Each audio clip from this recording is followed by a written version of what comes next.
Steel screams in the underhide, where the rust-born shadows crawl.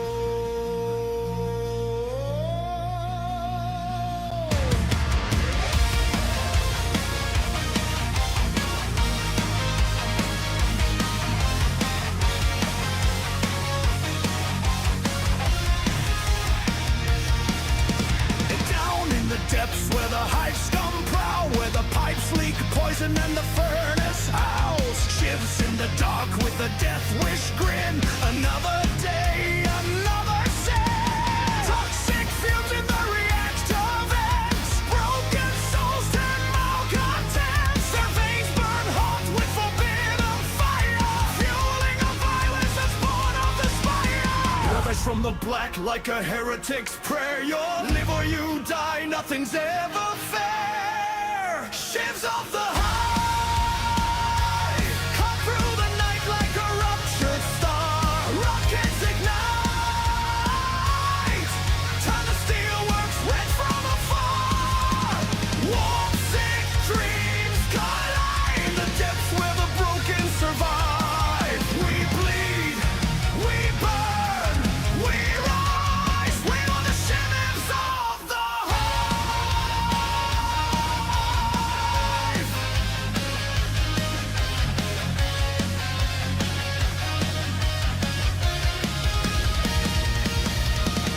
Trouble streets where the outcast tread, where every wrong step leaves another dead.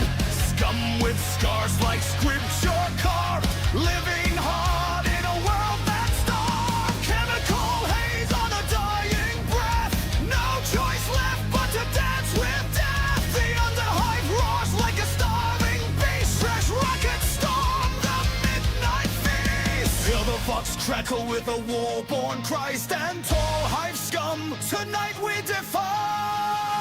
Shivs of the hive, carving our fate in a world of rust. Rockets ignite, turn the ash-choked sky into dust. Warm, sick dreams collide, where the damned and the fearless strive. We fight, we burn, we rise. We are the shivers of the hive.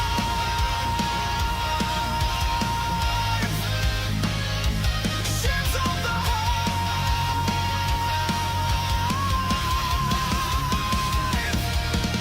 Metal on metal, the underhive screams, lost in the dark with machine-born dreams. No mercy left in this rust-crowned grave, only the fallen and the ones who stay brave.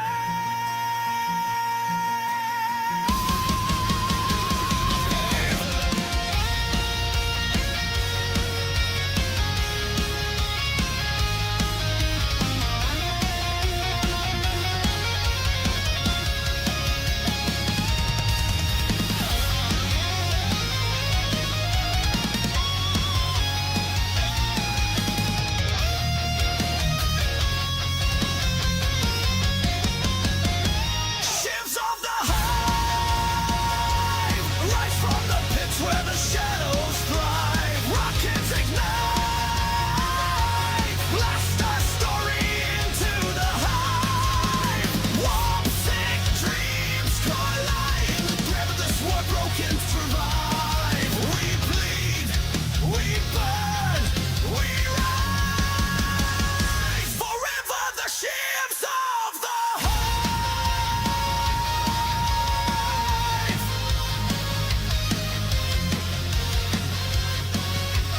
Shivs of the hive.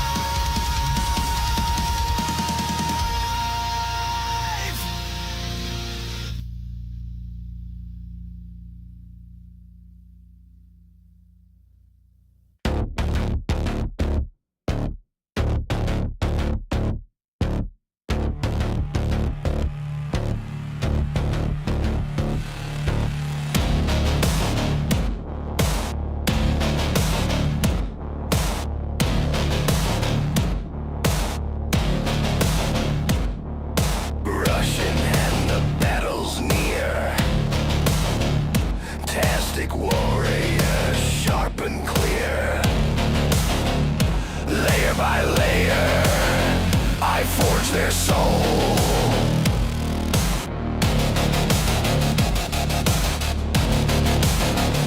A whisper of death in every stroke.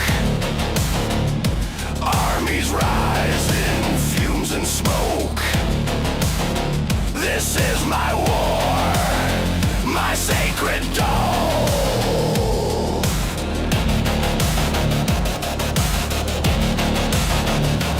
Paint the black, paint the gold.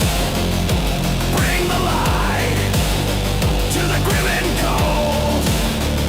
The Emperor watches, don't you fold. Paint the black, paint the gold.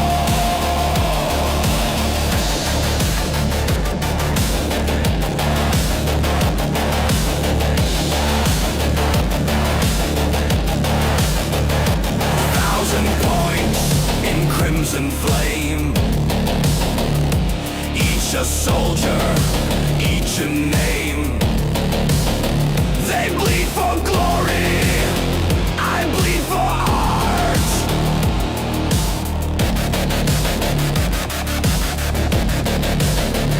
The bolters gleam, the chainswords hum. In my head, their war begun. Piece by piece, I tear apart.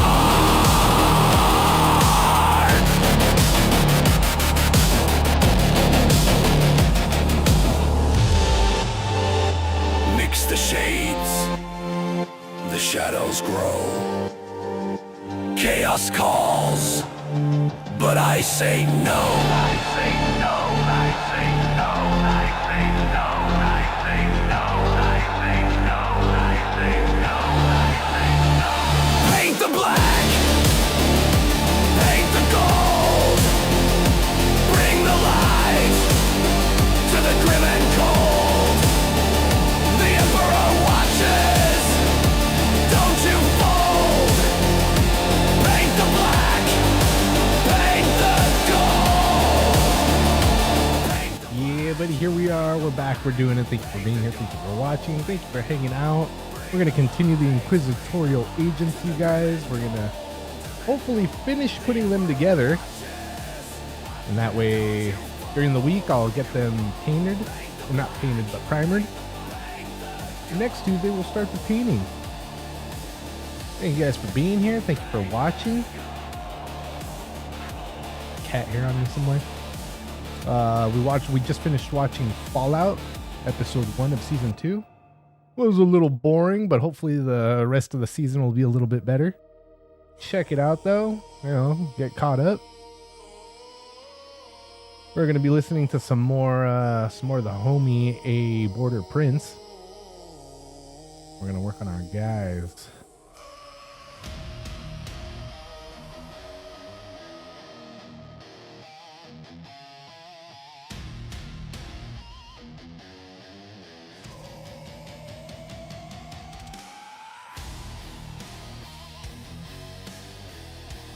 Kill the music though.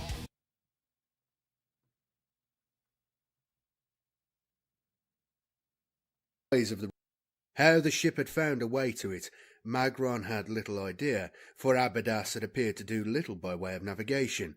Now, however, he grasped the brass handles again. The ship veered and slowed. Alright, should The be alright bubbled, right here. roughened walls of the interior creaked and bent slightly.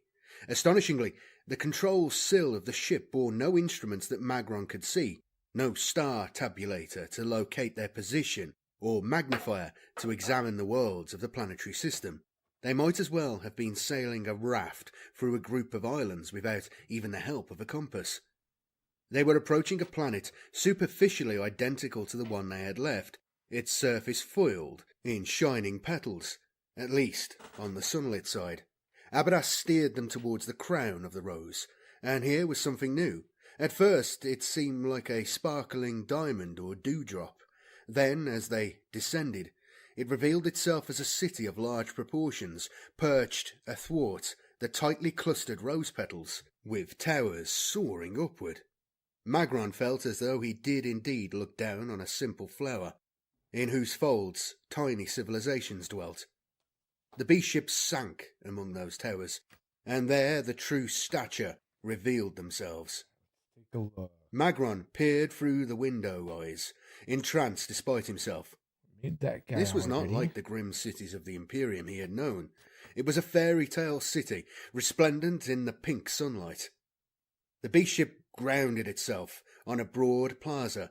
The side of the vehicle flowed open, revealing a broad view.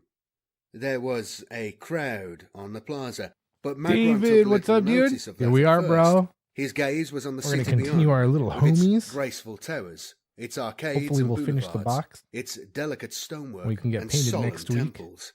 Abadas interrupted his reverie. You have a decision to make, brother. As I said long ago, the age you have known has ended, and our chapter has survived the transformation into a new. Whether you're a contractor or a master Stupid commercials. Indicating the sky. What appeared to be metal motes were glinting far above. Rapidly they grew, and it became We did clear this what they one. were. An invasion fleet was descending, though without any semblance of order. A motley collection of hundreds or even thousands of craft hove into view, many resembling the beast ship but larger, their twisted, gnarled metal shapes like cast-offs from some furnace or forge, but all showing an unnatural influence which could not have been the work of man. Ships with kicking monster legs, ships with gesticulating arms and tentacles, ships with bestial faces, the grimmest, ships that spewed blood on the fair city below. This star system is being invaded, Abadas told Magron. I go now to join this city's defenders. The choice is yours. I beseech you to remember our brotherhood. Remember our defeated emperor, if you will.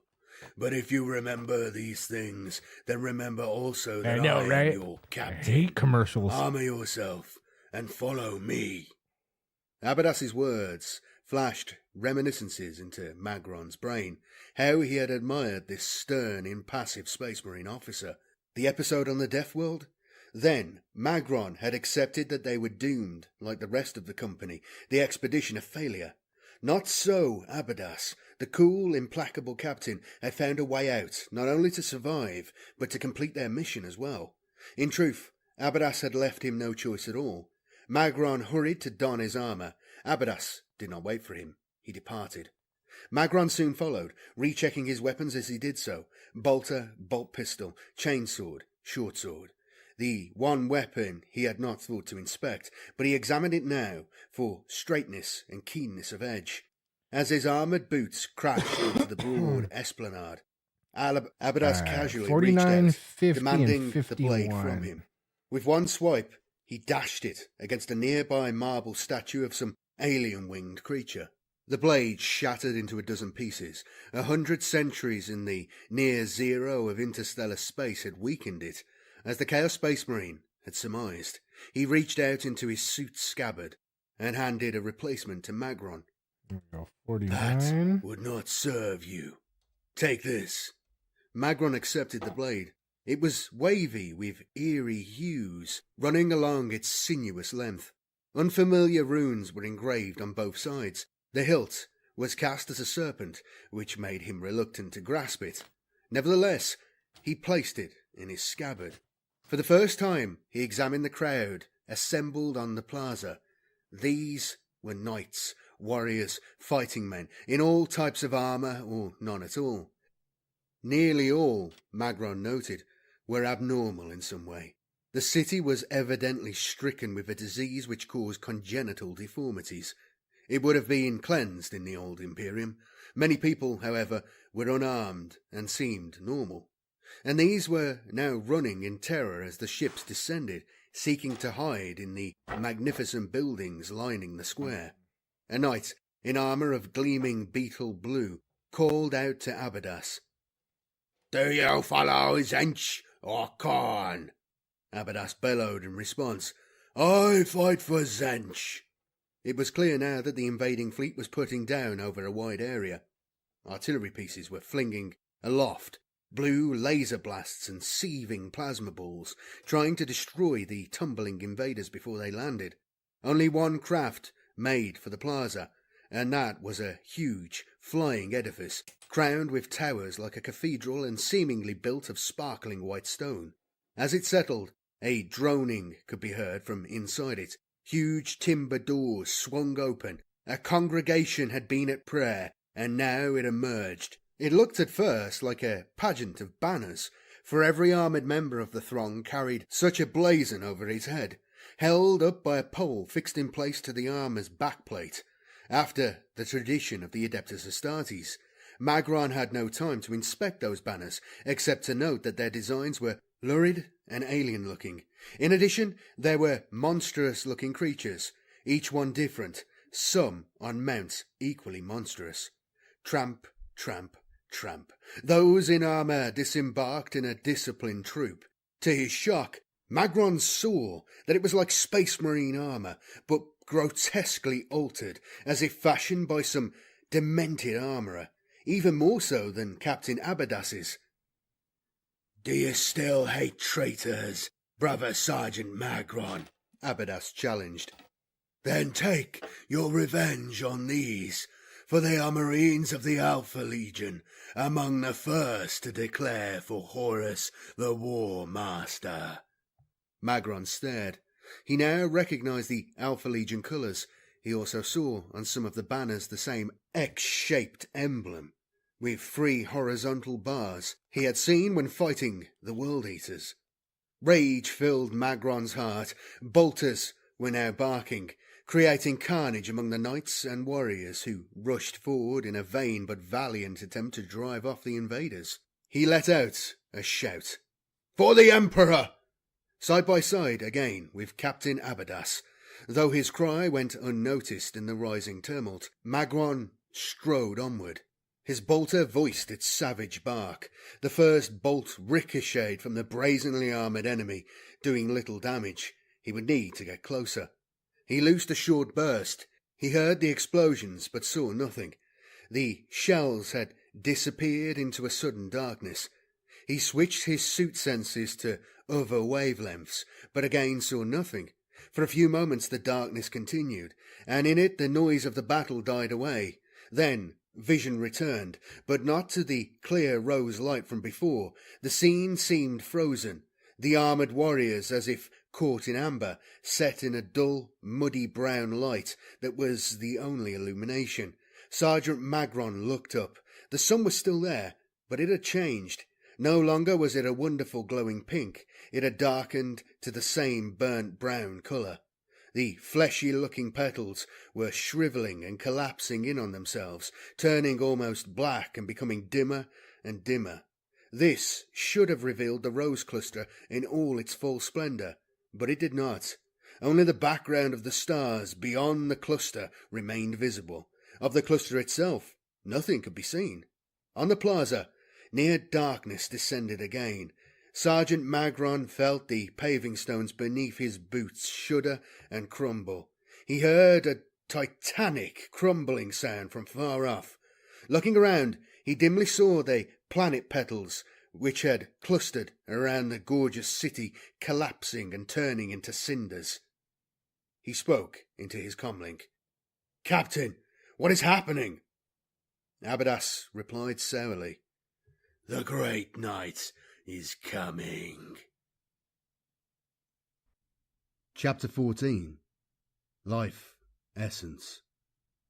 Too late, Life. Pelor Kaladin realised that he had forgotten to carry out the sealing ritual on closing down the control panel. He had neglected to put his right palm on the sealing rune and intone the formula of protection. Had he done so, anyone trying to fly the ship illicitly would have found it rebellious and difficult to handle. As it was, Coiler was piloting with expert ease. How could he have been so remiss? Kaladin asked himself. Something must have nudged his mind into forgetfulness. Perhaps the same something, awful thought, that had guided him here. What to do? There was no sense of motion within the wandering star. buffeted though it was by the turbulent atmosphere. Just the same, he felt it might be dangerous to tussle with Coiler for control. Silently, he crept into the rear cabin and shook Rugelow awake. The trader groaned as he emerged from his slumber and scratched his black goatee beard. "What is it?" he mumbled. "We're landing on the planet. Coiler hasn't played straight with us." Kaladin couldn't read Rugelow's expression by the light of the emergency electrolumin, but he heard a sharp intake of breath. The trader sounded frightened. "Stop him, Pello!" "I can try, but we might crash." Rugelow groaned again and heaved himself to his feet. He went lurching into the front chamber, his hand hitting the illumination bar on the wall. Light sprang into the cabin. "What are you doing?" Coiler cast a sneaking glance back at him, then reached for the little ribbed bottle that stood on the control board. He put it to his lips, gulped, then offered it to Rugelow. "Only one swallow left. Take it." Automatically, Rugelow accepted the bottle, then stood and stared at the screen over the control panel. The boiling brown clouds parted. The surface of the planet was revealed in a sepia glare seeping from the low cloud cover. The planet was a gallimaufry, a jumble of tumbled images. Streams of fire, glittering waterfalls, poured from turbulent clouds. A strange yellow lightning, if indeed it was lightning, criss-crossed the gap between clouds and surface, creating an impression of transient giant figures stalking the landscape, flickering in and out of existence. Were they real, or an optical illusion?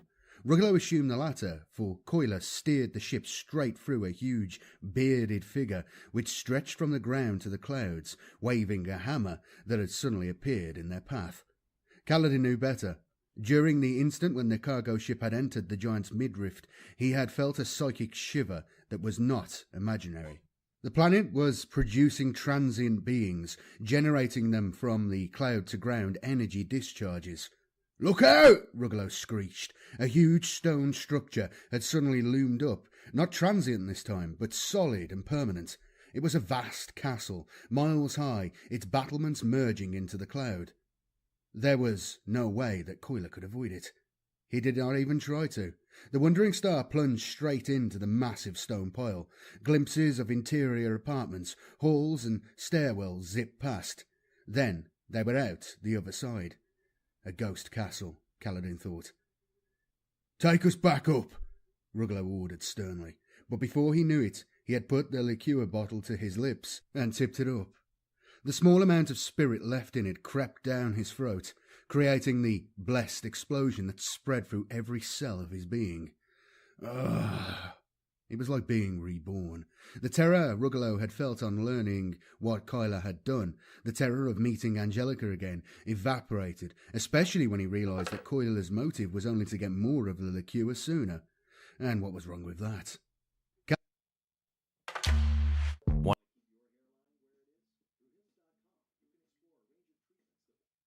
Clear his brain. The atmosphere was awash with psychic forces. He could sense that much, and they were affecting his judgment. He felt an urge to open his warp eye, but desisted. He feared what he might see. He returned his attention to the phantasmagoria that was hurtling past them. The immense bulk of one of the great atmosphere-piercing mountains slid by, its lower slopes clad in real trees as well as what looked like buildings. The flickering lightning was creating a strobe-like effect, making him feel slightly nauseous. Rugelow staggered forward. For a moment, it looked as though he might try to wrench Coiler from the controls. Then he drew back, as if realizing how dangerous this would be. He seemed slightly drunk. They had decelerated and were close to the ground now, racing over what appeared to be an industrial area, with smoke rising from sheds and furnaces, which flickered in the strobing lightning. Then something happened which struck terror into Kaladin. The terrain ahead of them swelled up, forming a vast head and shoulders struggling to emerge from the landscape. A huge hand shot out and seized hold of the wandering star. Despite the instant dead stop, the occupants of the craft remained steady on their feet. The inertial control, which made space travel possible, was able to handle the forces involved. The sound of the engine could still be heard. They found themselves looking straight into the face of the thing that held them. Was it a spirit of the planet itself? Sticking out from its bare skull were spikes, much like the mountain spires visible from space. Its visage was a parody of a human, with round staring eyes, a toothless drooping mouth and a hooked nose. It grinned inanely as it stared at the cargo ship, moving its head from side to side. This was no mere apparition. The ship was held firmly in the massive fist. The thing opened its mouth, a red cave leading into a deep gullet, eyes bulging in anticipation. Nose first, the ship was pushed towards the gaping lips. Then, Coiler gave a sudden flick of the guidance levers. They shot out of the Earth Giant's grip and were away. "Ha! They're not as dangerous as they look," he said casually. Ruggalo was silent, numb with shock. Not so Kaladin. "Take us up, Coiler. It was going to eat us. Take us back up." "It's all right. We're just about there." "This is insane." Kaladin decided he must act. Coiler was not wearing the seat restraint. He attempted to push him aside and grasp the controls, but Kaladin was puny physically, unused to physical conflict, and Coiler, despite being small, had a wiry strength. He hung on despite all Kaladin's efforts, yelling at him to let go. Kaladin was desperate. He yanked with all his might, trying to turn the nose of the ship spaceward. Coiler yanked in the opposite direction, while Ruggalo roared in alarm and threw himself into the fray. The end result was that Coiler's head hit the control board. The view screen, had anyone been looking at it, was a flurry. He heard a loud, prolonged grinding noise as the ship hit the ground and went sliding a long distance, throwing up mounds of earth before slewing round and coming to a stop. The engine giving out a coughing, protesting note. Kaladin reached out and punched the room to switch it off. Silently, but feverishly reciting the canticle of damage limitation from the navigator's catechism. But the prayer came far too late. As he saw from the board's glowing sigils, the Wandering Star was old and not very sound structurally. Ruggalo had never had the money to renovate the gradually weakening hull. The impact of the forced landing had wrought damage everywhere. The view screen was shattered, but that did not stop them from seeing outside. Just below the buckled oval screen was a rent which clearly went through all three of the hull's layers. Through it, they could see earth and uprooted, ochre-coloured vegetation.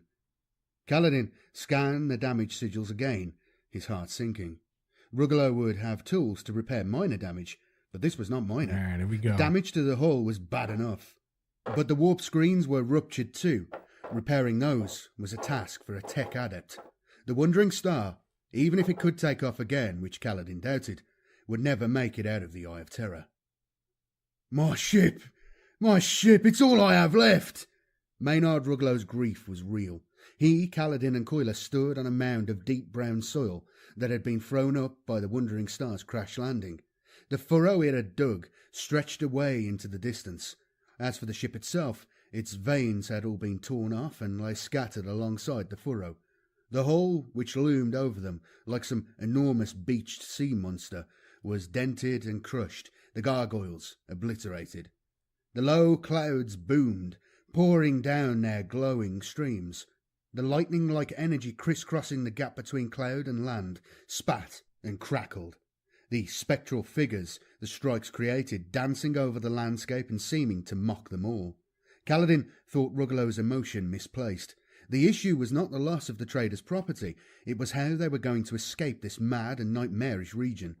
His mind turned to thoughts of Gundrum's painted spaceship. The air was restless, buffeting them with hot gusts. Wildly, Ruggalo looked about him. "There are people on this planet. I saw buildings on the way down. They could help us hoist the ship upright, seal the rents." Kaladin shook his head. "Unless they know how to repair and tune warp screens, forget it.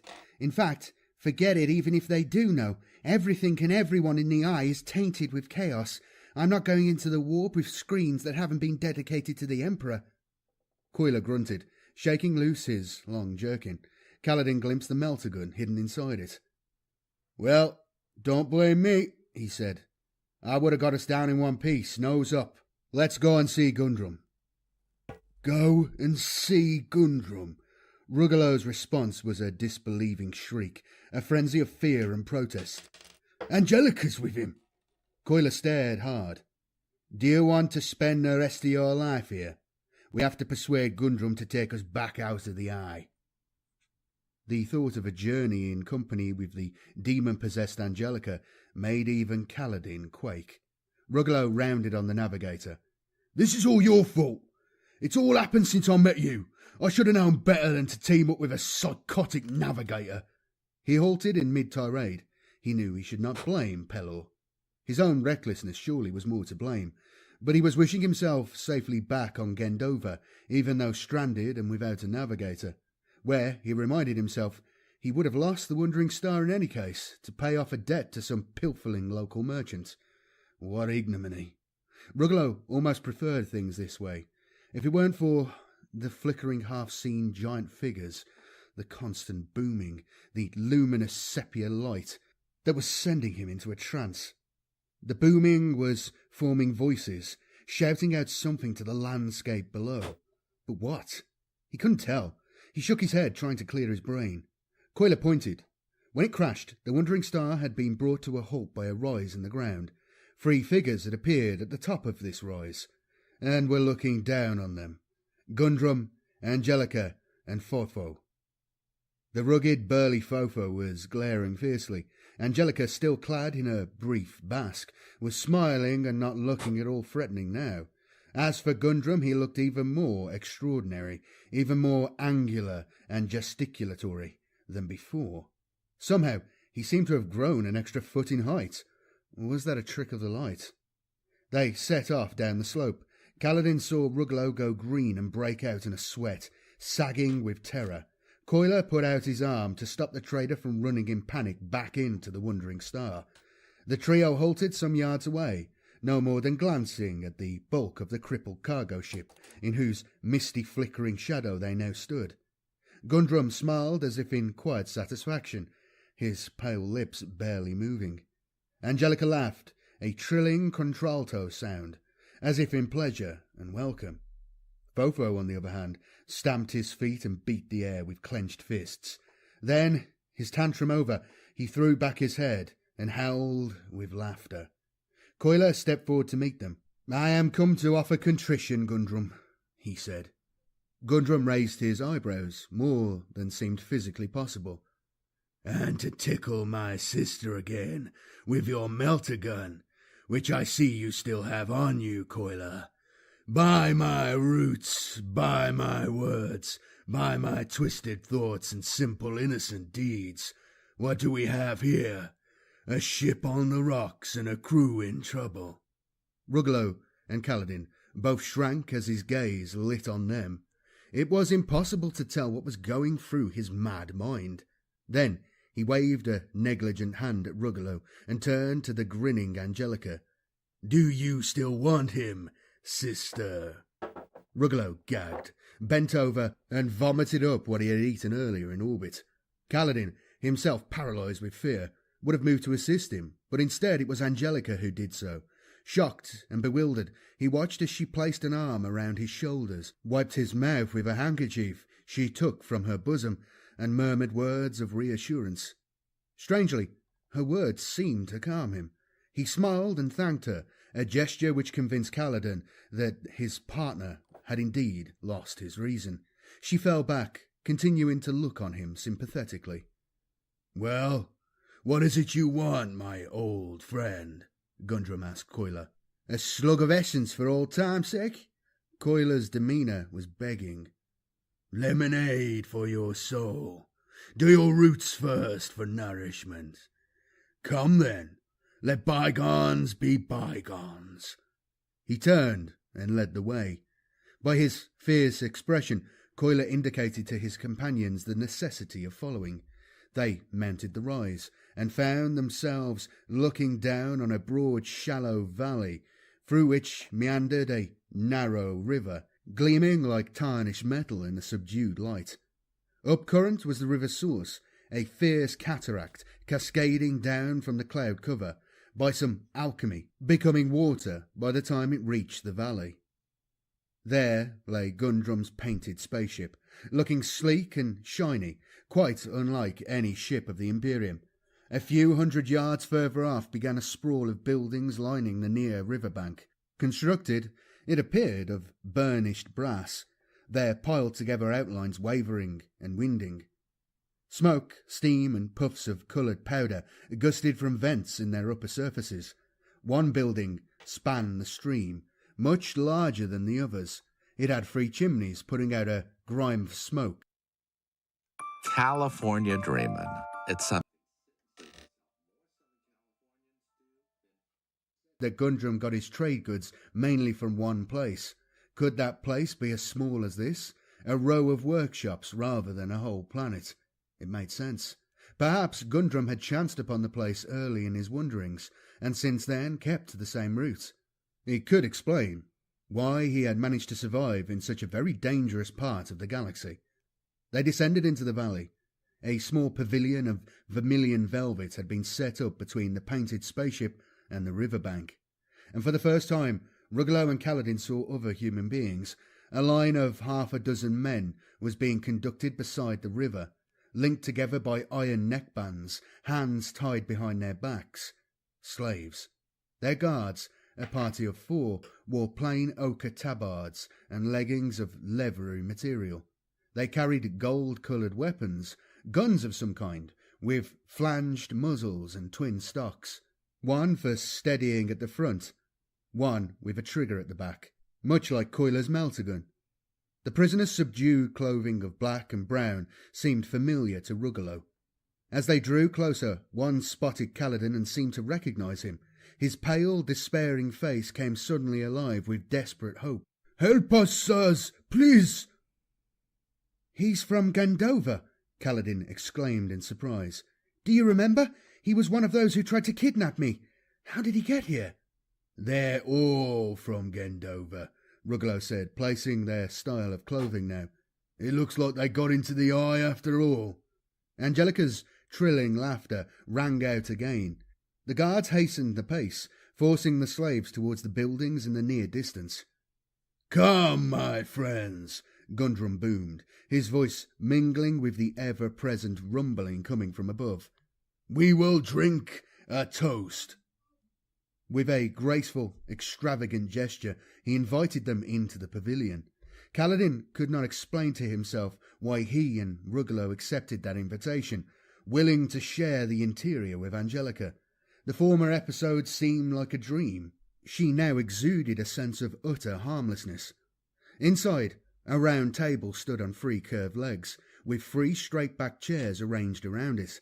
On the table were 2 of the cask-shaped liqueur bottles, one a sombre brown in colour, the other a faintly glowing orange.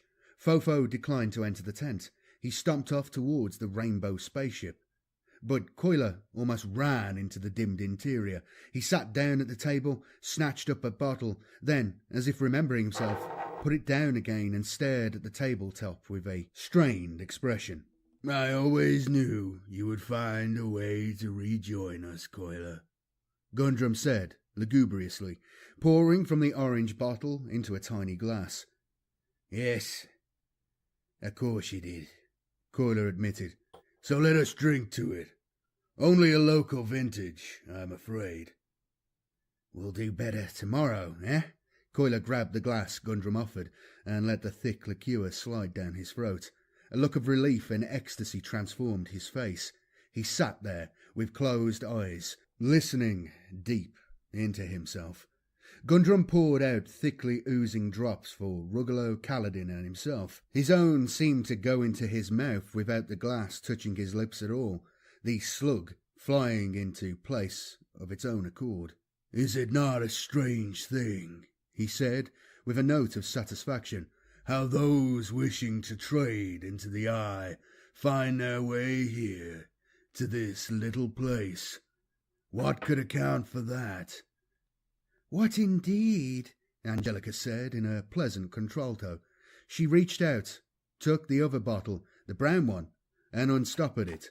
She did not bother with a glass. She lifted the bottle above her tilted head and poured the entire contents into her mouth. The liqueur flowed like a glacier, like syrup, straight down her throat without her having to swallow. Ruggalo remembered her long tubular tongue when she had been demon-transformed. He imagined her extending it into the bottle to withdraw the last of the liqueur. But she did not. She seemed entirely normal now. She flung the bottle down into the scraggy vegetation which made up the floor of the tent. She sighed. "We must get something better than this, dear brother." "We shall, dearest one. By the roots of my desire we shall." Ruggalo swallowed his little glassful, seeing Kaladin do the same. He felt the now familiar electric delight and power suffuse all through him, stopping his thoughts, turning his feelings around, filling his inner consciousness with sparkling colour, making him feel immortal and invincible.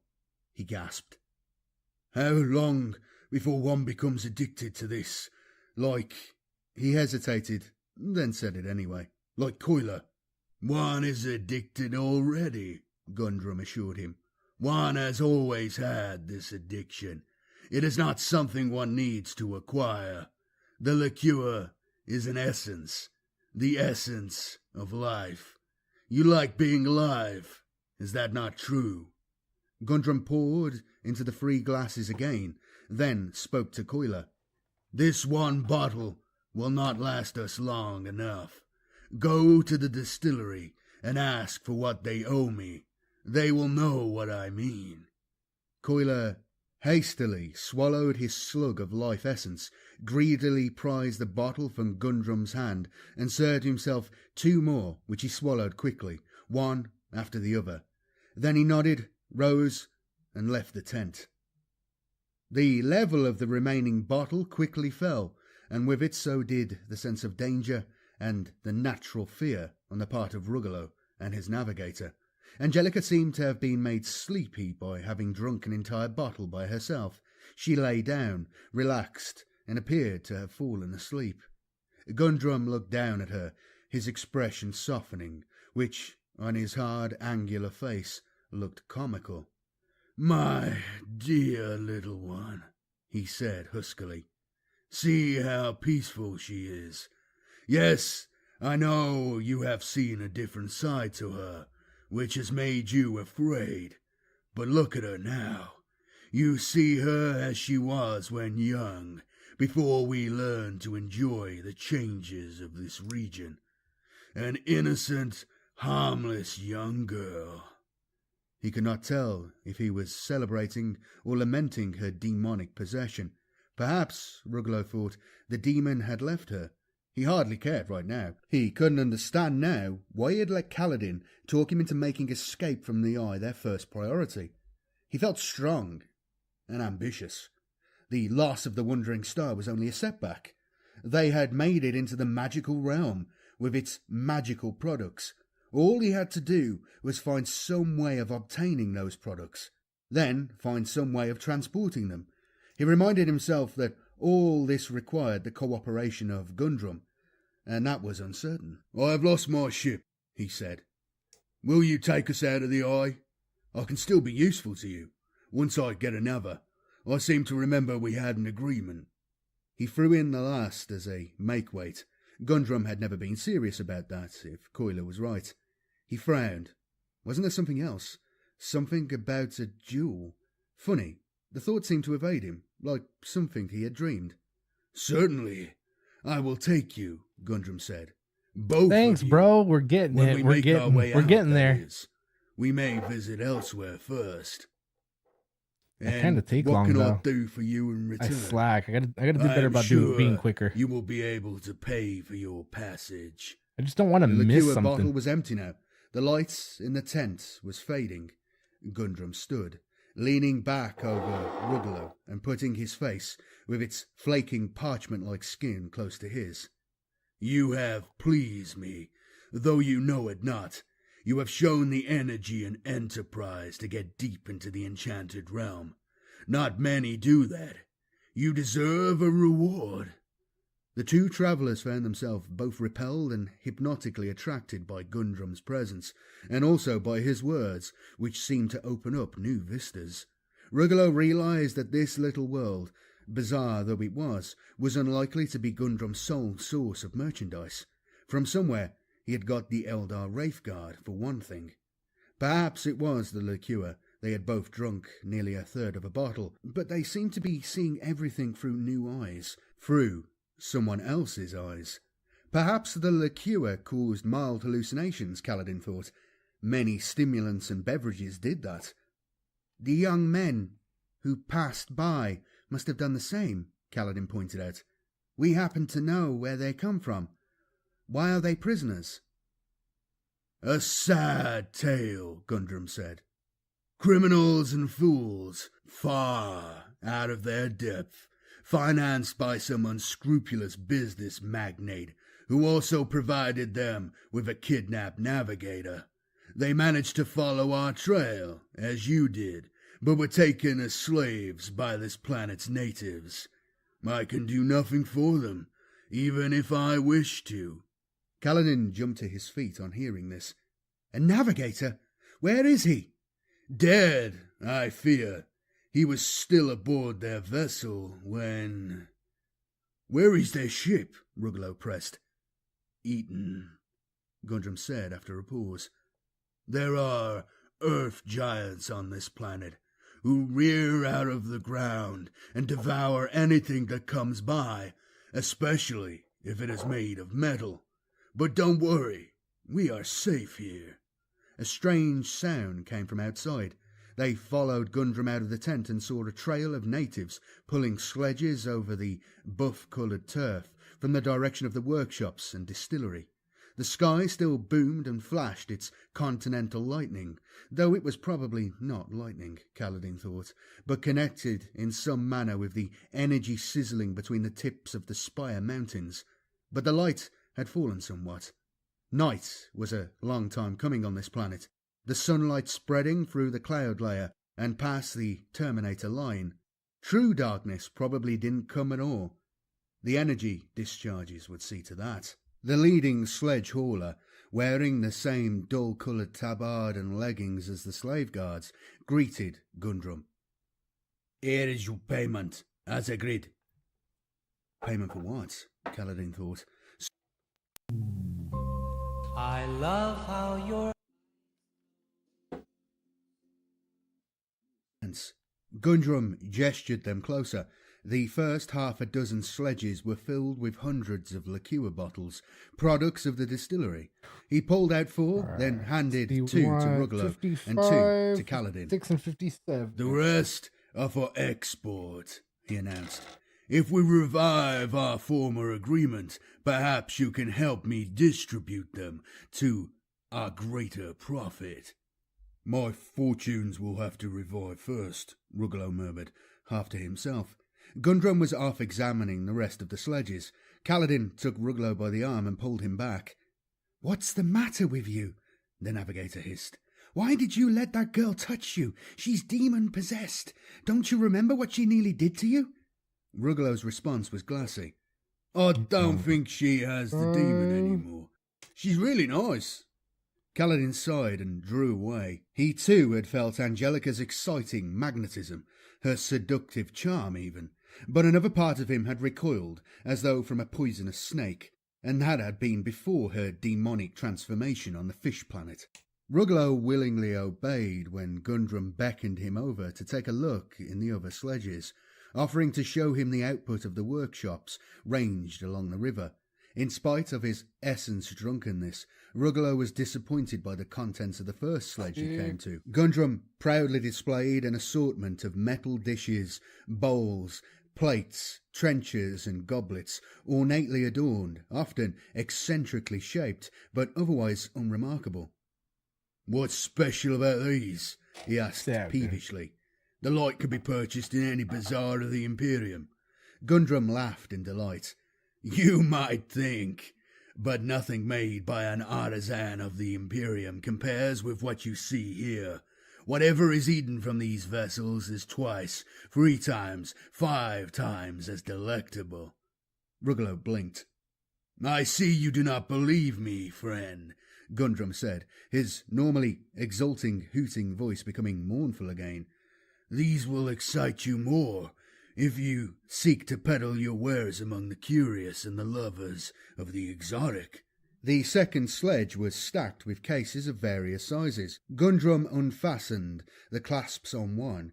Inside, nestled amid a white downy packing, lay a cylindrical instrument, 3 or 4 inches long, pewter-coloured, dotted with studs. Carefully, Gundrum lifted it out and handed it to Rugelow. "Look through this. Tell me what you see." At one end was an eyepiece. A telescope?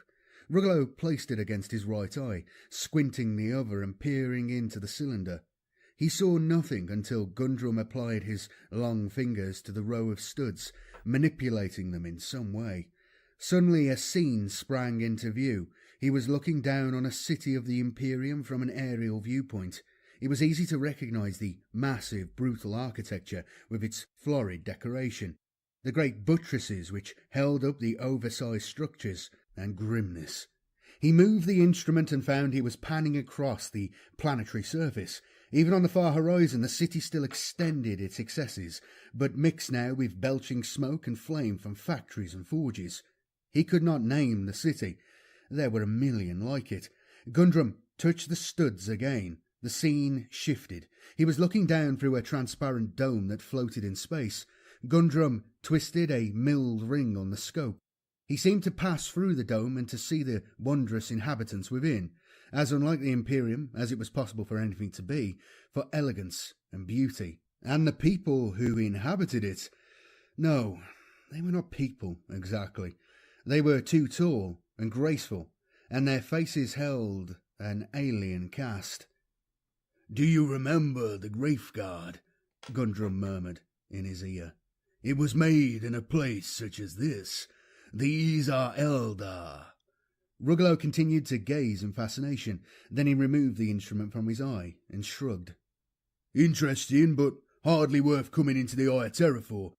It is simply a viewing device with a number of scenes and images stored in it." "No, it stores nothing.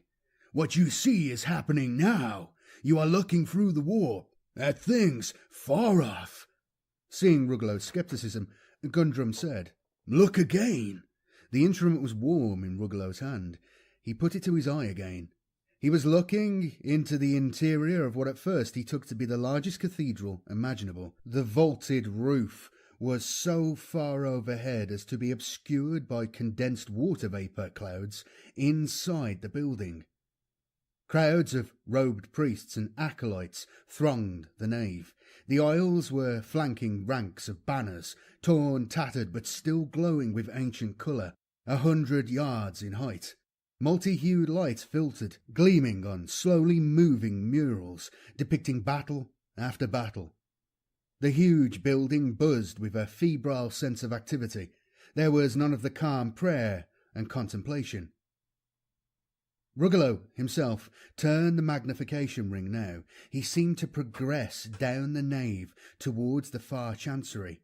Guarding the sanctuary there stood 2 titans, the greatest war machines that could be used on land, which he had seen up to now only in Imperial Guard propaganda. One on either side, power fists raised as if in salute, and beyond, in the sanctuary itself, a shimmering golden globe, surrounded by a forest of cables and hoses, so numerous they almost occluded it, bracketed by field generators, both the source and the focus of all the excitement in the vast... Rugelow snatched the instrument from his eye. It could not be. It was impossible. He could not be looking into the Emperor's throne room. Gundrum relieved him of the warp telescope, replaced it in its box, and the box in the sled. "Take these things to my ship. Fofo will direct you how to place them in the hold." He turned away, then stopped, frowning upwards. From the distance, sliding through the lightning, 3 vehicles were flying low. They were more like boats than aircraft, with curved prows and lacking canopies, their cockpits open to the sky. Brief wings, more like veins, angled sharply back. As they came closer, faces peered down over the sides. The craft circled the spot twice, emitting a noise rather like that of buzzsaws, spitting sparks from their rear ends, and then gently settled on the ochre turf.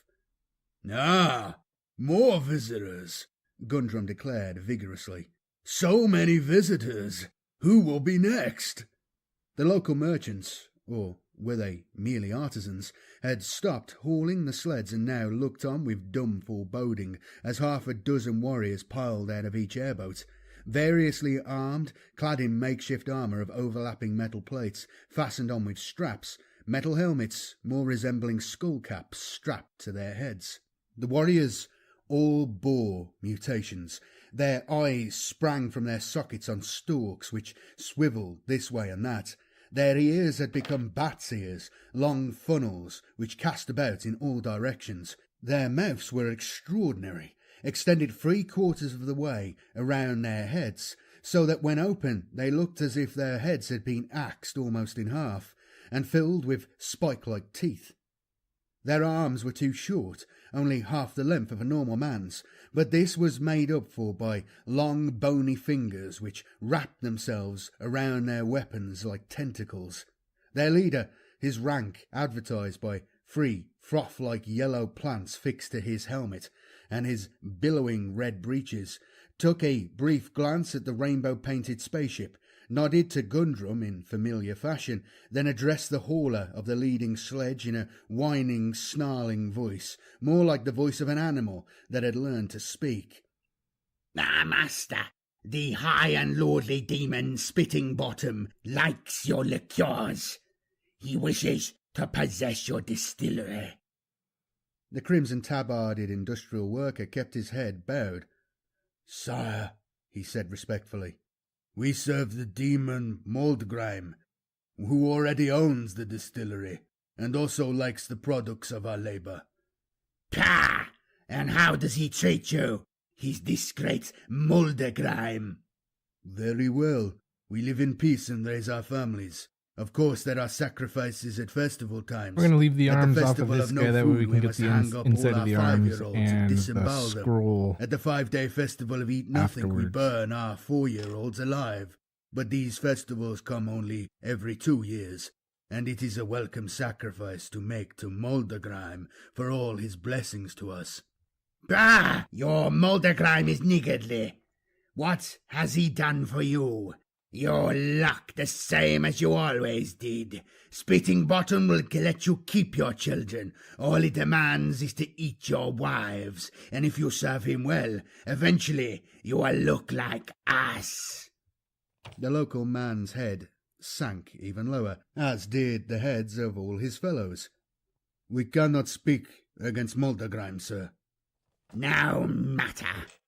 As you know, on the other side of this world, Spitting Bottom has possession of one continent, and Moldgrime the other. Tonight, they are holding a contest on the island of Gross Greece to see whose champion can eat the greatest mass of worms, and thus expel the greatest weight of dung. If Spitting Bottom wins, he has the distillery, and this town with it. I come only to prepare you for your change of masters. Have plenty of essence ready." With a ferocious gesture, the squad leader ordered his men to the airboats, which took off and buzzed their way back the way they had come. Gundrum, however, continued looking upwards. "It often follows their wake. Yes, here it comes. It is close and low, and coming near. Follow me, you two," he said to Ruggalo and Kaladin, "and see what happens. This may be to your advantage." He set off in a jerky run, his arms waving as though not properly fixed to his body, making his way up the shallow slope of the valley. More slowly, the other two came after him. They saw now what he had been watching for, making its way through the air, advancing majestically through the crackling, criss-crossing energy, was what at first looked like a patch of multi-hued mist. Gundrum paused at the top of the rise and waited for them to join him. Below was the Build a website you love with wars, he told them. "This world's magic is what has made the difference. Watch." It was like seeing a rainbow that had gathered itself up and become a scintillant giant amoeba, whipping itself through the air. It became less misty and more well-defined as it came closer. As it came on, it engulfed Ruggalo's starship, a rolling, amorphous shape that filled half the field of view. Rugelow's heart leapt. His ship would be magically restored. The hull glowed and sparkled with all the colours that the rainbow cloud carried along with it. And then fell to pieces. He gaped. The rainbow cloud was ascending skywards again, now as it made the rise in the ground, its lower edge missing them by a good margin. It left behind a broken and sagging mass of crumpled metal. Gundrum grunted. Not to be, evidently. He began walking down the slope. Rugelow followed him despondently, leaving Kaladin at the top of the ridge.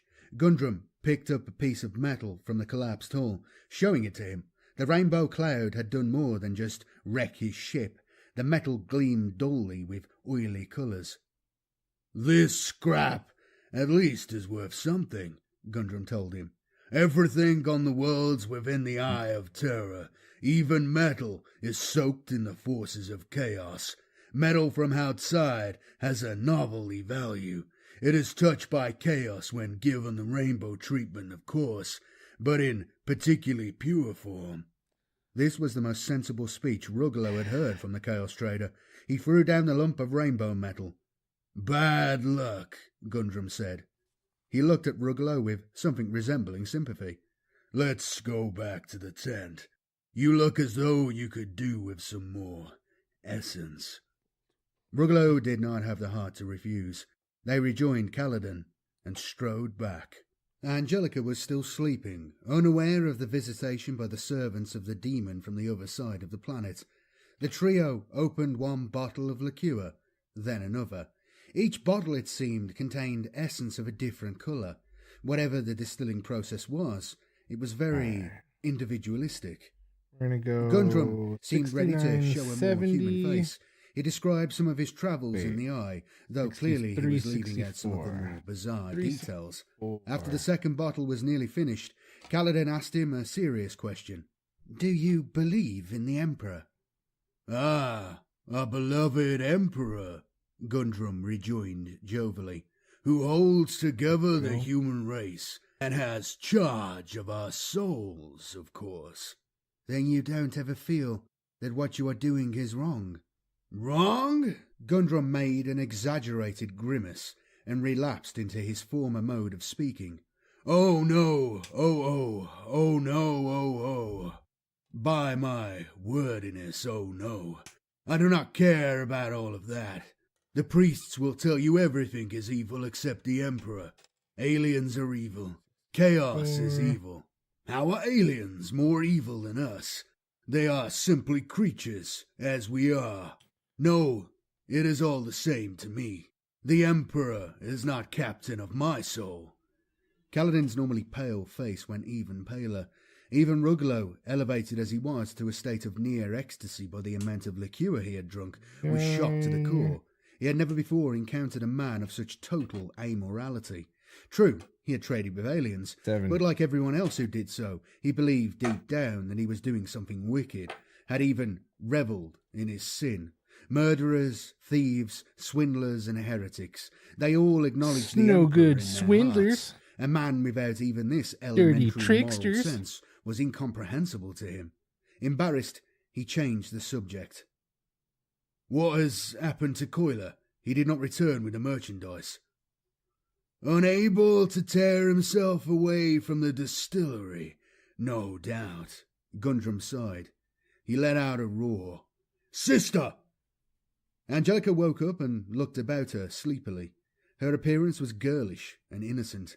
It was hard to believe she was the same person they had first met, or who had attacked Rugelow in such ghoulish form. Go into the town, find Coiler, and bring him here. She went obediently out into the darkening gloom. In a little over half an hour she was back, without Coiler, but carrying another small ribbed bottle. Coiler sent this, she said. Ah! Gundrum seemed pleased. He took the bottle from her hand, unsealed it, then poured into the acorn-sized glasses. The liqueur was a quite bright yellow, and poured more easily than usual, seeming thinner. Gundrum sniffed it, then sipped rather than take it straight down. rolling it around his mouth before swallowing. New. Not given time to mature. Raw but refreshing. A brave little essence, I'd say. Bottled hours ago, is my guess. Angelica giggled. Rugelow and Kaladin sampled theirs. It had, as Gundrum had said, a raw flavour. The taste of salt on their tongue was more limited, but sharper. As it went into their stomachs, there was the usual explosion, but with an extra excitement to it. Rugelow grinned inanely and took some more. I like this. Kaladin too liked it. He reached for the bottle. Then he noticed that Angelica had changed since she made the trip to the distillery. The withdrawn, slightly pathetic innocence was gone. Here was the magnetic, vampiric Angelica of previously. Her eyes had widened, becoming rounder and greener. Her exposed skin had firmed and glowed. She had moved to Rugelow and was tugging his goatee beard with one hand and running her fingernails along his neck with the other. The look she was giving him was ogling and predatory. Kaladin rose to his feet. "Get away from her, Maynard," he said raggedly. And that was all either of them knew. Rugelow became aware of the noises first. It was a while before he could open his eyes. There was a shuffling of feet, and the mutter and murmur of voices. And there were other sounds, an intermittent hissing, like a slow-acting piston, liquid, bubbling and pouring. Everything echoed, as it would in a large metal shed, which proved to be the case when the trader opened his eyes. He was lying on his side, on a hard floor. His hands and feet were tied together. Kaladin was in the same situation a few feet away. Both had been stripped of their las pistols. He became aware of a face looking down at him. Well, we are then. The man was clad in drab blue overalls, tailored from some rough material. A workman. But he did not look unkindly. He called over some others who helped Rugelow and Kaladin to a sitting position, leaning against the wall of the shed. It appeared to be next day. The flickering brown daylight came through openings in the roof. The shed was crammed with equipment. A small furnace was being stoked, sending thick smoke up a flume. The regular sighing sound came from an elaborate contraption, at the centre of which stood a fat yellow cylinder with which a piston was being pushed at intervals, and from which escaped gusts of powdery vapour. The contraption was connected to the inlet valves of a row of half a dozen vats arranged along the shed. These vats in turn had outlet cocks leading to storage cylinders lining one wall, one cylinder per vat. Rugelow guessed they were in the distillery, which spanned the river. But why? The workman spoke to him. "So, nice to see people from the outside. Hard to get good raw material, you know. I expect you want to know how it's done, don't you? It's a dipping process to begin with, you see. Then there's the rendering down. Well, you can see for yourself. Here are the people who came in before you." Kaladin hissed words at Rugelow. That last bottle must have been drugged. Rugelow became aware of an acrid smell. It came from a vapour being exhaled from the vats, and now he saw the people who came in before you, being led in, chained together, the Gendovians. They looked around themselves in bewilderment, then began struggling as the iron collars were removed and they were hung upside down by the feet from a movable belt, fitted with pulleys and running the length of the shed. When they each found themselves suspended over a vat, the screaming for mercy began. It was to no avail. The belt was lowered. Each Gondovian, flexing desperately, disappeared into his vat. Half a minute later, he came up again, spluttering and dripping, wailing with protest until he went down again. Squatting down beside Rugelow to make himself heard over the screams, the distillery worker continued explaining the process in the same friendly, informative tone. "The dipping has to go on for quite a while, you see. It's like making candles, except in reverse. Instead of putting tallow on the wick by degrees, the soul is gradually leached out of you. If you like, all the psychic content going into the liquid. Oh, that liquid is the secret of this business. No one else knows it. Not on this world, not on any other. Well, I'm not saying any more about that, am I? That's our trade secret. What's it like? Well, I'm not going to say you'll enjoy it. You'll feel like everything being drawn out of you. It's quite uncomfortable. But after a while you hardly know where or who you are, so they say. It's all gone into the solution. Then with the last dip, they leave you there and you stop breathing. The rendering down begins then. There's lots of chemicals and hormones and things like memory molecules out of your brain. All those things go into the brew too. Then we draw you off to clarify. After that it goes to the still to be supplemented, then to casks for maturing. Been in this job all my life, I have. Ever since I was a boy. Proud of the work we do here, I am. Best liqueurs in the galaxy, and this is why they are the essence of human being. Could there be anything better? Having finished taking pride in his craft, the distillery worker heaved himself to his feet and wandered off, to be about his duties. Eventually, the Gandovians had ceased their struggling and were left for an hour or two, totally submerged. Ruggalo and Kaladin now appreciated the full extent of Coiler's treachery. This was why he had brought them here, to be rendered down and distilled for the dilection of others. But where was Coiler? Back with Gundrum, presumably. He had only left the tent, on Gundrum's orders, they recalled, to arrange for the drugged essence. This is Gundrum's real business, Ruggalo said through gritted teeth. He isn't trading out of the eye so much as trading in. He brings people here to be turned into liqueur. Why would he need to do that? There are people here all... To stay ahead of the competition, you need to optimize your supply chain of key deliverables, like noodles. That's why you need EasyCater, a mission-critical all-in-one tech platform for ordering food for work. Get started at easycater.com. We live for the moment, the kind that changes history. It's been an incredibly busy day here at the White House. The conversation, or maybe your perspective. A lot more people are really interested where food is coming from. Oh, no. Commercials. Hate those guys. I gotta do my best to try and catch those commercials. Yeah, dude. Yeah, my friend's a navigator. Take a look at his war pie. We can bring you better material than Gundrum can. We know where to get lots of people. And then during the week, I'll prime run. Just give us a next chance. week, we'll start painting them his increasingly frantic on the Tuesday babble stream. Was ignored. His last pleas came as he found himself looking down into the murky, evil-smelling surface of whatever concoction it was accomplished the absorption of a man's essence, his nature, his life experience, his very soul. With the rattling of a chain, they were dunked into the brew. It felt oily, seeping reluctantly through their clothing. It stung Ruggalo's skin. He held his breath, but somehow it got into his mouth and his nostrils, making him choke. He seemed to be there for an eternity.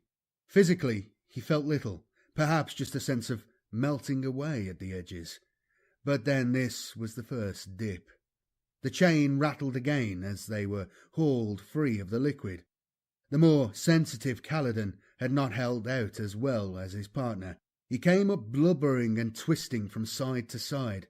"I can't stand this, Maynard! I can't stand it!" His voice rose to a shriek as they descended again. "Help me! Help me, Mother! Help me!" Unlike Ruggalo, he had suffered more from the psychic effects of the dipping process than the physical.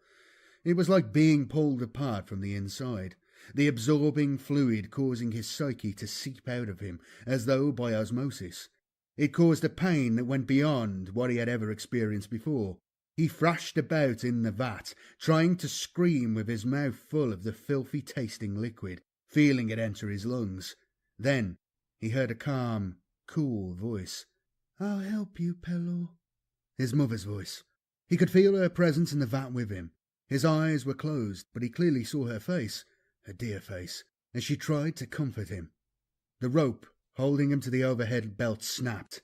He doubled up, rolling about in the bottom of the vat. The ropes tying his hands and feet seemed to have been weakened and made slippery by the oily absorption brew. They were slipping off as he struggled. He was free. He reached up and gripped the lip of the vat. Coming up after his second dip, Ruggalo quickly became aware that something had happened. Kaladin was no longer his dipping companion, no longer hanging beside him from the overhead belt.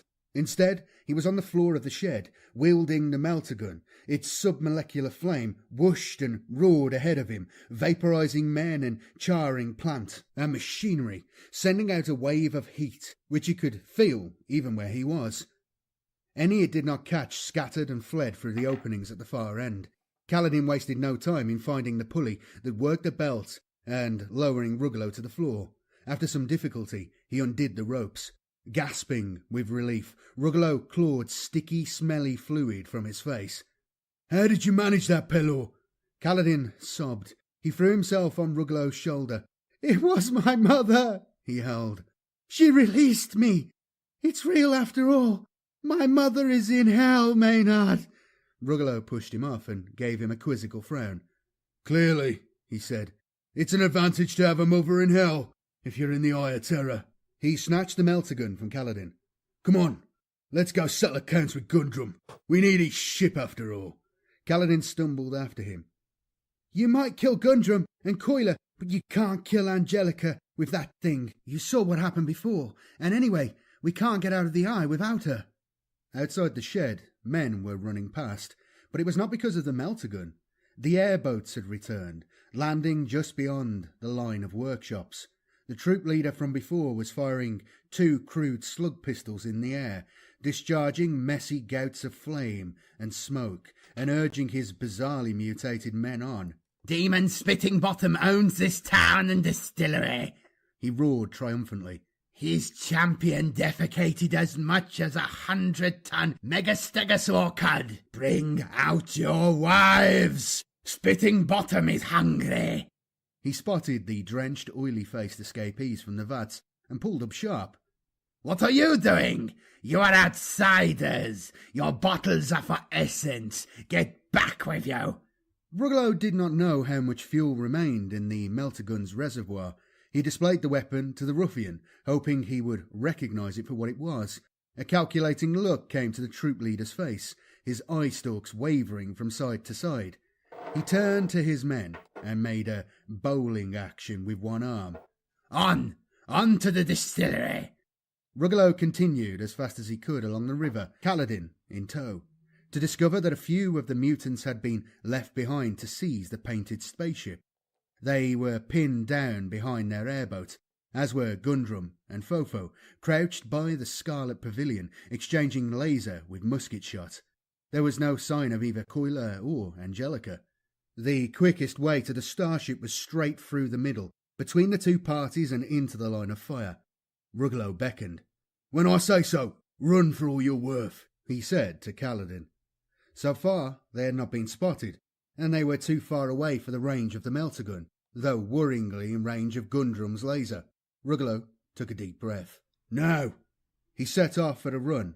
When he had covered half the distance, Gundrum turned and looked at him with a ludicrous expression of surprise. He let fly with a badly aimed laser shot. Ruggalo answered with a brief squeeze on the melter gun's trigger, the stock at his shoulder.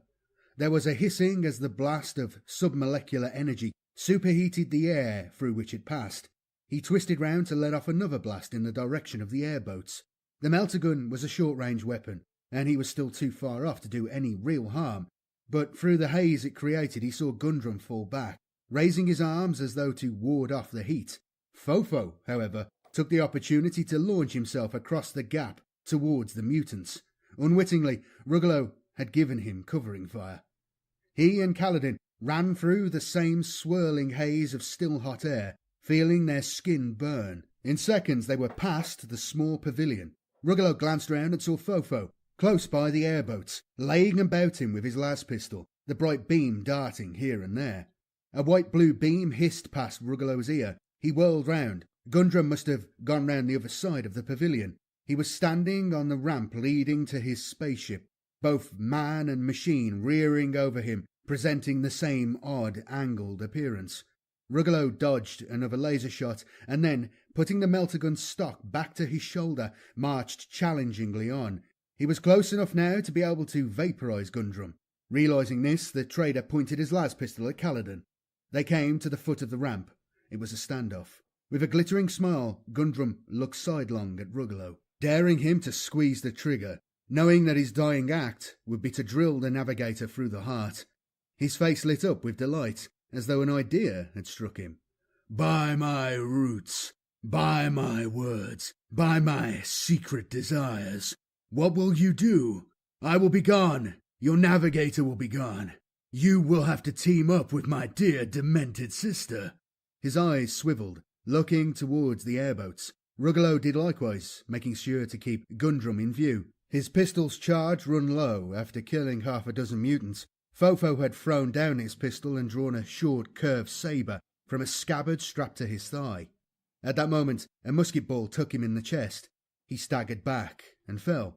The mutants were on him in a moment. His own sabre was used to slash and slash at him, cutting his torso to ribbons. What happened next made Ruggalo sick to watch. As the now dead Fofo lay there, the back of his head opened and his twisted companion, Gedane, emerged. The baby-sized midget got to his feet and toddled towards the painted ship, arms held out imploringly. The umbilical cord which attached him to Fofo had been cut by the sabre. It trailed behind him on the turf, its end bloody. The grotesque thing did not get far. One of the mutants picked him up and held him before his face, his oversized mouth gaping in pleasure. The mutant seemed to think Gedane a baby. He started kissing him and licking him with a broad green tongue, while Gedane made faces of disgust and puked his protests. May I suggest we go inside, Gundrum said quietly. Gedane has found someone new to care for him, I think. That suited Ruggalo. Weapons still trained on one another, they mounted the ramp.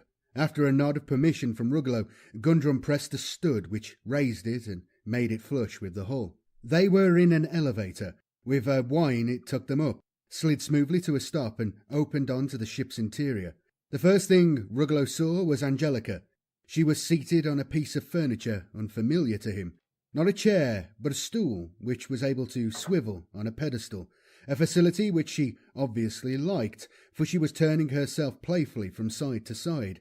She hunched herself up on seeing them, and smiled invitingly. "How nice to see you again," she said to Ruggalo. "Your name's Maynard, isn't it?" Ruggalo didn't recall ever telling her his name. Perhaps the demon in her had plucked it out of the ether.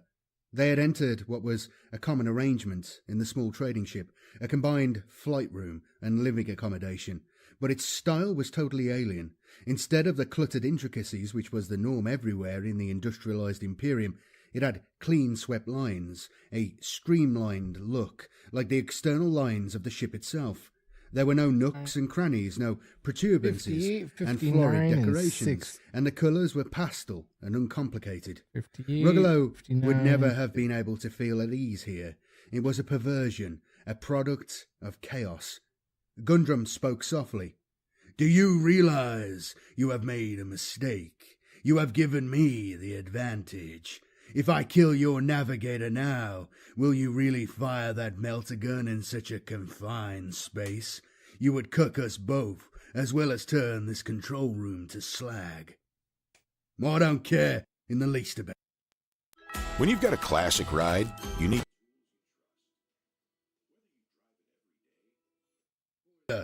he demanded. Angelica giggled. "He's on board." Ruggalo allowed his glance to locate the flight panel. Apart from the lack of runes and ornate decoration, it was standard. "Pello," he ordered, "get over there and take us off this damn planet." Gundrum still kept his last pistol on the navigator as Kaladin obeyed, seating himself at the strangely bare control board. The view screen, of an unfamiliar square shape, flickered on and the ship's engine roared smoothly into life. They lifted away. Through crackling lightning and transient virtual figures, through the boiling brown cloud layer, Kaladin put them in parking orbit, looking down on the spiky planet which surrounded itself with a tracery of flashing energy. Without warning, Gundrum put up his last pistol. "It is time for a truce," he said, imperturbably. Ruggalo was reluctant to put up the melter gun likewise. He kept it pointed at the Chaos Trader. "Bring Coiler here," he said. "I want to pay him back for the drug liqueur." "There was no drug liqueur," It was Angelica who put you to sleep. She can do it now, if she wants. Ruggalo gawped. Show him, Angelica. Angelica batted her eyelids at Kaladin. He slumped suddenly unconscious, his head hitting the control board. She blinked again. He recovered, looking around in puzzlement. Ruggalo was appalled at the realization that he was powerless. Gundrum had been playing with him. He put up the melter gun. What do you intend to do? He asked. Go back to Caligula with our cargo, or perhaps further off. It had been Ruggalo's intention to go further than Caligula too, if he could. He had been plotting to steal Gundrum's ship and goods for himself. As for Coiler, Gundrum went on, don't blame him too much. True, he betrayed you, but he couldn't help himself. He rescued you at first, remember? That was genuine. But poor Coiler is a man with no consistency, a weak person. He found he couldn't do without the liqueur, so he brought you to us as payment. You betrayed us too, Ruggalo pointed out. We betrayed you. Gundrum performed the unnaturally high lifting of his eyebrows again. What did we owe you? Let me confess that at one time I had it in mind to spare you the vats. We are both traitors after all. If the Rainbow Cloud had restored your ship to operational status, I would have let you go on your way. But, he shrugged with an exaggerated angular jerk of his shoulders, it was not to be, and you were valuable, after all. Coming from outside the Eye, those who make their own way here are most valuable of all. They are of the best quality, much better than those who are brought here as captives. That is why Angelica leaves us a trail for them to follow. Ruggalo pondered. Where is Coiler? For answer, Gundrum pointed to a small bare round table. On it was a stoppered liqueur bottle of a yellowish colour. It was the same one that Angelica had brought back from the distillery. You've been drinking him! Ruggalo and Kaladin both stared, aghast. That is Coiler! Angelica trilled. Part of him, at any rate. The rest of him is in the cask, maturing. He had betrayed and abandoned us, remember? Gundrum put in. We could not have that. By my roots. But a fitting end, don't you think? Coiler knew he would end up in the bottle. Sooner or later, I don't doubt. Yeah, Angelica buddy. Stood. Let us be going, brother. Make amends to these two booty, fools. that's right. You know it, bad vibes. How are you, bro? Just as yeah, you kitty wish, cam. sister. He wants to come over here and steal the show. She gestured Kaladin out of the pilot's seat and seated herself in his place, setting up the board for journey. Her movements were assured. It was clear she was an accomplished pilot. Ruggalo began to feel relief, mingled though it was with distrust. Without Angelica, they would never be able to leave the Eye, and here she was, offering to take them herself. But was it the woman or the demon making that offer? Suddenly, she looked up at the view screen, her hand making an adjustment. Brother, see. All eyes went to the view screen. It showed a big, dark patch, surrounded by stars and glowing dust. The rose cluster. It has vanished. Gundrum moved closer, his tall form bending and peering. No, it is still there. See, it occludes the stars behind it. It has gone dark, that is all. Yes, I see it, Angelica murmured. The cycle has turned. This is a good time to be leaving, brother. She gave her attention back to the pilot's instruments. She was turning the ship around, preparatory to setting out. The swirling brown and red sphere of the spiked planet's sun hove into view on the screen. Kaladin and Ruggalo both went rigid with terror. The sun convulsed while an angry-faced head and shoulders poked out, looking around itself briefly, then withdrew, the sun closing up after it to swirl red and brown as before, a turbulent ball. If Gundrum and Angelica had noticed the vision, they made no comment. Angelica yanked a lever. The painted starship shot off, leaving the sun with its solitary planet behind. Then she gave out a high-pitched cry. "Brother! We are out of control! We are falling! Something has hold of us! I can't pull out!" On the view screen, all stars disappeared. There was only a glimmering blackness. They were falling, not onto the spiked planet, not into its angry sun. They were plummeting deep into the darkness that was once the Rose Cluster. Chapter 15. The Worm in the Rose. The great roses were withering on the stem of chaos. The rose-shaped suns, the rose-shaped planets, writhed and turned black, stricken by a dreadful canker. Everywhere, visions of beauty and harmony erupted into foulness. Pale, glimmering worm shapes sprang from between plant petals, now gone putrescent, turning everything they touched to slime. The once enchanted landscape became covered with wriggling, slithering, rustling masses of noisome, loathsome insectoid and reptilian creatures. The human inhabitants, with their formerly peaceful natures, became growling brutes, obsessed with hatred for everything living. A glorious example of Zentian change. The great god's followers all roared their approval. Utter darkness had descended. There was silence. Sergeant Abdazal Magron of the Dark Angels chapter, unable to see in any frequency his helmet had available, felt his captain's gauntlet clank against his armour, steadying him. "Wait a few moments, Sergeant."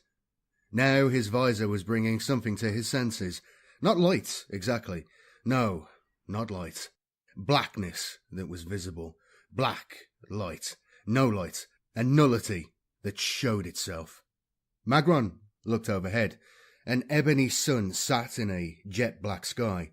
A sun that glowed with utter darkness, washing the landscape with negative light. How could such a contradiction be?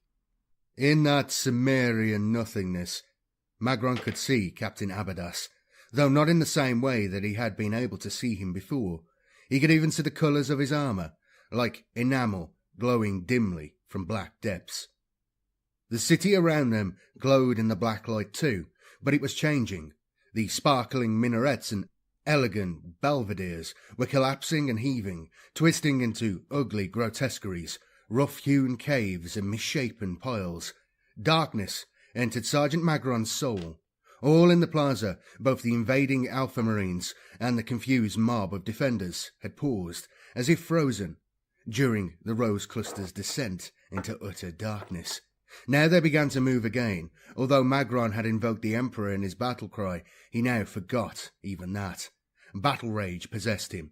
Had no others been present, he might even have launched himself at his captain. The knights and warriors of the city, despite being better armed, were no match for the Alpha Legion Marines, who in little time waded in blood, gore, crushed armour and splintered bone as they continued their joyous advance. They disdained to use their bolters, which they left clipped to their holsters. Instead, they restricted themselves to power maces and hammers, all the time emitting a concerted drone of prayer to some unimaginable dark god, a chant which rose and fell, becoming ever more fervent as the slaughter progressed. All Magron could understand of this chant was that it spoke of blood, of death, of crushed skulls, of gifts of carnage to the Lord whom they addressed. He would not have known them for Space Marines at all, had Abadas not told him so, but some indistinct sense of honour made him put up his bolter too.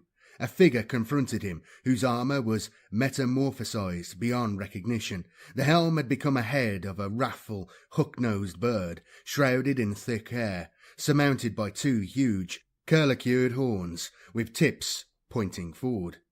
The main body of the armour was an embossed mass, damascened with scenes depicting butchery and bloody sacrifice, which somehow seemed able to project itself into the visible darkness like a hologram.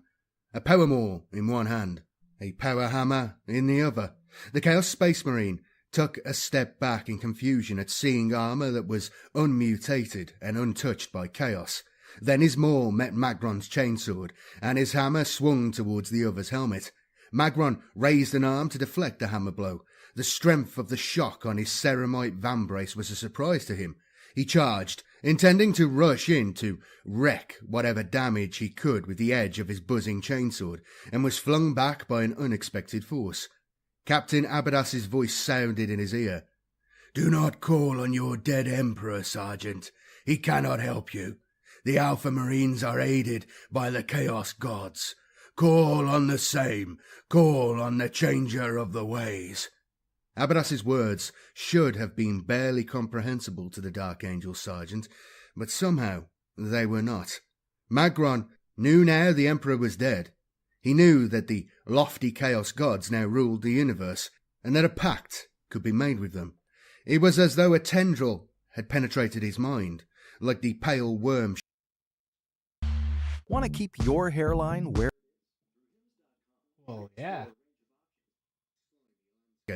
His rage and bloodlust curdled into a manic resolve to call on any power, no matter what, that would help him to triumph. He roared once again at the top of his voice, "Changer of ways, strengthen me!" This was more than a heartfelt ritual.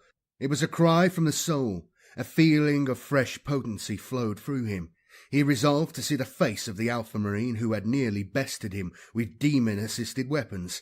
He drew his bolter and aimed a rapid close-range volley at the bird-shaped helm. The Chaos Marine staggered. The weird helmet cracked, then shattered. The face that stared out at Magron was a bloody skull, with round, bulging, bloodshot eyes. It was not a face he could make any sense of, a face without humanity, but inexplicably Magron found it admirable and even enviable. He fired a single shot which shattered the skinless head. Putrid brain matter, green in colour, spattered in all directions. Slowly, with the majesty of a colossus, the bulky form of the warrior fell. Grimly, Captain Abadas smiled to himself. Sergeant Magron's first step on the path of devotion to chaos had been when he had come floating down unharmed, wafted by some mysterious warp influence onto the surface of that planet. Now he had taken his second, more corrupting step. Fighting in the black light was strange, like fighting in a trance. A dim tumult surrounded Magron. Wheeling around, he searched the darkness for another opponent, another enemy kill. Abadas was wrestling hand-to-hand with an Alpha Legion Chaos Space Marine, each preventing the other from using his weapons, their power armor whining and humming. Magron strode behind the Alpha Marine and applied his chainsword to where he knew it would be more efficient, the gorget where the helm connected with the trunk of the power suit. Chaos armor was no different. After some resistance, his chainsword broke in and bit deep. The foul Marine's head flew off. Captain Abadas raised his gauntlet in salute. Magron exulted.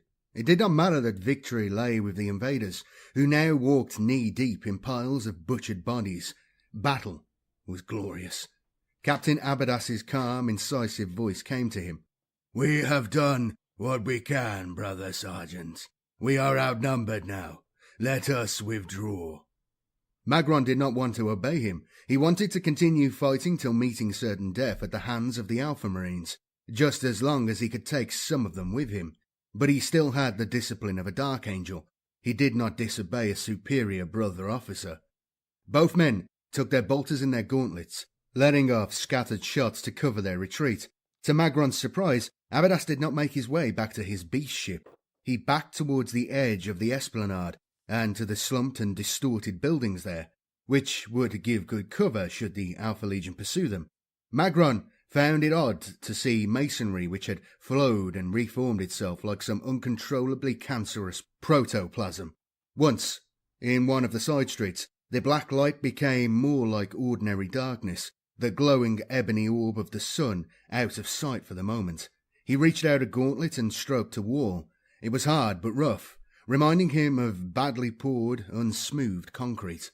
And then, in the blink of an eye, the negative light vanished. A ruddy radiance fell on the ruined city. Moving out of the shadow, they saw that the sun had changed again, and was a glaring, bloody sphere.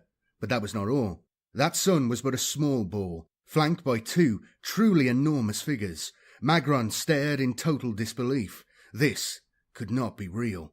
It had to be hallucination on his part. Both vast beings were winged, but otherwise were totally unlike one another. On the left, a vaguely humanoid bird-like beast, crested and feathered, beaked and taloned, with plumage of glittering, changing hues. On the right, a majestic, fearful, wolf-faced, triple-horned, man-like thing, its brief armour decorated with skulls, carrying a huge war-axe and a lash. Both looked down on the world with hard, shining eyes, which carried cunning, knowledge, and power.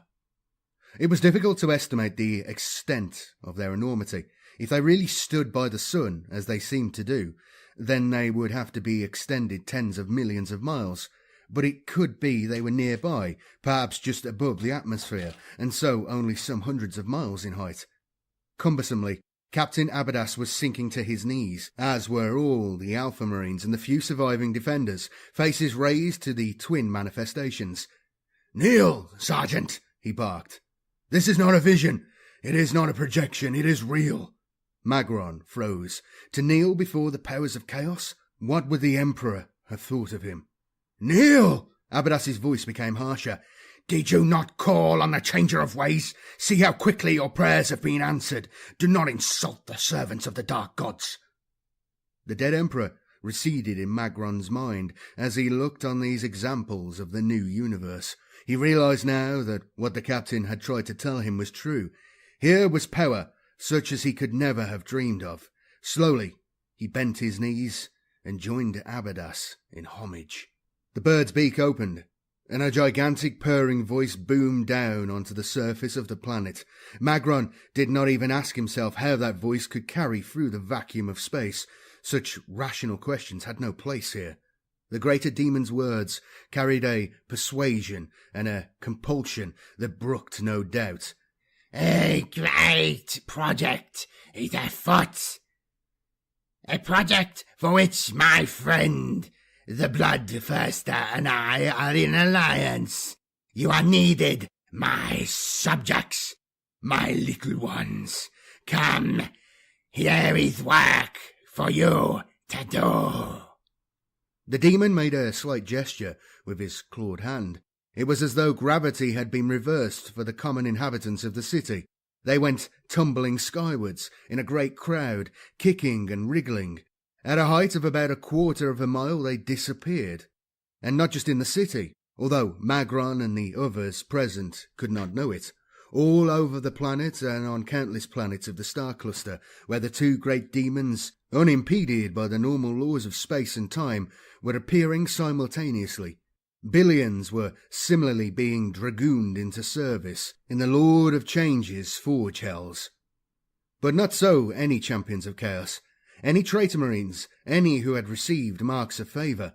The two demons, friends of convenience, whirled and flew off, their forms dwindling into space. Captain Abadas rose to his feet and pointed an armoured finger to Magron's left shoulder pauldron. There, shining like a gleaming quicksilver, was a sinuous sign which had not been present before, and the Imperial Eagle on his breastplate was gone. "You have done well, brother. Those are signs that you have been recognized. Serve Chaos with all your heart, and you will receive many gifts." The Alpha Legion Marines, left with an empty city, were marching, still chanting, back into their cathedral ship. "They go to continue the war elsewhere," Abadas informed Magron. "It is waged all through the star cluster." "Then were the two beings we saw Chaos gods?" Magron asked, still stunned with the wonder of it. "No, they are greater demons, one an agent of Zench, the other of Khorne." Magron recalled that these were the names used by the Alpha Marine when challenging Abadas. "If they are allies, why do their adherents fight one another?" A short, humorless laugh came from the captain's helm. "This is not the world you are used to. Everything is arranged differently. When demons converse, their words form a miasma which breaks out into warfare between their followers." The cathedral starship lifted off and was gone. Now something new was happening to what had been the Rose Planet. Around the ruined city, the curled and blackened remains of the clustered planet petals had still been visible once there was light rearing into the sky. Now they crumbled altogether and vanished. The distorted city, too, collapsed and seemed to bury itself in the ground beneath.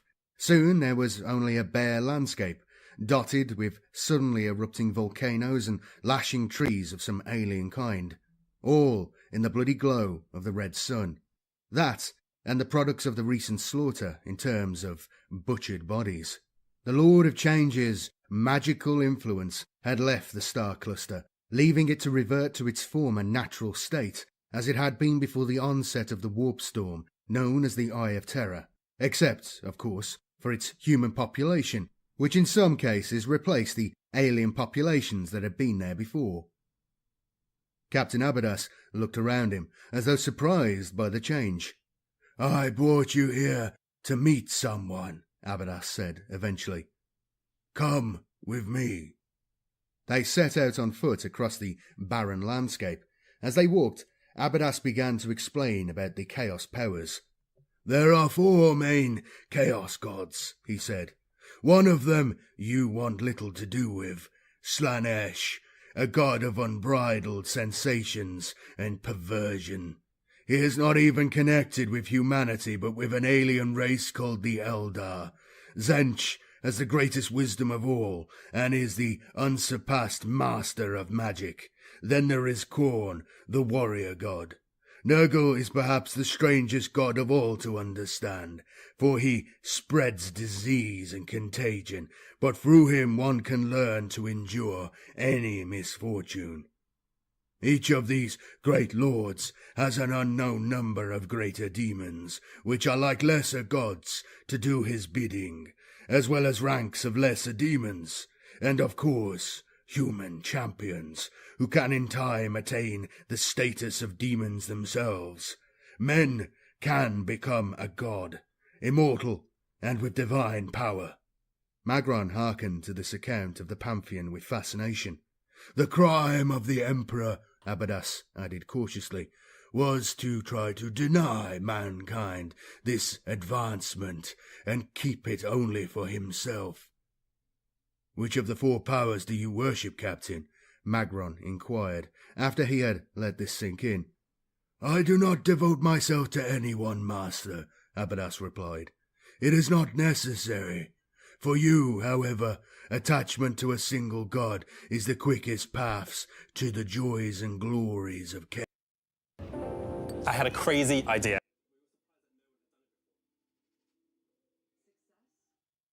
Worth should submit himself to Khorne, the war god. In service to him you will find fulfillment beyond measure. They walked for some time in silence. "Brother Captain," Magron then said, "I beg you, tell me of the last days when you say our chapter was all but destroyed." Abadas hesitated, reluctant to do this, but he decided that prevarication would only make Magron suspicious. He began to mix truth with lies. "We fought hard, and to the last," he said. "In the end, what was left of our chapter retreated to Caliban, and came under siege by much greater rebel forces. The Emperor was already dead by then." He paused, genuinely recalling the titanic struggle. "Such was the ferocity of the battle that Caliban itself was reduced to a fragment, held together only by the defense screens of the central fortress monastery. You will be surprised, Sergeant, when I tell you which chapter led the besiegers." Magron waited for him to continue. "The Word Bearers." For all that his outlook was beginning to change, Magron was shocked to the core. The Word-Bearers were the only legion of the Adeptus Astartes who possibly exceeded the Dark Angels in religious zeal. Their very name was a byword for missionary passion. In the Great Crusade, they had brought worship of the Emperor to every planet they conquered, erecting cathedrals and monuments everywhere. This was the first he had heard of their defection. Communications had been disrupted during the rebellion, and news had travelled slowly. "Yes, those most dedicated to the Emperor were among the first to abandon us," Abadas continued somberly. A loss of faith, which paradoxically grew out of their religious fervour. The word-bearers came to realize that the Emperor was not worthy of worship. He was only a man, and a fallible one at that. They now worship the great Chaos gods with the same dedication they once gave the Emperor, completely and entirely. The two power-armoured Space Marines continued striding over the landscape. Abadas knew that Magron was struggling with himself, but Chaos was aiding him, was helping him to find the way. More help would come soon. I hope you find this story instructive, he said after a while. Who is it we are going to meet now? Magron asked. A chaplain of the word-bearers. While they journeyed, the rose cluster's great night slowly returned. The sun turned black, but this time the negative light it emitted mingled with the fiery glow from the numerous volcanoes. The mixture of black and red light was more than usually eerie. Evidently, the demon of Zench, who had created the rose cluster, had only interrupted the rose cycle in order to make his dramatic appearance. The cycle was now imposing itself anew on the planet's original nature. Hours passed as they made their way across the grumbling landscape. Occasionally, dim, stooped figures, missed by the greater demon's levy, crept by in the distance. The chaplain's shrine is not far off, Captain Abadas announced eventually. He stopped. A towering shape had come into view. It appeared to be a spaceship, but it was of unusual design, a leaping, streamlined shape. In the black light, streaks of sombre colour ran over it, and at its foot, a grisly scene. Chapter 16. The Battleship Rectitude. Rivet gun strapped to his thigh and tool belt clinking, repair mechanic, 3rd class, Gragshek, knelt alongside the secondary ancillary transformer, one of a row of 50 that he had been trying to service. He placed his ear to the casing and listened intently. He shook his head. Everything had been tuned, worn parts replaced, but still the output was not smooth. Gragshek's world was a cluttered cavern, one of many in the vast innards of the Gothic-class battleship Rectitude. Riveted and blackened pillars crisscrossed it. Hoses, cables, and data ribbons turned it into a jungle. Pipes, hanging in diameter from 1 inch to 10 feet, snaked their way through the gloomy space. At either end lay a confused melange of companionways and tunnel entrances. The floor ran with oil and green fluid. The only illumination was a red glow from the roof lamps. Noise was constant, hissing, clanging and clanking, drilling and banging, and the persistent roaring of the far-off drive engines which made the cavern shake. Gragshek had known no other world than this. He had been brought aboard at the age of 6, contrary to regulations, by his parents, who had been junior ensigns. For some reason unknown to him, they had been executed the next day, and the Rectitude had set off with the young Gragshek still aboard. Engineering crewmen had taken care of him and had trained him as he grew up. Much older now, his face was grimed and twisted. He had never been off the battleship and did not even know that it was the flagship of the battle fleet Obscurus. He had little knowledge of the outside galaxy. When the discharge of the Rectitude's mighty weapons resounded through the inmost chambers, he rarely knew whether the warship was engaged in a battle, an exercise, or was test firing. His ignorance was not unusual. Many among the lower-ranked crewmen had forgotten any other environment. He trudged his way to his supervisor. "Magister, I can't fix number 5. Better call a tech adept." The supervisor, who had been watching his efforts from the gallery, shrugged, nodded, then barked into a speaking tube. Shortly, a tech adept clad in a hooded worksuit, decorated with arcane symbols, appeared. He listened to Gragshek's grunted report, bent over to stare at the casing of the transformer, then reached into his work satchel and brought out a little pot of sacred red paint and a brush. Carefully he calligraphed fresh hex signs on the casing, at the same time reciting a religious formula in a loud voice. Then he stood back. Suddenly the transformer was humming smoothly. Gragshek applied his test gauge and grinned with pleasure. The machine had been cured. Without a further word, the tech adept stalked off, stepping with dignity through the muck on the metal floor to climb a companionway. At the top of the ladder, he cleaned the oil off his boots and entered a liftway to a somewhat more orderly level, that of engineering coordination and control. The disordered jungle of engine rooms and machine shops he had just visited extended for a full Imperial mile, and that did not include the massive drive engines, both warp and real space, which occupied the aft mile and a half of the Gothic battleship. Engineering coordination and control took up a smaller space. The ceiling was low. Instead of the cacophony of the lower decks, the hiss of air purifiers and the click and hum of tabulators mingled with the sweet smell of incense drifting from the nearby shrines.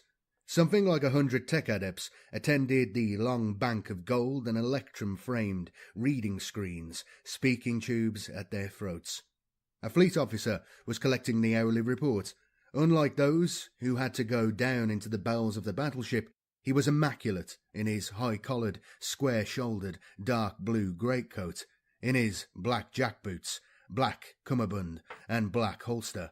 A starburst medallion dangled from the braids on his chest, showing that he belonged to one of the hereditary fleet families. Embroidery on his left sleeve indicated his rank and his assignment to the engineering branch. A scabbarded power cutlass was strapped across the small of his back, a sure sign that the rectitude was shortly to go into action. Accepting the small reed plate, the officer took a lift which whooshed him half a mile towards the upper deck. He paced a corridor lined with armed security men. Then he entered the bridge of the flagship. Even here, the countless sounds of the battleship's functioning were heard. The bridge was a broad crescent, more eerie in many ways than the dungeon-like engineering sections, especially now that the combined battle fleets were preparing to enter the Eye of Terror. Lord Militant Commander Drang, resplendent in full combat uniform, including a peaked hat, able to become a full space helmet, prosthetic eye glinting, strode to and fro. An admiral stood at attention behind him, facing the view screens. A whole battery of specialist officers, gunnery, tactics, evaluation, were seated at comm desks. The usual tangle of hoses and cables looped and sagged from the ceiling. The usual friezes of protective runes and grimacing gargoyles glared from the walls in the dim, uneven light. In the centre were 5 throne-like chairs. Clamped in them, so completely that they almost disappeared, were 5 venerable navigators of enormous experience, clusters of ribbed hoses spraying from their headpieces and leading to various pieces of equipment. To their rear were 5 smaller restraint chairs. In them were held primary psychers of the most sensitive sort, made completely immobile. These had been obtained with some difficulty, for they were regarded as expendable, as were the navigators for that matter. They were not expected to survive what might face them in the Eye of Terror. Adepts from the Scholar Psychana attended them, monitoring the potions fed into their bloodstreams and eavesdropping on their trembling psyches. The curved forward wall of the bridge was an array of view screens, some oval, some octagonal. One of these showed the main deck of the Rectitude as it speared through space, 4 Imperial miles long, bearing ranks of Cobra-class destroyers, Ravager attack ships and Doomfire bombers. It was also possible to see the superstructure and outrigs of the massive ship, the intricately crenulated towers, the gargoyled casemates and buttressed sponsons which bore the battleship's mighty weapons. Apart from the craft arrayed on the flight deck, cruisers and frigates clung like barnacles to the sides of the flagship, while, moving under their own power, brute ram ships and heavy battle cruisers flanked the huge vessel in all directions. The remainder of the combined fleet would have been invisible to the naked eye, though not, of course, to Drang's monocle.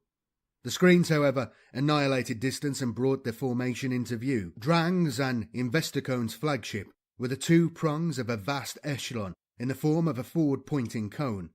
The 2 fleets had come out of the warp to create the formation. Travelling at sublight speed, they were now in the entrance to the Cadian Gate, which led into the Eye.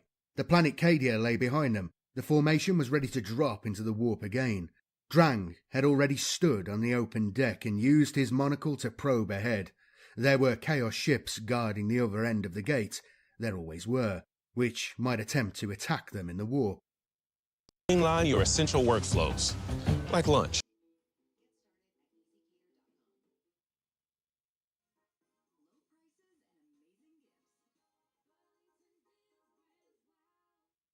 Elements of the fleet he had come to destroy would be able to deploy and fight. There was no glory without battle. On his personal screen, there appeared the scarred and decorated face of Investicone, his fellow commander, smiling ironically. "All is in readiness, brother commander. Will you give the signal?" "I will indeed, brother commander." Drang raised a finger. The admiral standing behind him bellowed an order. A signal flashed out from the flagship. The entire formation dropped into the warp and raced through the Cadian Gate. With a crash that rocked space, the attack fleet emerged within the Eye of Terror, spontaneously quitting the warp. Every single warp engine died without reason. The Psychers moaned. The engineers looked at one another aghast. This was a totally unexpected disaster, and yet the fleet still sped on, at something like warp speed. An impossibility. Staring into the void that was not quite the space it should be, that was bluish rather than black. Using all their skill and instrumentation, the adepts soon found the answer. "Revered Commander, this is not real space as it should be.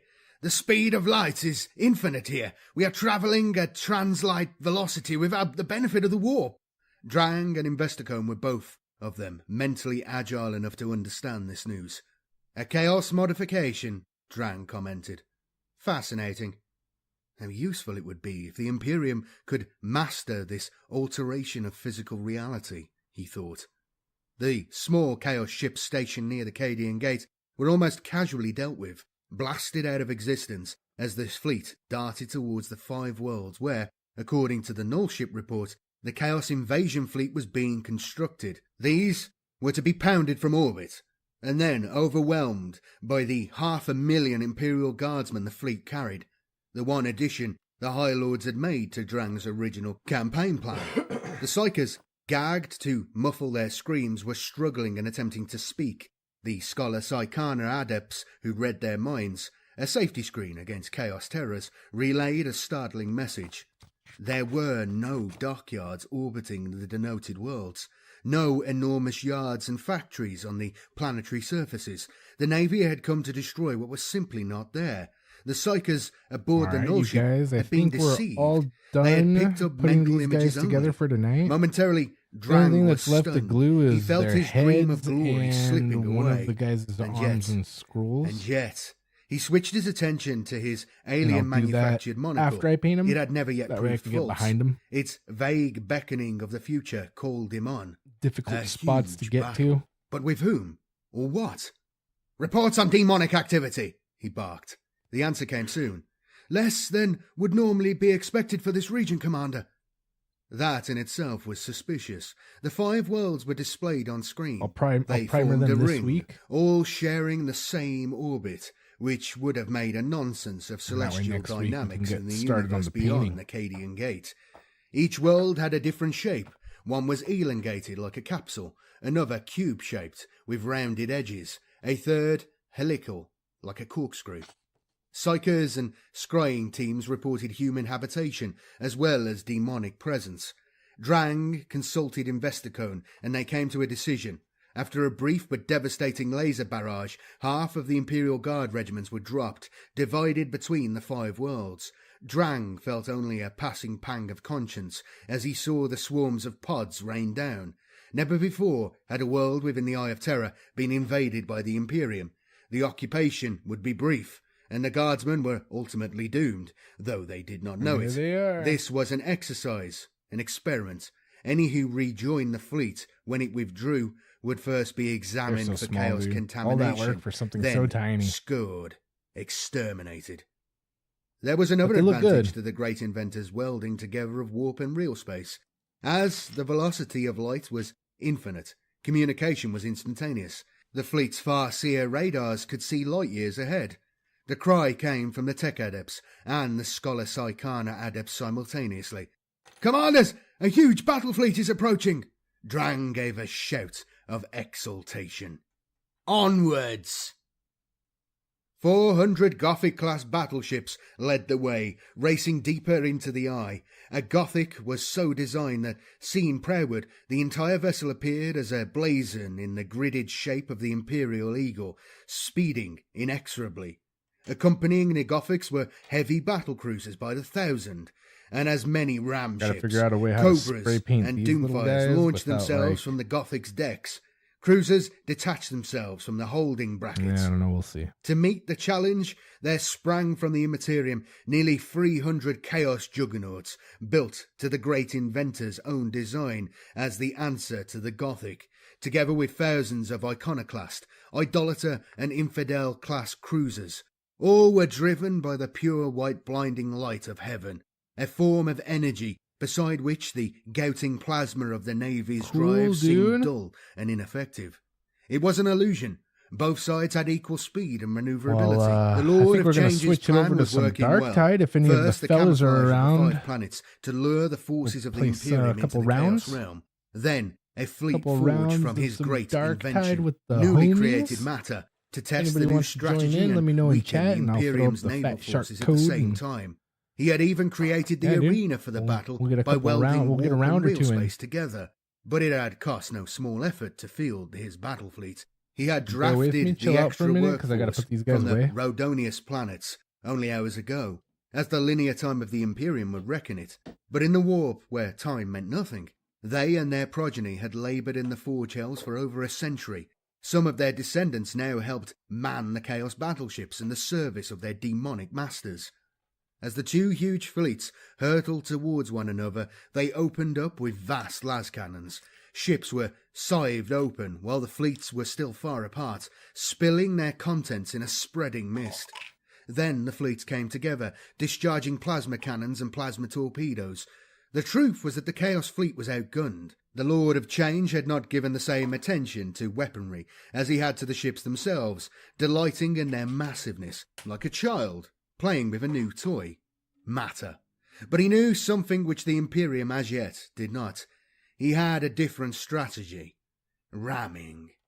Juggernaut and Gothic, 1,000,000 tons meeting 1,000,000 tons at 1,000,000 miles per second. The flash, produced by such mutual annihilation, lit up the entire segment of the eye. Yo, 51, what's up, dude? After the first Just impact, finished gluing which some produced homies dozens together. of We're all these done. We're ready flares, to primer. the two fleets reduced do their that during the velocity week, and and then engaged in we'll more start conventional painting, manner. next Ramming week. was, in fact, If you're part down of for some conventional tactics. Darktide, we're All gonna start Imperial that up Navy here in a ships sec. had ram prows, but not at such velocity as to destroy the attacker as well. Laser, plasma, and ram. Smash, hammer, smash, hammer. Screech and shriek of tortured metal, rip of adamantium armor torn apart, Nice, dude, millions hell yeah. of tons of Yeah, dude, that's a fun one. incandescent wreckage It's fun, it's exploding just- into space. The brute I just ram remember ships getting tore stuck a at the lot, juggernauts dude. like A dogs, lot. worrying the And this stag, was back in the adding days themselves when to you the would... deep probing laser shaft. And this was back in the day when you would look up like strategy guides online, but there were no pictures. It was just like, notepad walkthroughs, game facts or game FAQ. Yeah, game facts. And there was a couple websites where there was just any game that you really wanted to like a walkthrough for. People had like text documents up to like, some would be like 5 kilobytes because it would just be like the main missions and stuff. And then some games would have like, Legend of Zelda status, 100, 1,000 kilobytes, megabytes worth of text, hundreds and hundreds of pages, in depth, 100% walkthroughs. It's broken as fuck. It's not broken. It works fine. It's just like Darktide. It doesn't give you any hints on what to do and where to go. It's like, oh, figure it out, bro. There's a vent right there. You're telling me I had to go through that vent that I kept on walking past over and over? Yeah, you got to go through that vent, bro.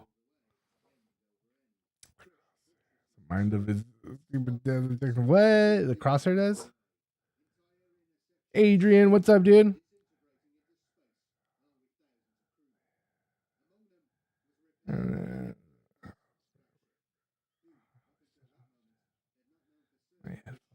Backwards this time, bro. Yeah, no worries, dude. Yeah, no worries, dude. I play pretty bad whether it's late, early, cold, warm. No broken shooting mechanics. Well, you'll get the hang of it. You'll get it. There's a way. Just like you remember Doom. You remember Doom? How there's no pointing up or down. You just have to line it up with the monster. If he's a couple stories up, as long as your crosshair is underneath him a couple stories, the bullet will hit him up on top. So like it's something like that where it seems like it's not, but once you figure out the spot for it, you'll be hitting it most every time.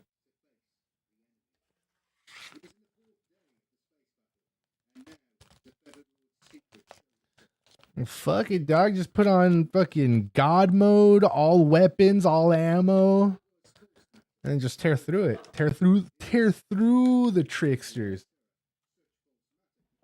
Stormtrooper bastards. Oh yeah, sorry. Elsewhere in the eye, it might last for a few hours. In normal space, it would shred and dissolve in minutes. The Chaos battle fleet, built at the cost of such toil and suffering, had done what it could. The remaining ships, together with the scattered wreckage, faded away over a period of a day or so, leaving human crews behind to perish in space. Put our plastic away. The greater demon was well pleased with the exercise. He had shown I still have a lot of pieces, dude. There's still a whole bunch of pieces in here. Double barrel shotgun, which could not be done in any other way. A couple other things I don't know what the hell they are. Make the false matter more stable in any conditions. Couple swords. Almost anything would then be possible. Battle fleets so huge they would pull off the overwhelm heads the too. human Gotta get the imperium. heads off of here. Whole worlds I'll brought decide which into heads later. existence out of That way I nothing. don't have to Chaos worry about would losing them off triumphed. the spool. About half the fleet, including Sprue. more than 100 Sprue. Gothic battleships, was still able to get underway after the enemy disappeared. Despite the heavy losses,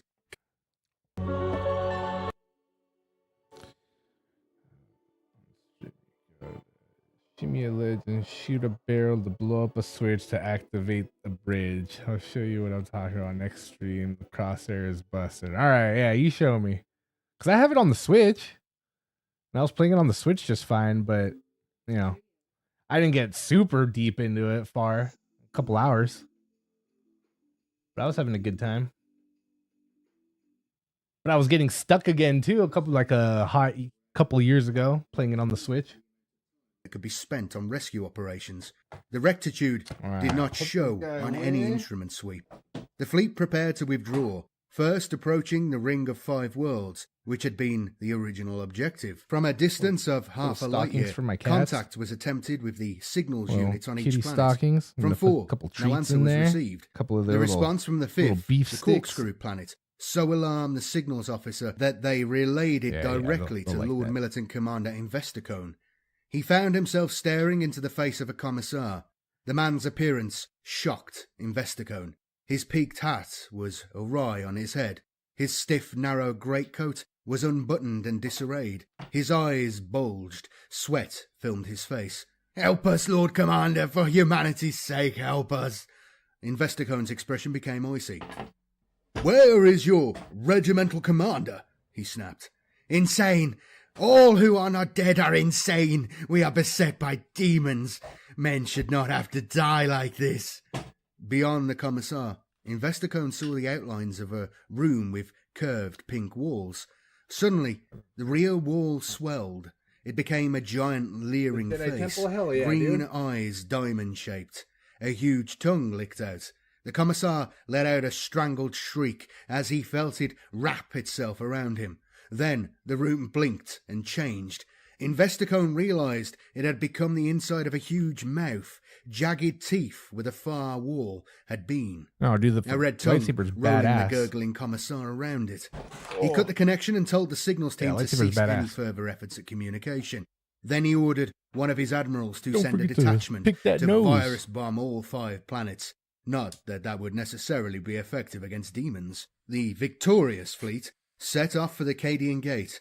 Adrift, deeper within the eye, the rectitude was still the scene of bitter fighting between naval crewmen and the beast horde from the now vanished Juggernaut. Lord Militant Commander Drang believed he had escaped the Calidus assassin. He was determined to die in control of his flagship. even though it was nothing but a dead Start Hulk. up the laptop. Chapter Get that 17. Darktide started. Blood for the Blood God. I'm still like a Kaladin good had 10 begun minutes to away. realise No, that not 10 he, minutes. Maybe like like Ruggalo, was no longer 6 minutes quite away, sane. but They both were in a we're getting there. dreamlike fog, attempting to screen off reality. Yet the world they faced was not reality at all. It was a warped perversion of everything they had ever known. Here, they were in the lounge of a chaos-transformed starship, piloted by a demon-possessed woman who already had tried to disembowel one of them, yet they behaved as though they were in no danger. His head in his hands, Kaladin agonized over his mother. Ruggalo struggled free of his bonds in the distillery.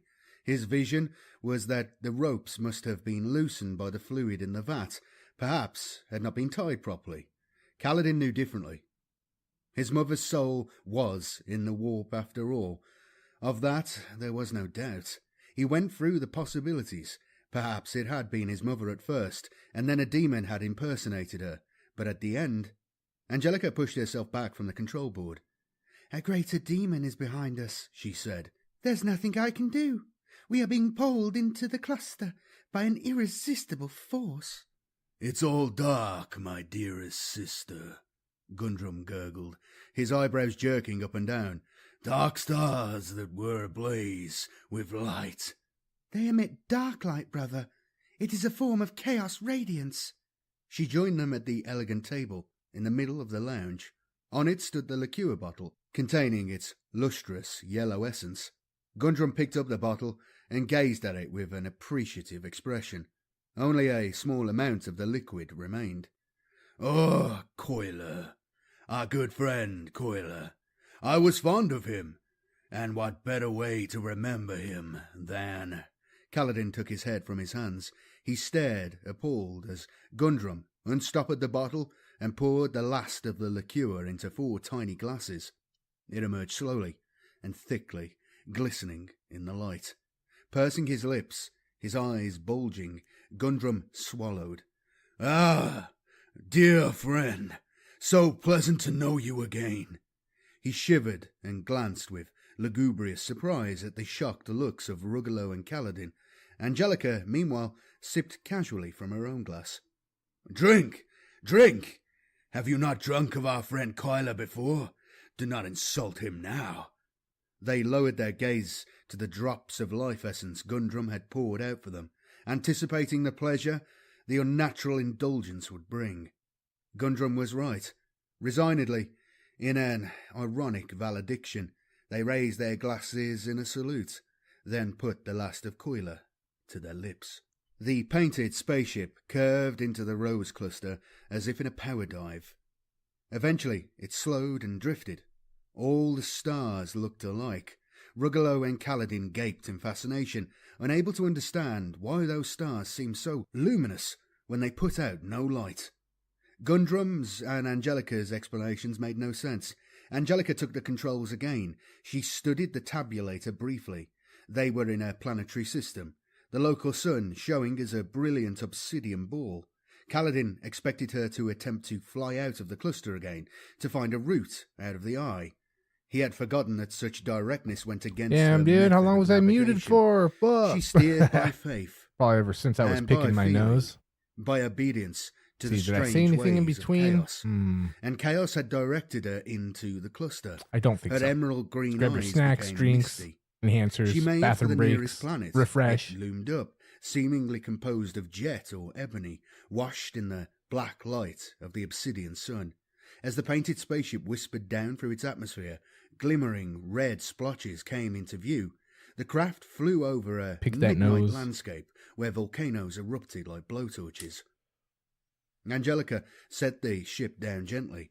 Kaladin gave a cry of alarm when she pulled the lever to let down the ramp and open the port without checking the quality of the outside air. But no poisonous vapours or deadly spores drifted up the elevator shaft to invade the ship. Only a sulphurous smell. Curiously, they all followed her. She stood at the top of the ramp, looking over the desolate landscape. "Bracing," she breathed. She passed down the ramp with a curious high-stepping tread. and rubbed her bare feet in the strange cinder-like soil, from which wriggling worm-like tendrils were constantly poking and withdrawing. "This is the place. Oh, my brother, we enter the dark night of the soul. Pleasure beyond compare." She began to dance, waving her arms in the air, lurid flashes from the distant volcanoes giving her flesh a rosy glow amid the jet black of the sun's illumination. Her face had come even more alive, her emerald eyes glittering. Ruggalo shook off Kaladin's restraining tug and followed her down the ramp. He was in a trance. Never had she looked more exotic, more magnetic, with her heaving bosom and full rump straining to burst out of her basque. He held out his arms and walked towards her. "No, Maynard, no!" Kaladin ran down the ramp, seized Ruggalo and pulled him away, but Angelica was not even looking at either of them. "It is the Black Sun, brother," she trilled. "By the roots of my desire," Gundrum boomed. Now she uttered a delighted shriek and seemed to explode out of the bounds of nature. She became the demonette again, the daughter of Slanesh. Her green eyes grew slanted, more large and more saucer-shaped. Masses of green hair surrounded her head and shoulders. Her hands became long, razor-toothed pincers. A long, thick barbed tail sprang from the base of her spine. Her feet became two-toed eagle's talons. But it was in her beauty that the transformation was most startling. It was a beauty to induce ecstasy in the beholder, a beauty that was utterly irresistible and at the same time utterly loathsome. Now Gundrum was standing on the cinders, staring at his sister, entranced. The look on his face was extraordinary, even for him, as though he had ceased to be human altogether, and had been converted into some alien creature with a different set of emotions. Then Angelica struck him. With one pincer-like claw, she seized her brother by the neck. The other delicately tore away his dark-coloured clothing, and then began playing with his exposed skin, stroking, teasing, cutting, ripping. Blood flowed.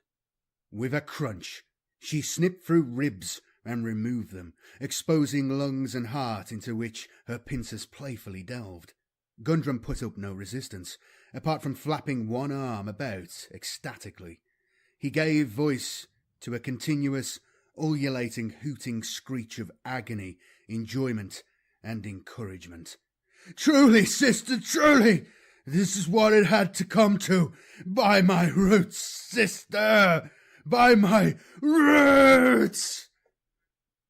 Kaladin still held the melter gun. He whipped it out, despite remembering what little effect it had had before on the demon, intending at least to put Gundrum out of his torment. Ruggalo grasped the weapon, forcing the muzzle up. His face was wild with passion. "Leave her alone! It's my turn next!" The burst of energy gouted into the air, momentarily outlining the scene in a white glare. In the same moment, the demonic Angelica raised a talon and elegantly tore open her brother's skinny abdomen, then dipped inside and tickled his intestines, as though splashing her toes in water.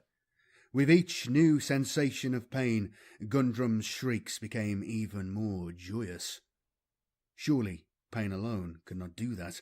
What incredible delights were being added by Alright, you guys, we're going to kill this episode. Sensations. We're switching over to Darktide. Yeah.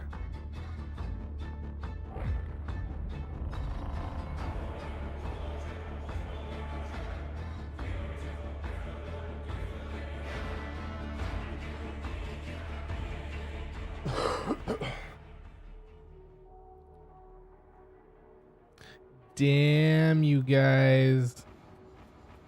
Everybody's at level 30, huh?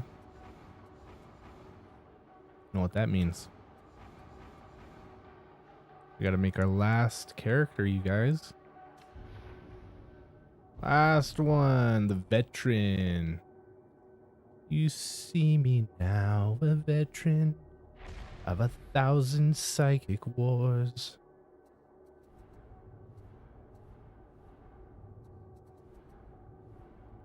Let's go.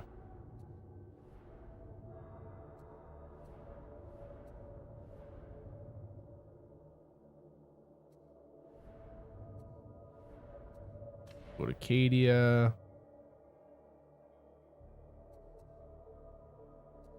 We'll go Defender.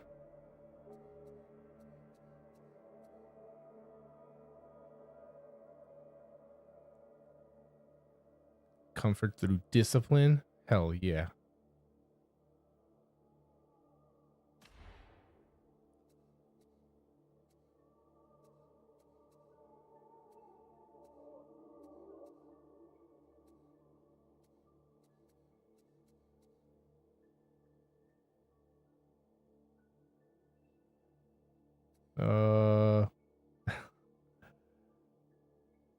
Saved by the Sarge. Sarge. Come save me, Sarge. Yeah, homie. And we'll do randomized right bumper. Right bumper. Right bumper again. Right bumper again. Right bumper over and over until I get something good.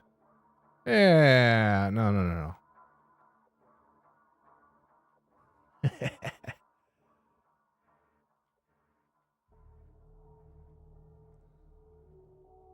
Why are there like only like a handful of randomized presets? With all the options they have, you would think they would give you like more options on the randomizer. Do this guy. This guy kind of looks like a vet. Francois, where you at? You awake yet? You jumping on this? Alright, continue. Just another day in the Imperial Gap. Another day, another set of useless... I watched the world die. 8,000 years of defiance gone in an... Don't give the heretics a fraggening! Whoops.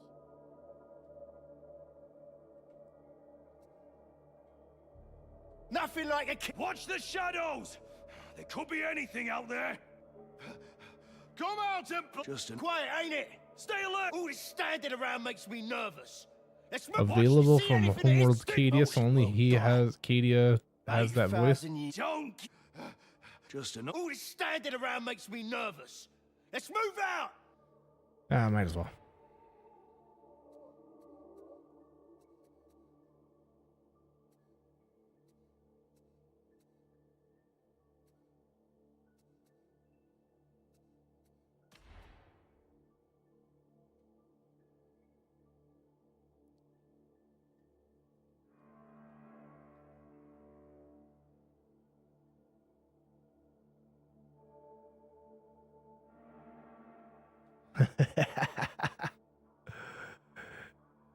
I have the power. He-Nam. Yeah, his name's He-Nam, not He-Man. He-Nam. Skip the prologue. We don't need no prologue. We don't need no story mode either. We just want to get in there and catch a level or two. Have 51 carry us. Save me. No, we should be all right. Adrian, are you hopping on, bro? Oh, here we are.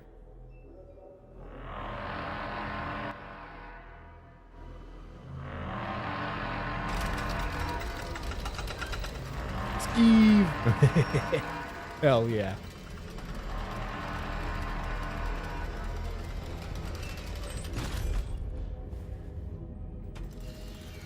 He-Nam, H-E-N as in Nancy, A-M as in Mary. It is my honor to serve the God Emperor. We're doing it to avoid copyright issues with the He-Man creators. The supreme power of the Holy Inquisition is mine to wield. Who am I? We've seen this cutscene before. It's all good. Yeep. The High One.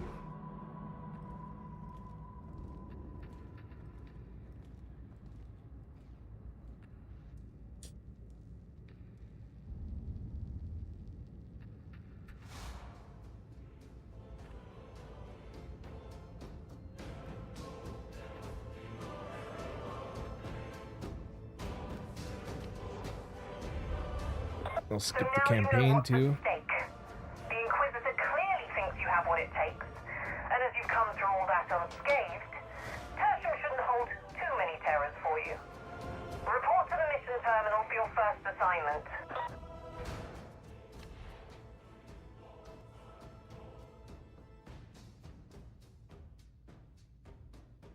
Yeah.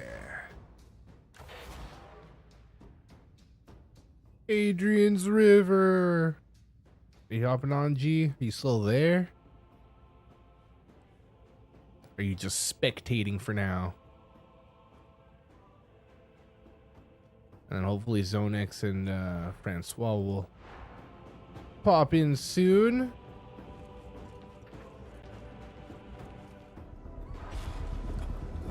Yeah, what's up, dude? Well, if you think you're up to it, you're welcome to try. Here we are. How do we talk about this? We're doing it. I know we talk about this, me carrying you, man. I mean, I'll carry my dead body to the floor. Yeah, but I'm level 1, so like you'll be able to carry me a little bit. I guess so, yeah. What class did you just start? The veteran. The last one I haven't done, veteran class. Oh shit. Yeah. Hopefully he's dope. He should be alright. Don't forget to get your weekly contracts if you want to update any of those guys.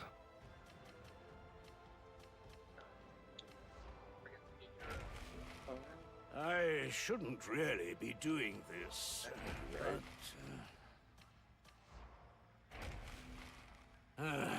let's see now. Yeah, my menu's just showing the special... Oh, cycle tab. There we go. What's up? Oh, normally when you press the touchpad on the PlayStation, it shows the weekly contracts, but it shows initially like the special events. So you have to press square to like cycle the tab. Yeah. Special event. Good thing we could finish that one. Oh, have you finished it? The special event thing? Most of them. Oh, okay. That's why I said that can't be right.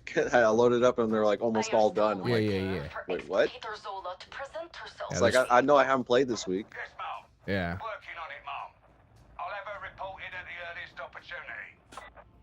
Yeah, I got pretty much switched all of my my weeklies. No worries, hand. Get your smoke on while you're at it. Oh yeah. Oh yeah, I've been doing that the whole time playing Jedi Knight. Hell yeah, dude.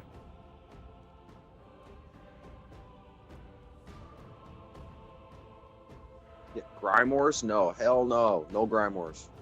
Yeah, none of that.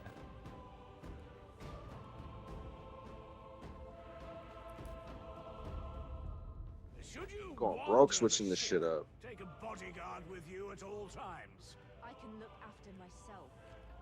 They keep giving me ranged shit. Yeah, dude, I don't like ranged shit and Grimoires. Yeah, I'm not down. I'm not down for ranged. I'm not down for melee attack of either anything. I'm not down for grimoires. I'm not down for I just want to cruise through and have a good time. Well, I'll do melee because I'm doing that like 70-80% of the time. All right, hell yeah. Talk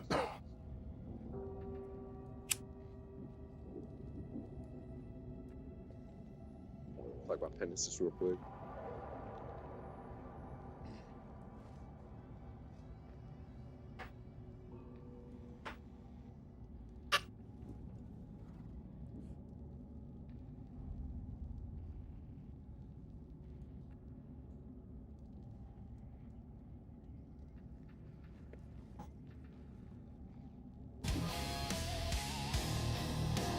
I'm ready whenever you're ready. Yeah, buddy. I'm not sure if I can start. Wait, I might be the only one that can start it. Hold on,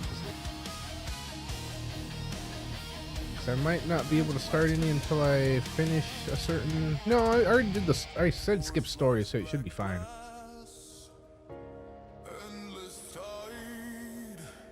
Oh, what did I do? I heard something. Oh, it just said no, basically. No, I think we're good. I'm not sure which one to choose. There's the one with the event, or a couple other ones. Low intensity, hunting grounds.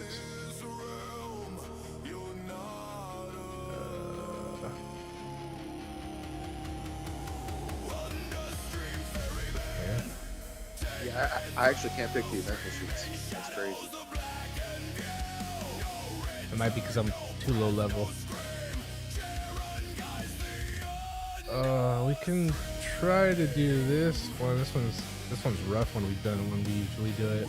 Well, yeah, might as well since we kind of know how to do it. The one with the smelter where we turn on all the valves and hold it down at the end. Okay.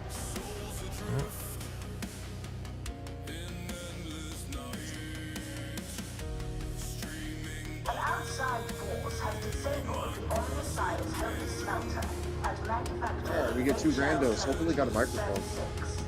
Corruption is indicated. The targeted application What's up? of violence is recommended. Microphone? Said we get 2 randos. Hopefully they have a microphone. Oh yeah. At least one of them.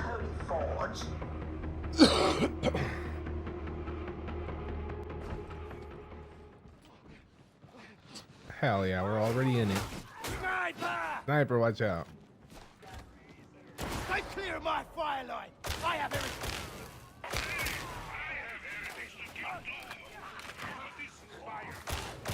Everywhere. Damn, I already ran the wrong way. But heretics are everywhere. Where do I stand? Yeah, I don't know the way either, but probably this way. Yes, boss. What about here? Is this fire line? I'll do my best, you guys. But my best probably won't be good enough. Yeah, I may be able to carry, but I can't lead for sure. Carry me. Oh my god. Hey, we got another ogre. It's a good sign.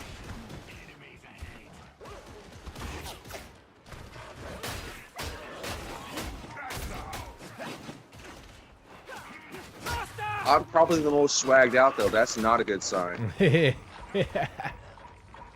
gonna be the one to carry us, bro. Everyone's wearing noob shit. Oh no.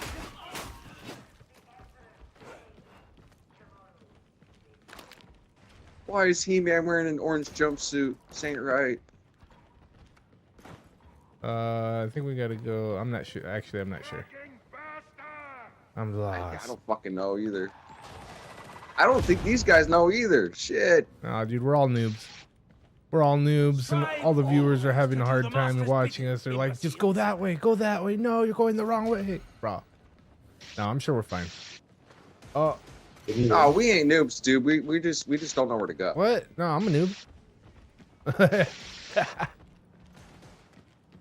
Down here? Might be down here. Maybe not. We just gotta go in a big circle until we get out of here.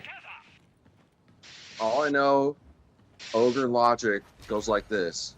If there's shit to kill, we're going the right way.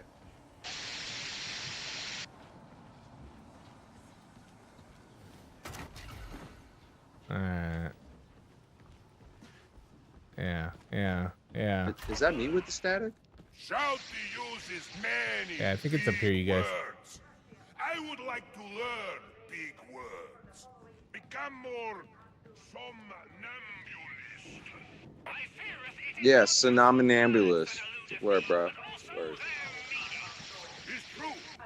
I'm often very pentatonic. Will you teach How do me we get over there? Shit! If I knew where you guys were, how you got there. Go. Virgil! No. It's fine. The other ogre got him. Stabber. Oh, then the trapper got me. No ogre left behind. Yeah, I think we're... Alright. We'll follow them for right now, because looks like there's not enemies. That this was way. me. No worries. But yeah, it might be. If it's not this way, it's definitely the other way. Obviously. Oh, healing station. Oh, dude, they found it. We're good. Don't forget to grab stuff. Kill that dog. Yeah. Grab a health. Oh, buddy forgot to grab a health. Bad doggy. Help the big man! Half takes his dead! I'm grabbing this health since. Do not resist treatment. Yeah. Yeah. And that. I'm good. Good. Whose microphone's fucked up? Oh, though? the Sounds dog like got it's being me. dipped Somebody in hit an him. aquarium. The dog. The other ogre's got you. Alright, hit that button. You gotta hold it down until the elevator comes. Hold it down, you guys. I'm level 1. Save me. Oh, where I'm going. Don't let the dog The other ogre's down too. Nice, we're good. Remember, guys, try to stay together. It'll help with dogs. Virgil.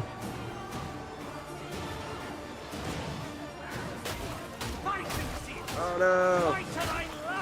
Don't forget to bob and weave. Use your dodge. Use your superpowers. Oh yeah, that might help. Why not?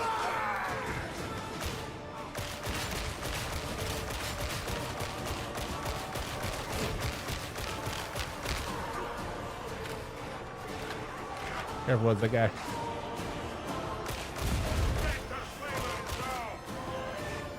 Fire everywhere. God damn. Woohoo, you guys. Oh, Trapper got me. Get him. Oh, who's down? But the Trapper's right there. Kill the Trapper before he catches you, Frug.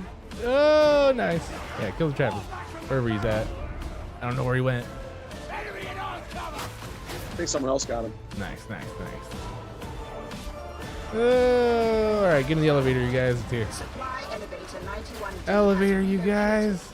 Oh, somebody's down. Oh, there's that Trapper again. Virgil!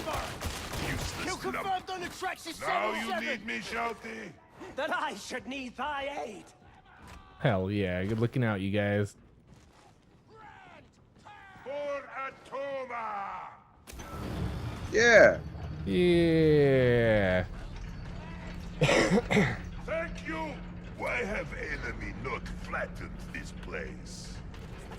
The foe seeks only to cease immediate production. Yo, teammates, I'm streaming over on a channel called My Streaming Buddy. If you guys ever feel like checking it out, My Streaming Buddy over on YouTube, Twitch, YouTube and other places.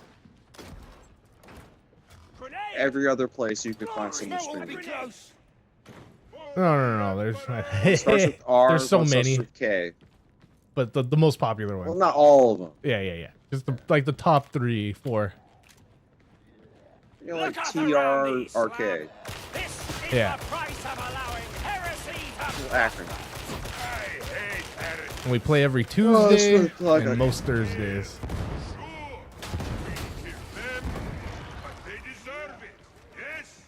Try to get those things on the walls, those yellow things. Yeah. Nice. Activate the furnace. Where's the furnace at? Metaphysical contagion in retreat. Continue. Oh yeah, hit that button. Hit this button. And then the door over here. So you know what you're doing. I'm getting there. Kill these guys. Go through the door, grab those healths. I need that health bad. Oh yeah, you do. I'm getting it. Alright, I'm good. Careful with the fire barrel. Thanks. Total ogre move right there, bro. Look back, I lit this bottle rocket under your chair.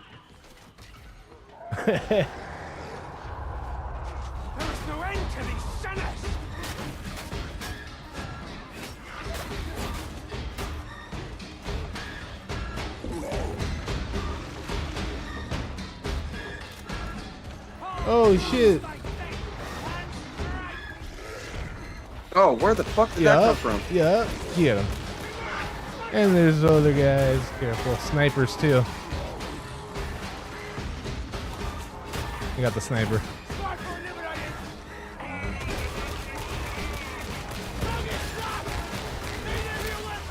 I'm throwing a grenade. Oh, bro, and he's running away. Of course he is. How'd that happen? This is happening. Hold on. Oh yeah, throw me up, motherfucker. Yeah. We're good. We're Throw good. me up and turn around. Yeah, get him, get him, get him. Shoot his back and shoot him in the head. Back and in the head.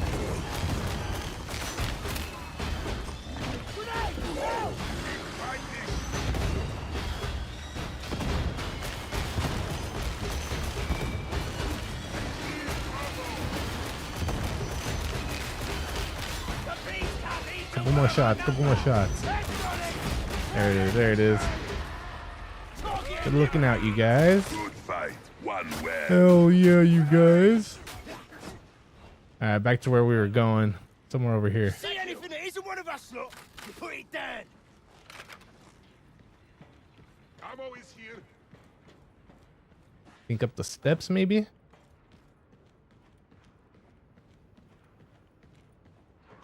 Yeah, up here, up here, up here. Oh, wait, no, no, no, go back, go back.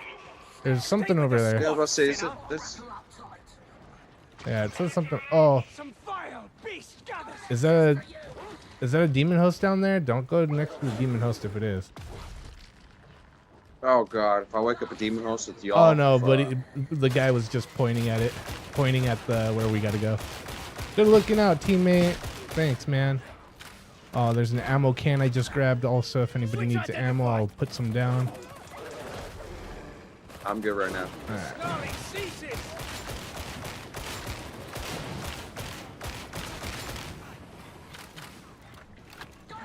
Virgil, He-Man. Careful, it's the trapper. Oh, trapper got me. Trapper! Yep. Thank you, thank you. Yeah, Virgil got that. My thanks, priest. Alright, so our other Ogre just ran the fuck off. The guy's name, Shave. Shave just ran the fuck off. He's right there, he's right there. I put the ammo box down if you guys need ammo. It's right here. I do need that help though. Yeah, the ammo's just right back there a little bit if you guys want it. No? Alright. Fuck it. Yeah? Alright. Yeah, it's right over there. Oh. Hella far back there, man. It's not that far. It's so far.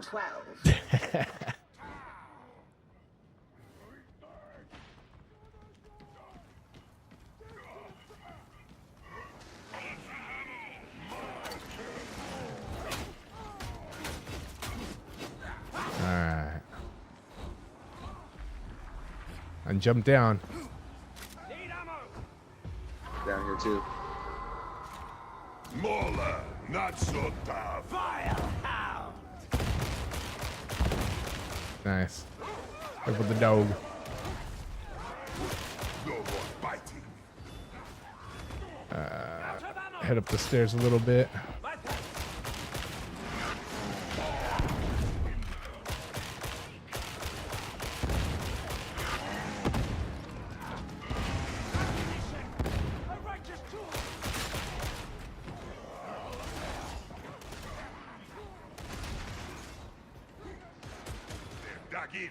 We have a job to do. Let's get out here and Carl can do it.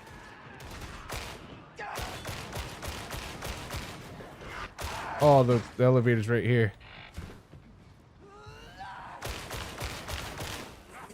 The sum of your parts is greater than the individual. Hell yeah, you In guys. other Good looking out. words, group up.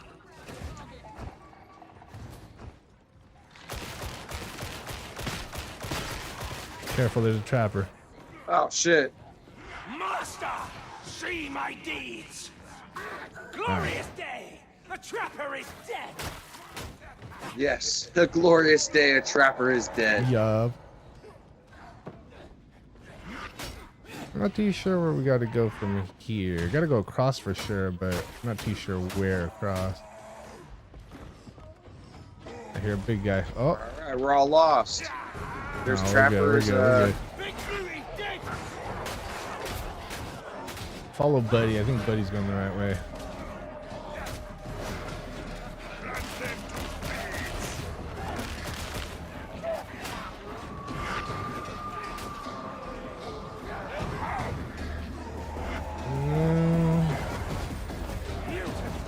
Yeah, not up here. Got you, buddy. Oh, I'm down. I'm still up here. I'm down. I'm down. He-Man, shave. Get him, get him, get him. Nice, thank you, thank you. He-Man should shave, but yeah, we gotta go down, I think. Alright, I'm down here.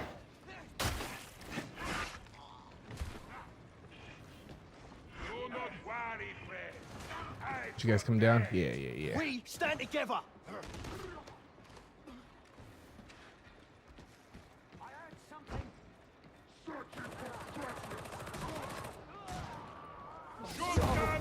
For release. I'm coming. Aid me at once. covering y'all. Yeah, buddy, thank you. Obliged to you. Alright. I mean, there was no threat, but yes. Cease thy hoarding of the ammunition. Thou really art a lummox, Slab. Yes, from long line of lummoxes. Have pedigree. Truly? I must say, I find that surprising. An ogre of hidden depths. Everybody says so. At last, smelter control is within reach.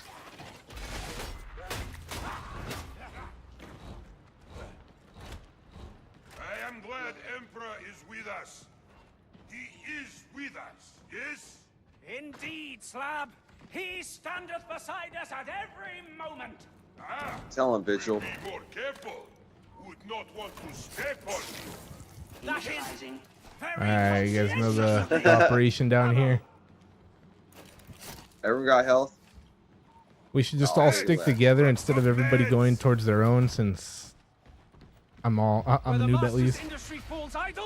Alright, we'll go flip the switch. And then we'll go pick a spot and run it. Alright, let's oh yeah, this part, yeah. Let's go down here, right here. Down left.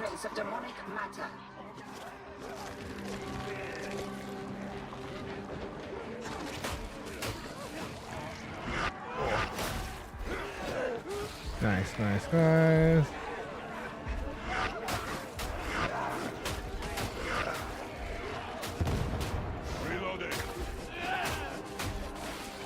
Alright, there it is. Cool, alright, run the next one. Back here. Oh, alright. Alright.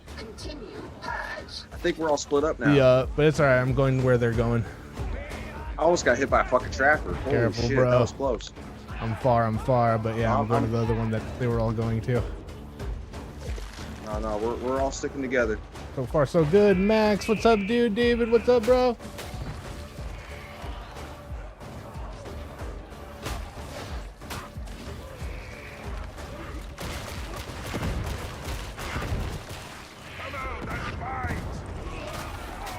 Who's down? Virgil. Alright, we're coming, bro. Careful, trapper. Oh, trapper! Gotcha. And gotcha. What? Somebody grab me, yeah. So I got hit by the gunfire. Careful. Brawl up. Trapper. Where? I'm just outside the fire too. That's crazy. Alright. Go across. Get the other one. Anybody that's shooting at us, get them.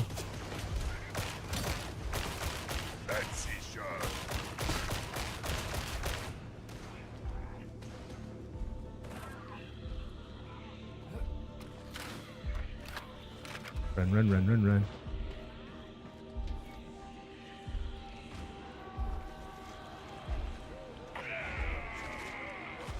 Remember those yellow ones first, the little ones.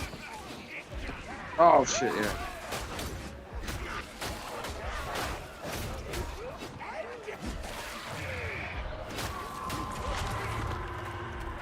Woo.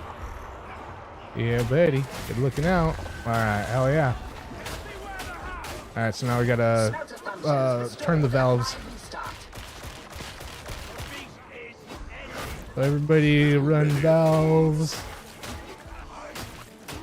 If you guys feel confident to split up, we could, but yeah, it's a little iffy. I'm going upstairs right here to this one. Because they pile in all sorts of crazy.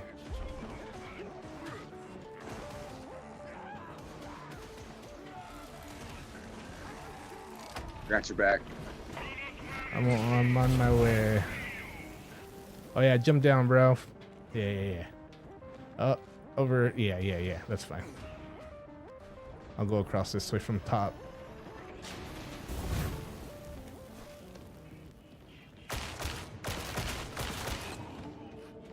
You guys got it. They're going to it.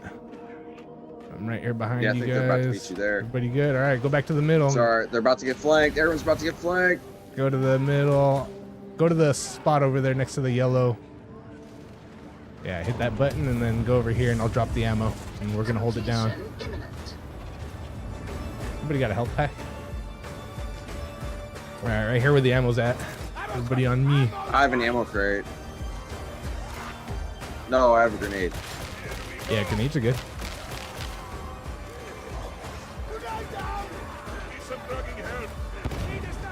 Yeah, if I put him in the right direction. Holy shit.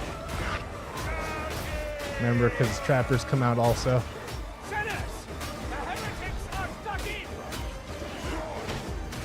Big guys. Nice, good looking out, you guys.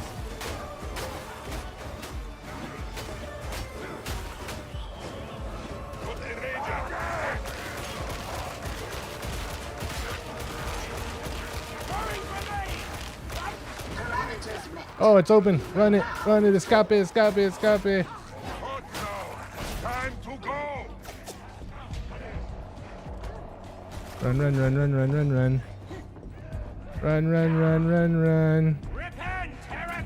Hell yeah, you guys. Hell yeah, you guys. We did all right. Escape.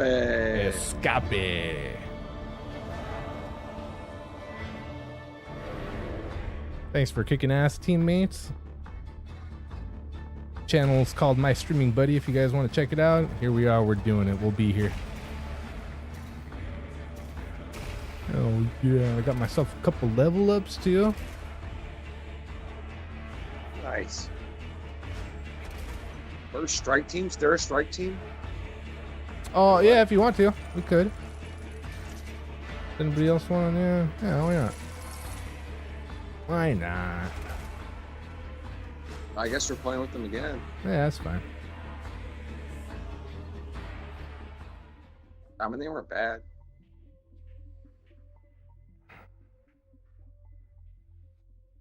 Just gonna level a couple of my things up right quick and I'll be good to go.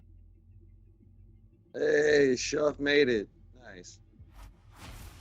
Yeah, what's up, dude? All right, yeah, let me just level up real quick. Pennant?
Can you hear me? Yeah, we hear you now, bro. What's up, dude? What's up? Chilling, man. Here we are. Yeah, I don't know why it wasn't working in the game. I was trying to get it working. Oh, no worries, man. Better late than never.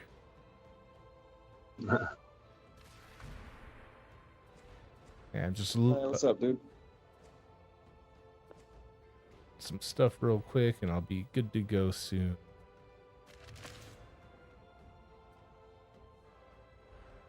Actually, let me go to the bathroom right quick, and I'll be right back. Bet.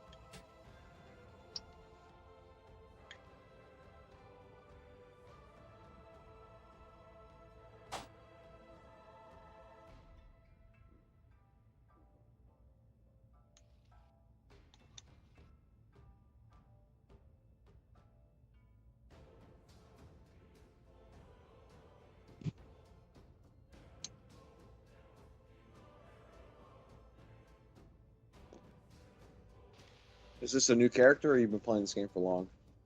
No, me and my friends just started playing it like yesterday. Damn. Okay. Yeah, so I don't know how to play this game. I don't know, like, it's so weird. It's tricky. I know how to play it, but like I don't know the maps. Yeah. Is there a story, or like it's just waves? There is stories. There's a story to it. You have to play like the levels in order and shit, though. Okay.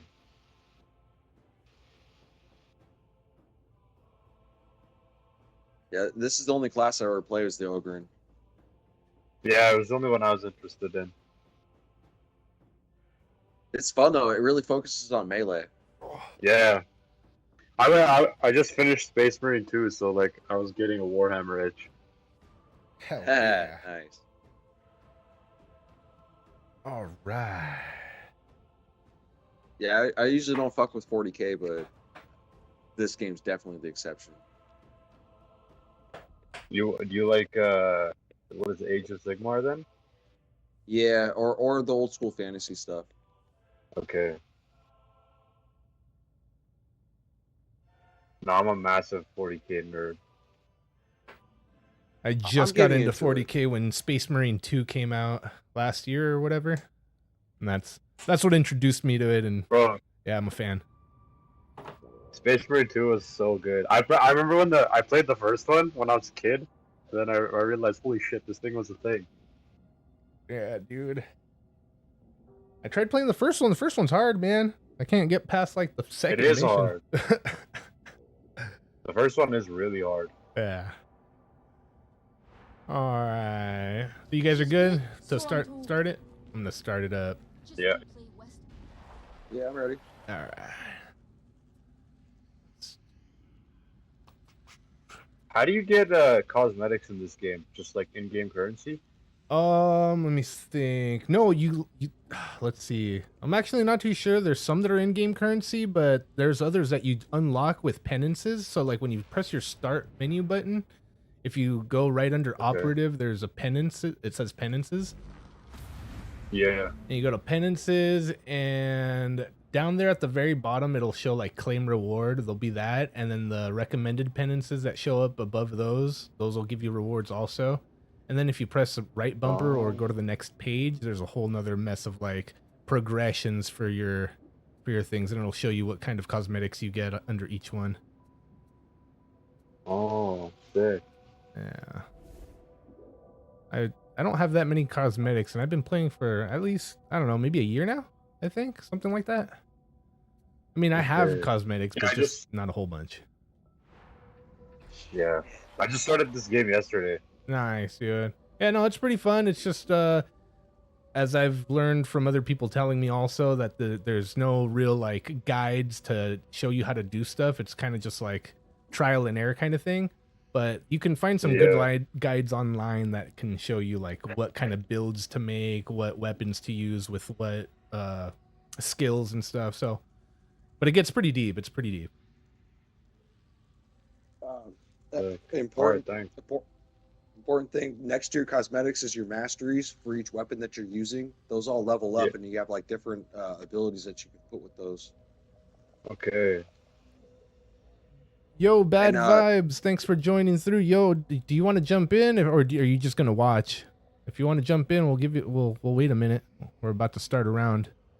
If you just want to spectate, no worries. When you go to masteries in the operative menu, when you're pressing the R1, L1. If you press R2 and L2 in the masteries thing, it'll switch between your ranged weapons and your melee weapons to level up. Oh. Here we go. Here we go. Damn it! I gotta fuck with my masteries right now. Actually. Oh, no worries. Back out. I already accepted. Oh, no. All right. Next one.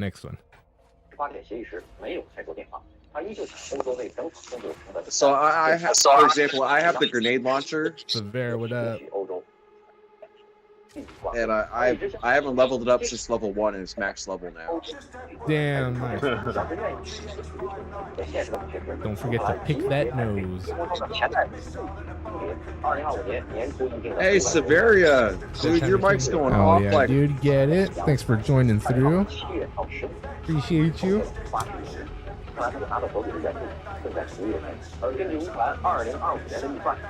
Severia, if you're watching TV, you need to mute it or something.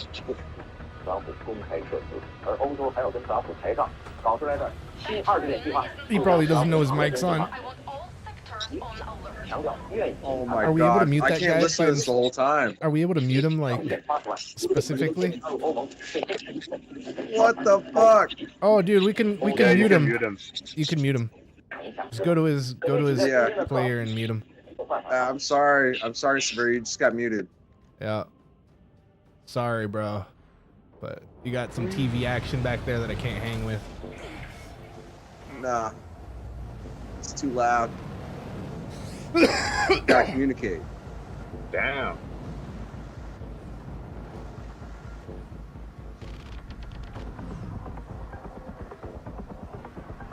Oh, I don't know this level either. Fuck. It's just one direction. Remember, there's a battery that we need to get here in a little bit.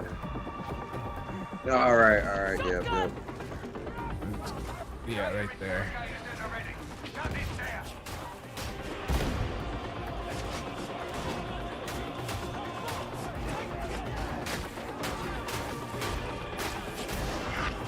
Don't forget to dodge. Use your dodge button as much as you can. Get your slide. Don't forget to slide as much as you can. Yeah, dodge some bullets, dodge some damage.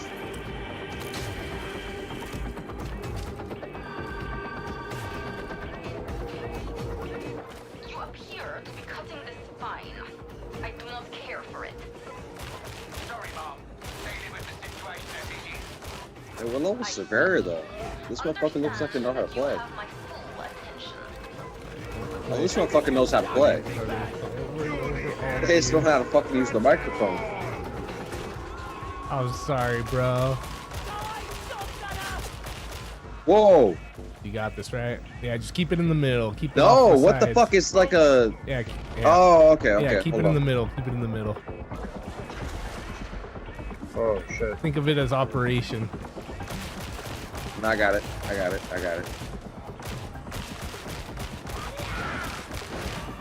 The Ogre don't usually handle such complicated Oh, the dog mechanics. got me. Nice, thank you. Thank you, shoes. Hey. Damn, dog. Yeah, dude. I'm not talking about you, Tyson. You good. Careful. Don't go out too far on the cart. You want to keep cover. Yeah. And those dogs that come down and get you, they come out more often when the group gets split up. So they we gotta keep moving. This way. Yeah, so if we get split up, the dogs come out more often. So yeah. That's what I'm told, and seems about right. I buy it for $1. Yeah.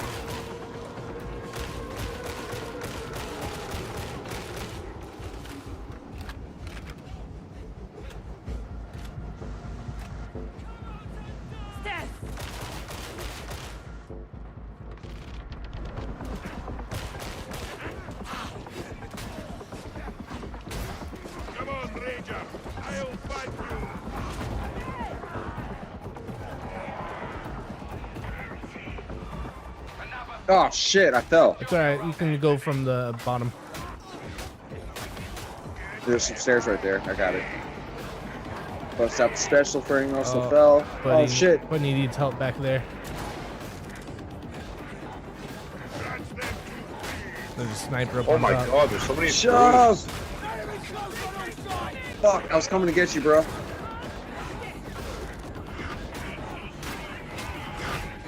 I killed the sniper. We got Sabrar. There we go. I got you covered. Cool.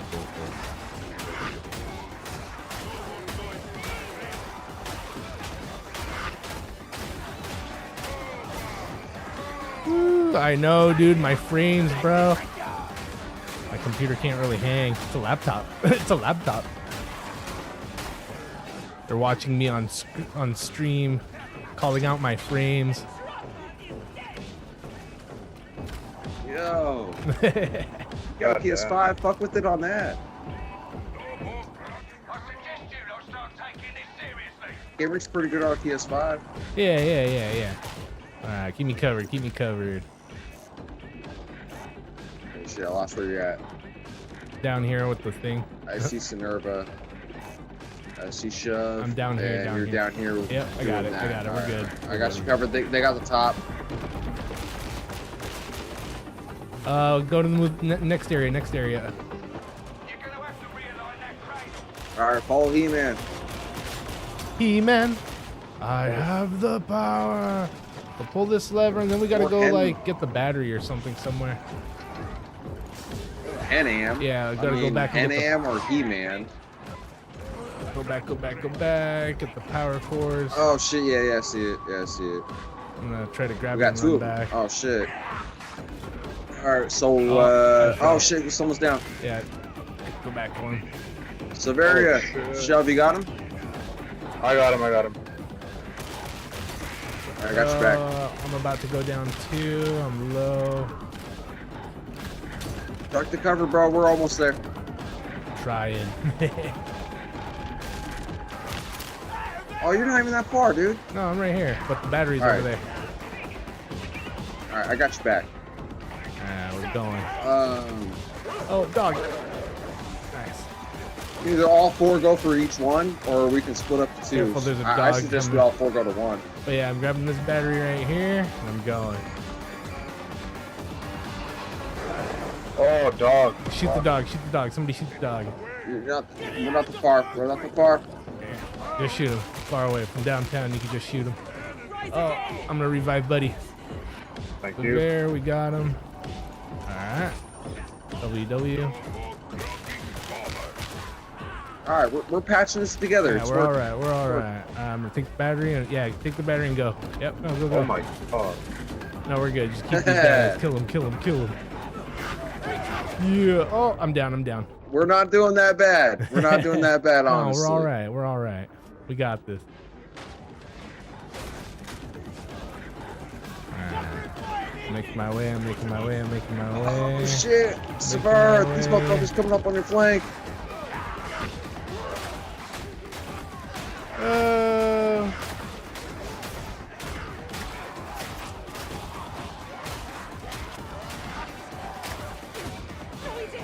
No! Oh, Shove! Alright, I got one You got battery this, in. bro. You got Go this. get the other battery. Run. Back. Other way. No, I got your flank, guys. Got your back. Alright, yeah. Take care of these motherfuckers. There's a dog over here. He's going up their tube. Oh, no, he's coming down here now. We're coming. I think we're Got him. coming. Oh shit, no, Savard! You're not going down. Trapper. I got you. Even if you're listening to like drum and bass right now, just know I got you, Savard. Got you. Dude, I just clutched it out so fucking hard right now. It's great. I swear, half the time these motherfuckers just be listening to music. Oh, They shit. don't even give a fuck about communicating. Oh, I didn't make it. Probably doesn't know his mic's on. You got it. Oh yeah, I completely forgot we needed this motherfucker. He might be good now. I don't know. The action's too hot.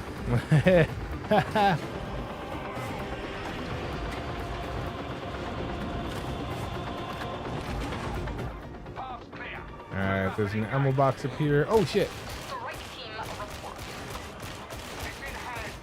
No, they still got their fucking TV on. I'm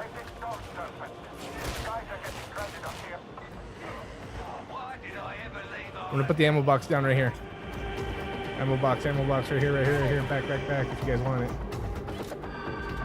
Right here. Oh no, I'm good.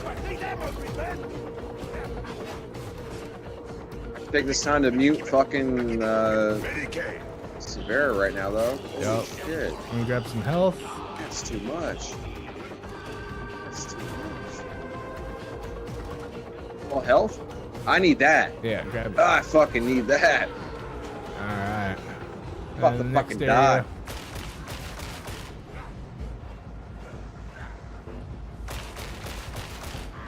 Looks like we got another bomb cluster. Let's hope it's the last. Yeah. Get him. Oh shit. Oh, I got you. Oh, the dog got me. Somebody get the dog.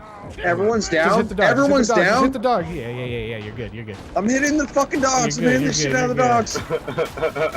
Because someone's off a ledge. Yeah, grab him while I get your back. Got you, bro. Thank you. Alright, now let's go pick up No Buddy. worries. It's alright. Severa will get him right now. Oh, Severa, you fucked up my goddamn gunners. Fucked up my weeklies. I'm over here across on the other side. Come.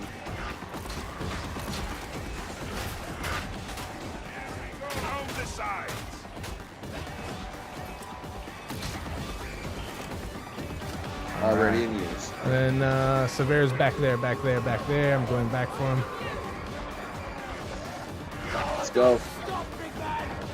This objective, rescue. Dog got me. What the fuck? Yeah. Thank you.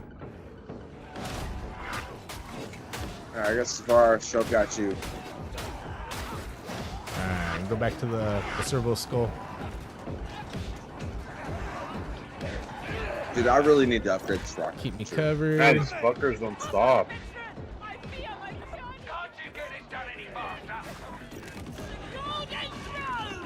I got you, bro. Thank you. And we're good. Hell yeah. Hopefully we're good now. Just gotta wait for it to finish. Yeah, this is it. This is the last train, right? Should be. Boss man. Oh, no, we got the boss.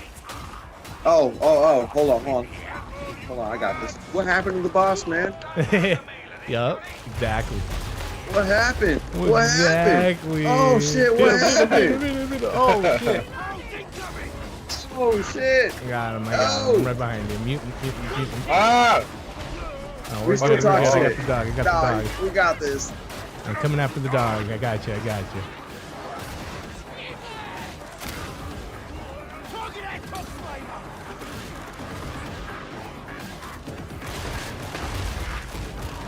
Hit him. I'm down. But hit him. He's almost dead. He's almost dead. Hit him. There he goes. I'm down. Nice. Get him, you guys. I got Hell you, bro. yeah. Good looking out, fellas. And then go break all those yellow things and we're done. Careful with the guys behind you.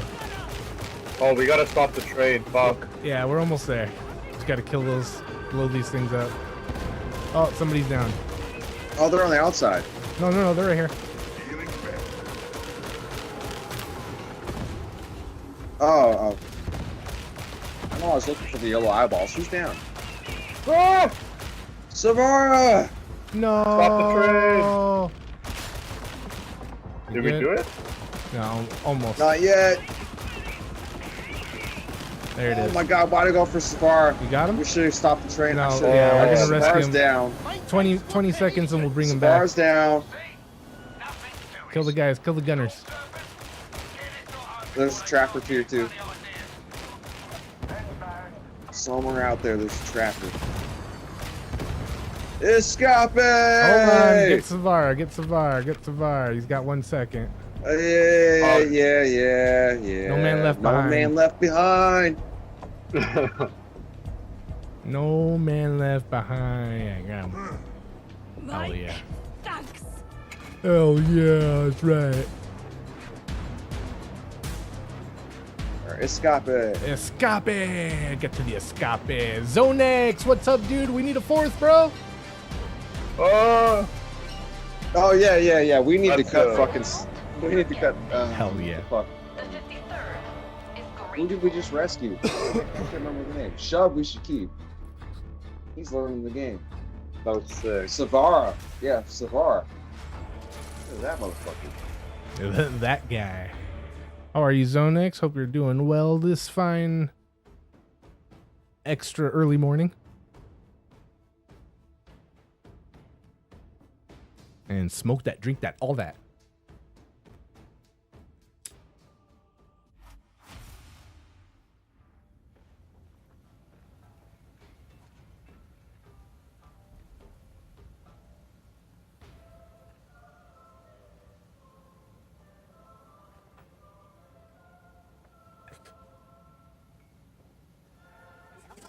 Engine What happened? We get kicked off?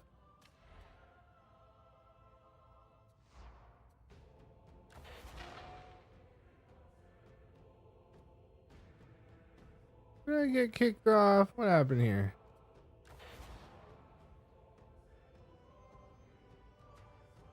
There it is. Thanks, dude. You just let me get my strike Zonex team? in here. Yeah, I did. I'm in yours. And let me send Shuv a friend request for if he ever wants to get in on some of this later. Oh, you already sent me a friend request. Hell yeah. Accept. Thanks, dude. Good looking out. And Zonex, I'm gonna invite. Oh, there he is. That's not one to you too. Yeah. Also, guys, my mic's really shit, so when we're playing, I can't hear you at all. Oh, no worries, dude. It's alright, man. Yeah. If you go in your settings, there's also a way to like turn up mic settings and people that you hear settings. I think. Let me see. There it is. Like I can hear Frug fine, but like I can't hear you. I don't know why. For sure. Zonex, Are you playing what's on up, PS5? dude? No, I'm on PC. Hey yo. Here we are. Damn, I'm the fucking PS5 loser.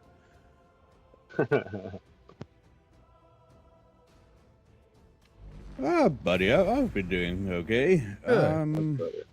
Been playing some Path of Exile 2 lately, so. Hell yeah. We met a new buddy on a couple missions ago. Shuv, or a black What's sniper. up, man? Yeah. New buddy, or also completely new to Darktide, or? Yeah, I am too. Okay. I just started yesterday. You started yesterday. I started when the game came out.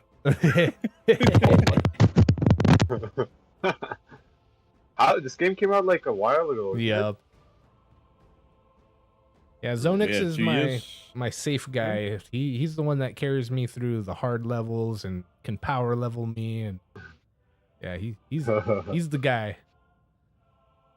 There's another one. There's another guy that plays with us, Francois, and he's another one that's pretty good at the game. But I don't know where he's at. I think he's passed out right now.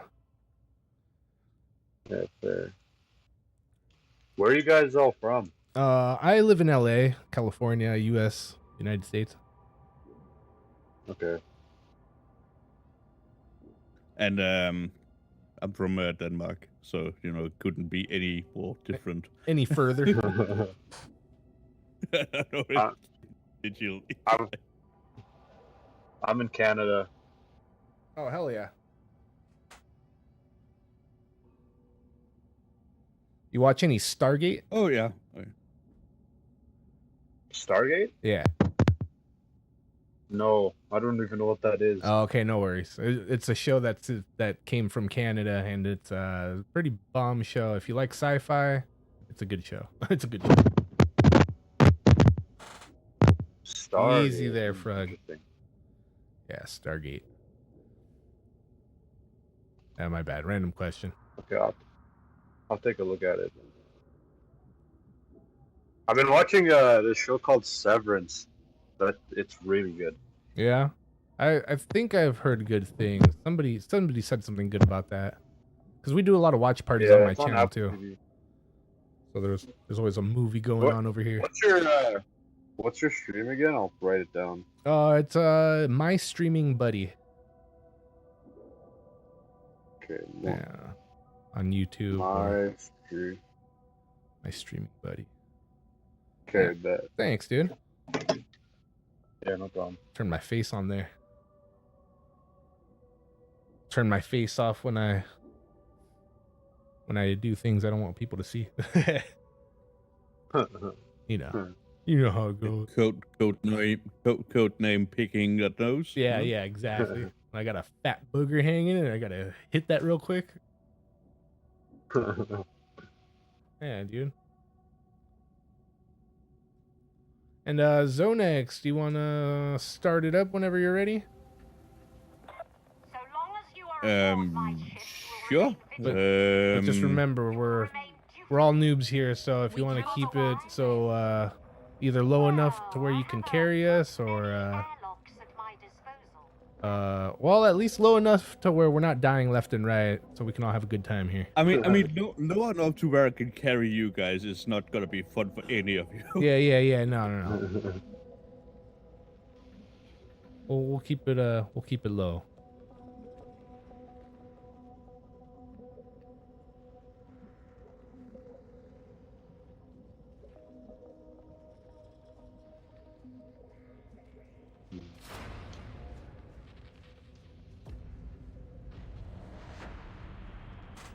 That shouldn't be too bad. Yeah, we should be all right.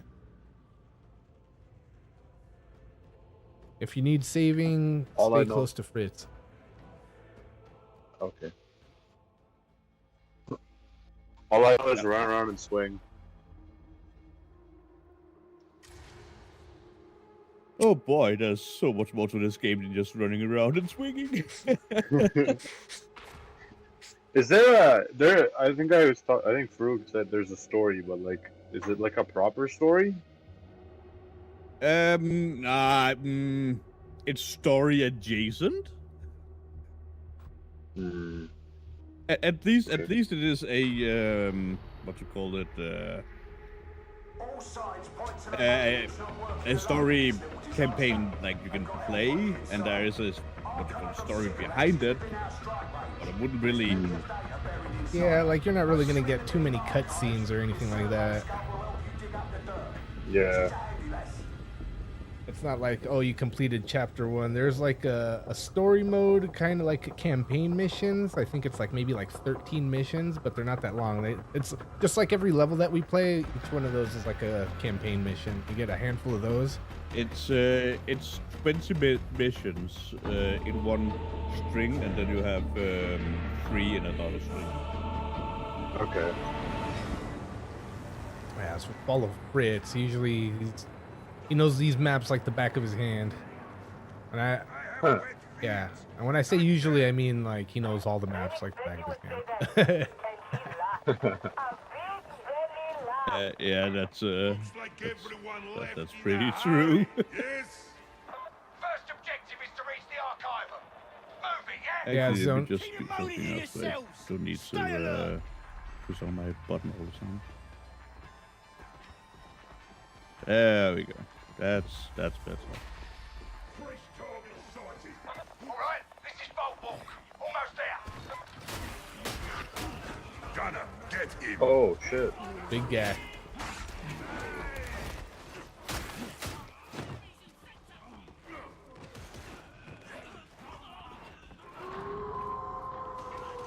Oh, I hear a dog.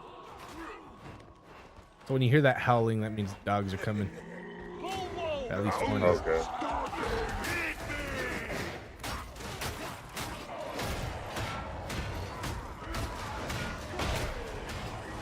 Hitting clogging armor. Catch now.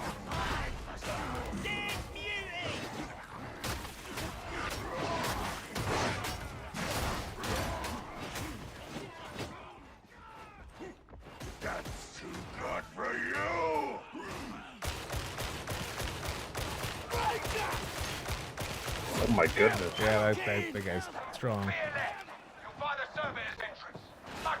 Oh, we can go back. Yeah, either way.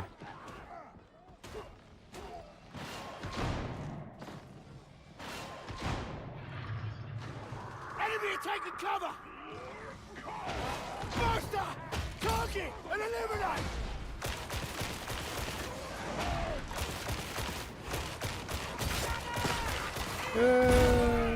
Oh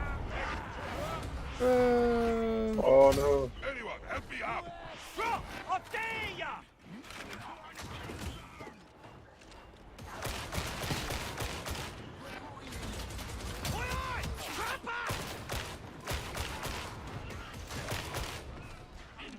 Damn it.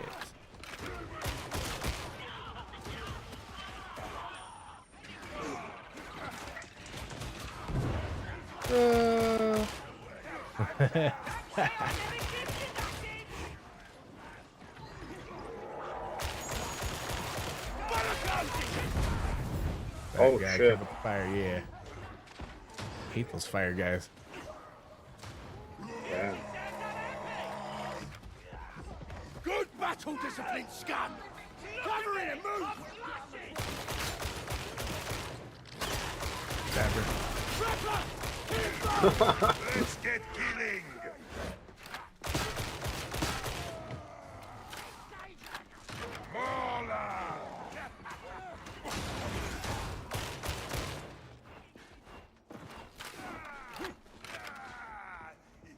There we go. Oh, Lord. And I'm just messing around now. I should have played my Ogrin too. Just the 3 doofs walking around. As you say. But where do we play? What happens if they fall off? Right then.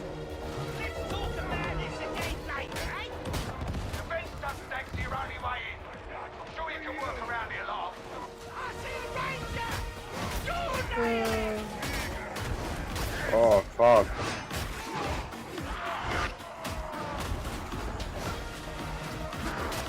Hate those mutants. Big mutant eliminated!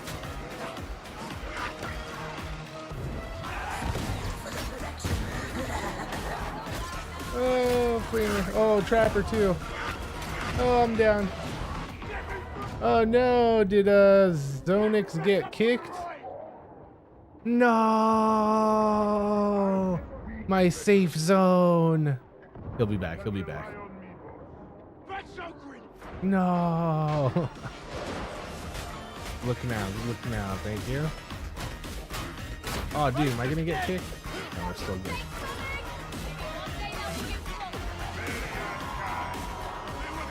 Yeah.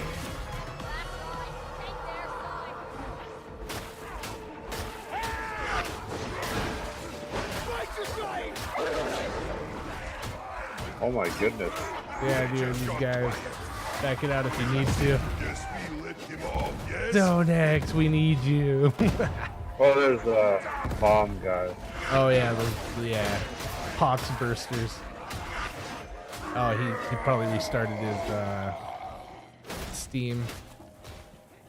Just let me know that he logged in.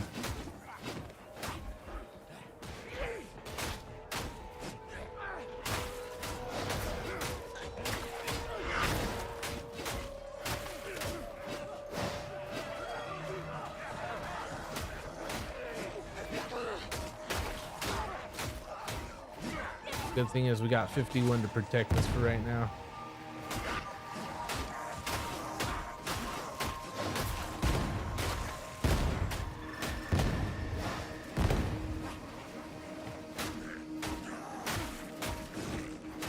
Oh shit, where'd that Fritz guy go? He got kicked. Oh, his computer crashed. He said in my chat, but he'll pop back in right now in a minute. He's got to get back in.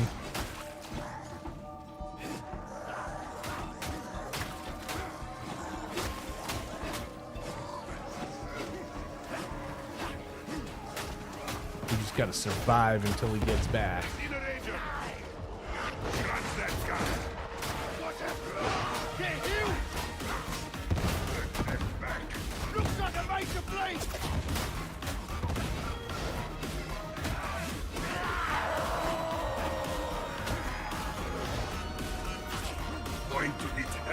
Stand.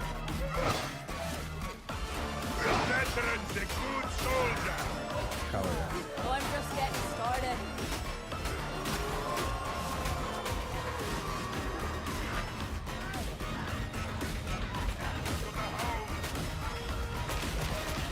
You have to live.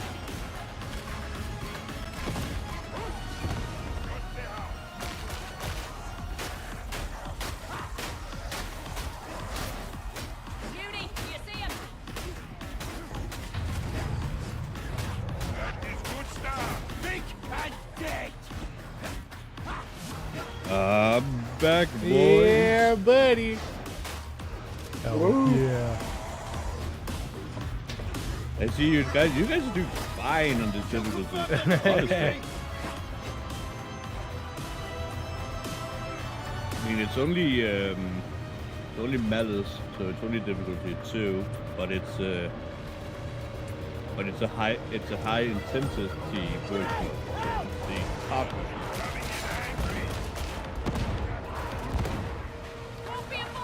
We need Zoden. Which isn't too bad, honestly. There we go. Yeah. Oh, man. There he is.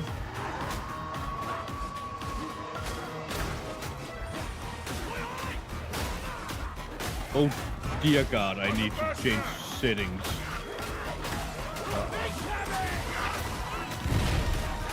Okay, can you guys... Yeah, we got it, we got it. Okay, that's better. Yeah. It changed my FOV down to the default. I can't say that. It's just no way I'm playing that.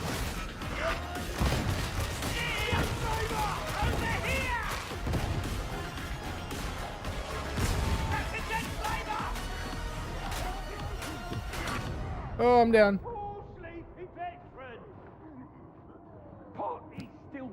Nice, thank you. I don't need you. Oh, I hear a trapper.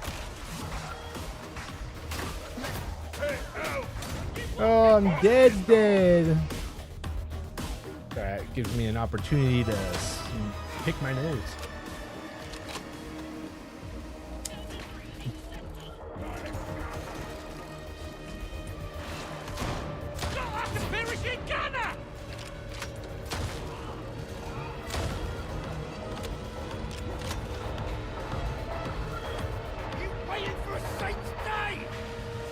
Yeah, I'm right here.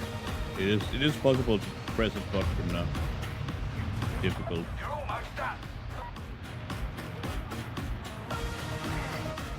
Thank you. Oh, oh shit.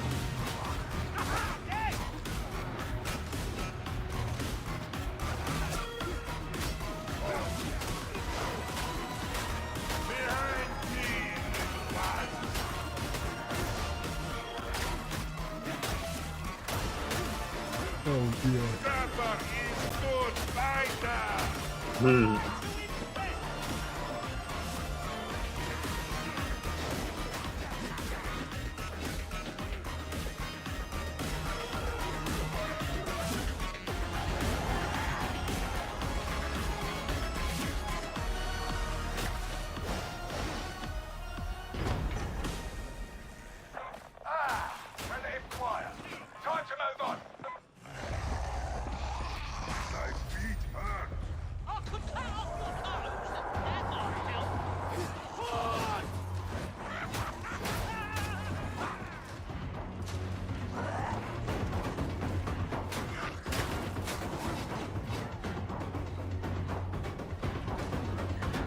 Hell yeah. Ooh.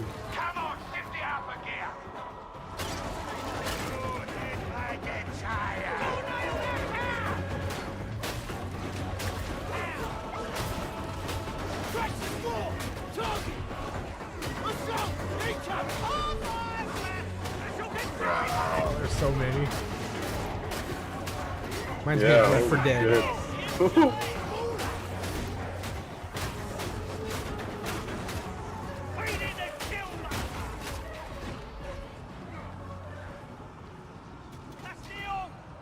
Oh yeah. Yeah, buddy. My God. After I crashed, all my traffic settings are just... Oh, come on.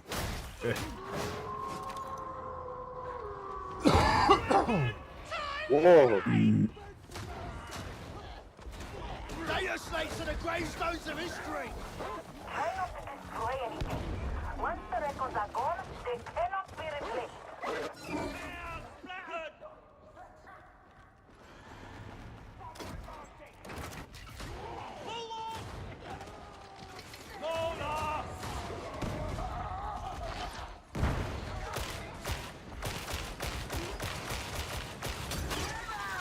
Oh, I got by the trapper. Watch out.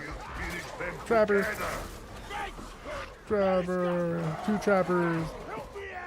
Thank you.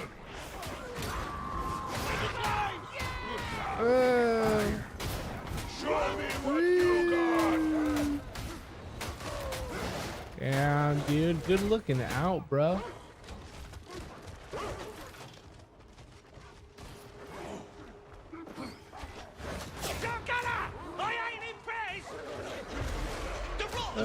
Yeah. Nice. I love this build. I've taken a dumbbell shotgun and basically made it into a railgun. Hell yeah. I like railgun. Oh shit. Oh fuck. Oh, he's after you, Fritz. He's after you. Ah! I'm sorry, no. Ah! Run. I got you. No way. Oh my god. Oh, I'm down 2. Oh, dude.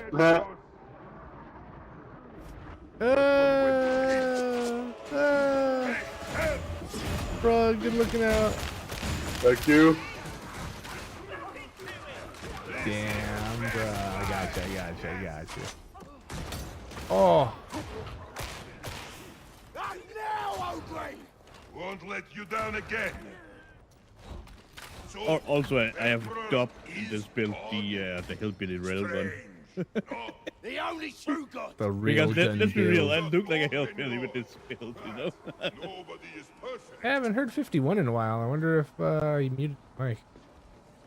You still there, bro? Hell yeah. Oh, smoke grenades. Do not fear. Ogrin stands with you. The Cogitator rules a good place for an ambush, so stay alert. Baker's gonna cook.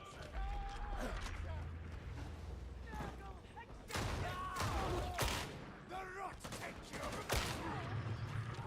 Got our cement station. Bastard, gonna blow. Grenade. You compensated for something, Gunner. Remain steadfast in the pain. The pain will lessen. Almost here.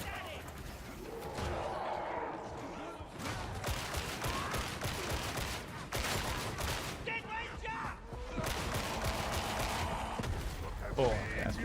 Thanks.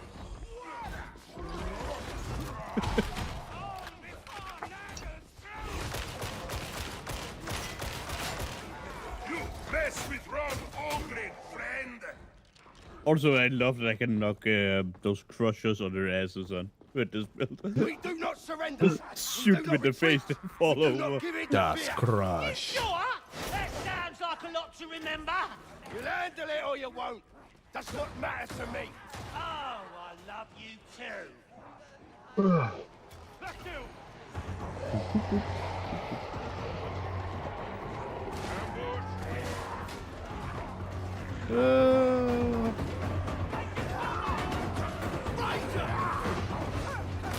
Safety in numbers, folks. Group up.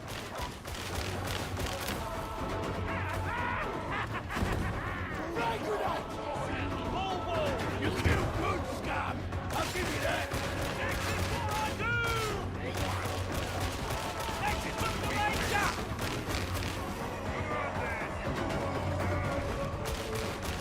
Oh my goodness. You know?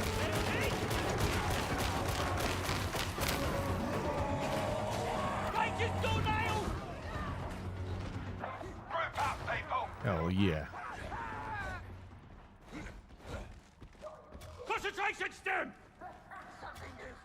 Yeah, just pick the stems up. I mean, they're to be used.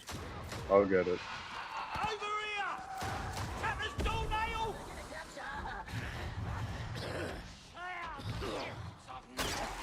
Not so bad, yes? Be of good cheer. Trevor is done. Join up with one another. Form a Eyes in there.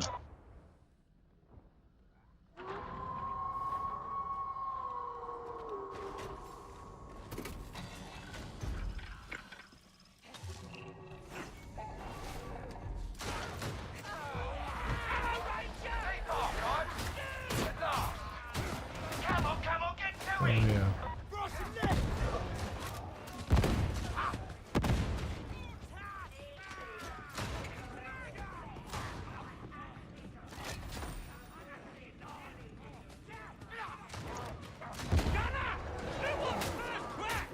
Lovely, lovely Sims!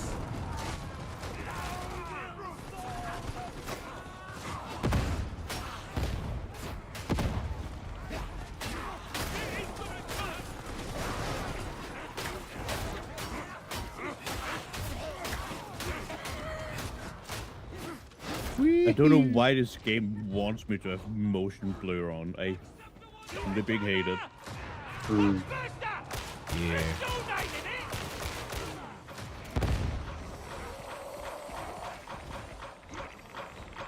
Get away from the burster.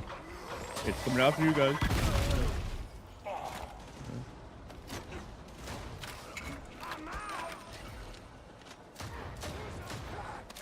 Got an angry one.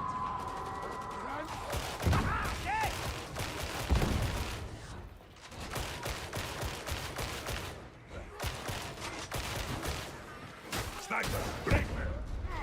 Oh, shoot.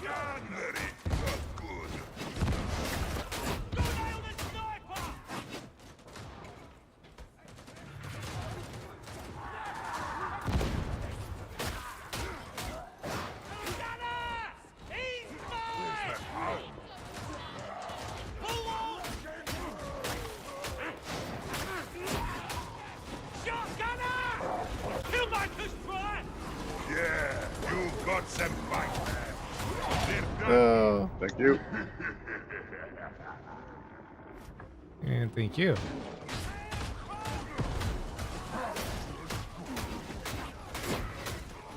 Boom, zombie! Leave some ammo for me. Gunner, kill it. Panic was right to console. Don't matter. Chain of command. Is it Crossbuster? Oh. Give me a hand up. Thank you. Oh. Thank you.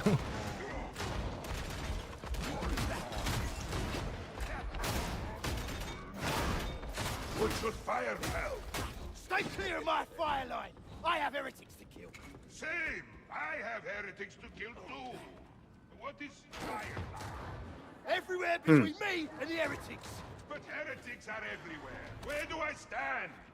Just try not to get in my way, got it? Yes, boss. What about here? Is this fire line?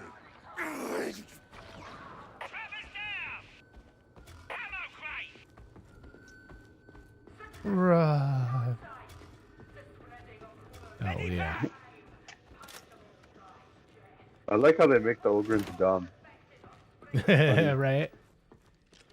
I mean, it's just low accurate.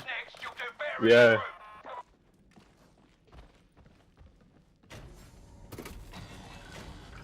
I mean, a smart Ogren has the same intelligence as a like 3 to 5 year old.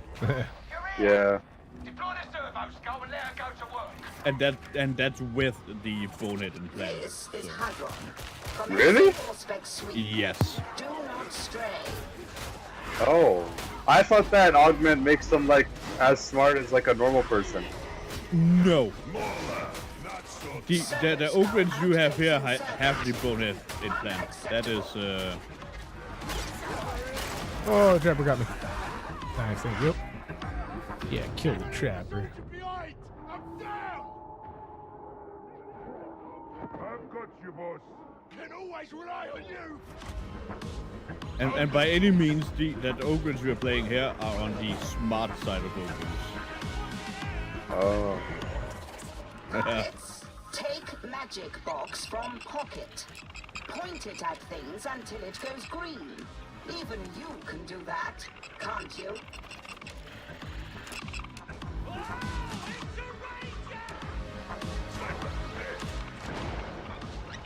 Oh my god.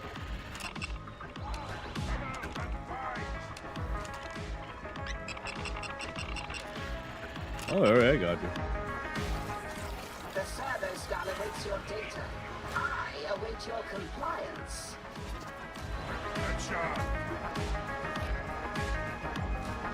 Yeah, I don't know if that was a headshot, but thank you for the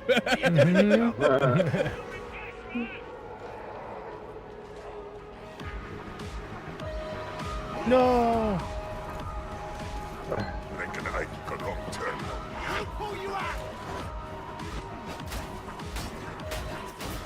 Recommence search, if you would be so good. Don't make me ask again.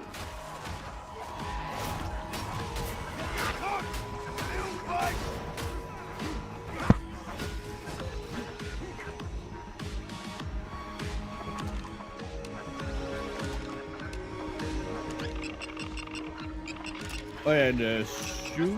That's how you say shoe. Yeah. You know when you block, you can hold down attack and do an attack out of the block. Hold on one second. My mic's really shitty. I can't hear. Your mic's shitty. You can't. No, the headset. Yeah, I can't hear. When we're like fighting, I can't hear you guys talk. Ah. You want some of this, beauty? Anyone got a helping hand?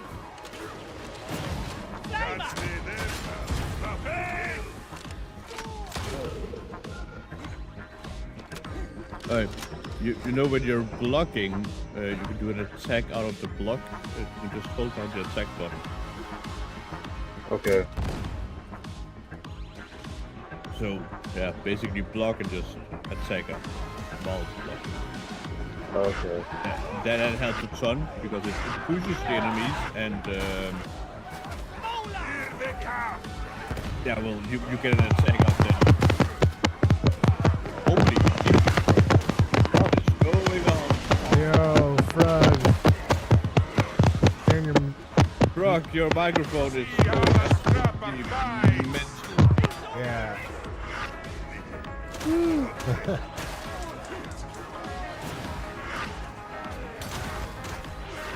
Oh my goodness. Feels worse.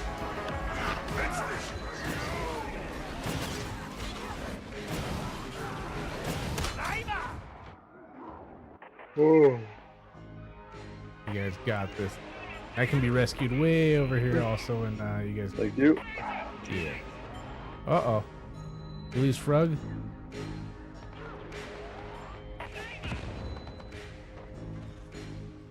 Oh.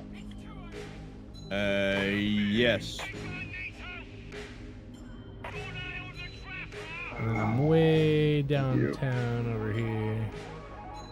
I got you.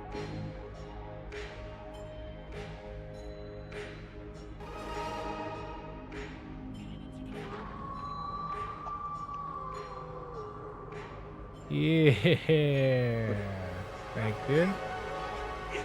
Oh, they're coming. Oh. Nice. Thank you. Careful, sniper. And these big guys.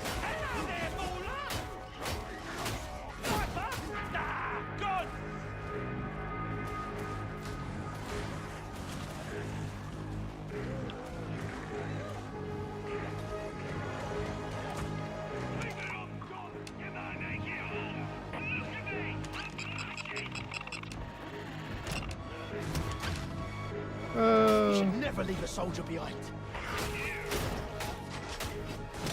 Damn. Get me up! Yep. I was trying to get the last scan. Don't be a killjoy, be a killer. Don't go looking for fates. Bro. Shelter.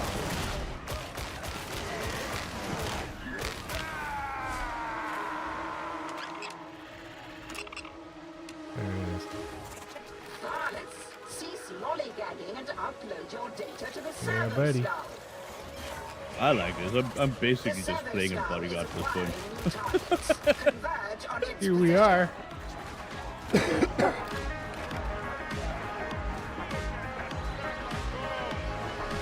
This is a suitable location, Varlets. Why are you not scanning? Why are you not scanning?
Alright, servo skull. Oh shit. Further data sources in this area. Return to the servo skull.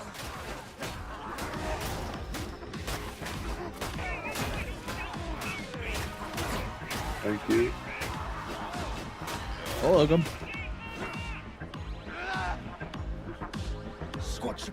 Yo, 51, my phone works, my internet doesn't. I guess I'm passing out some DVDs after this. Damn, dude, internet went down. I'm sorry, bro. Well, yeah, we'll have to catch some more on Thursday. Keep fighting. Come on, patch yourself together. Thanks for rocking with us, and we'll kick ass again later.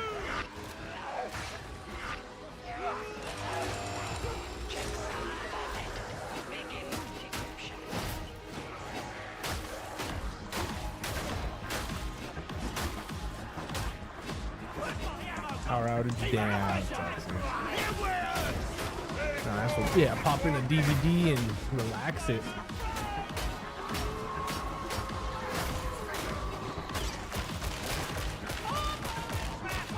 How close? Take that cover.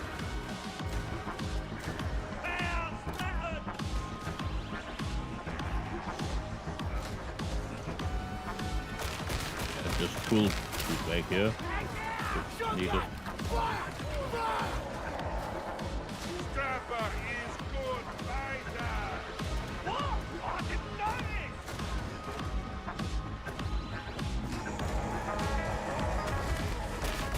Oh, look! A beauty!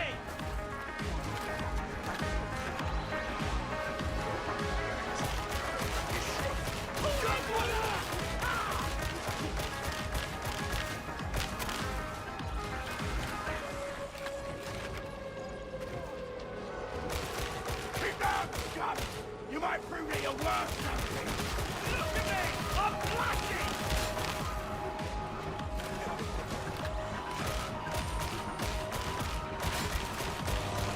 Yeah. Oh, fire.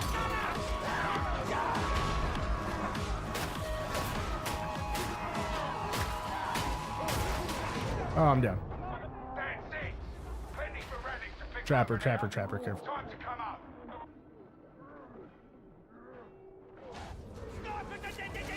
Run it. Doing all right! You're impressed, Alright. right? Shoot. Yeah. Oh, no, this way. And that actually Oh, yeah, you can sick. go around. I jumped right off the edge down into the sniper's face and shot him in the face before I landed.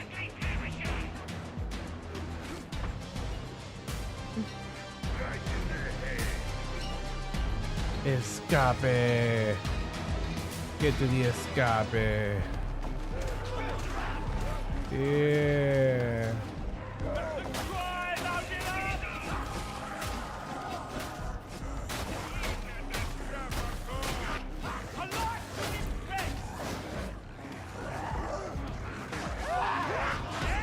Oh, I died right at the end. No man left behind. Damn, dirty. I'll wait for you, bro. Oh, it's all good, man. No worries. Alright, that's good. That's good, buddy. I don't know how far back I'll be. I don't even know if you guys can come back to me. Not far.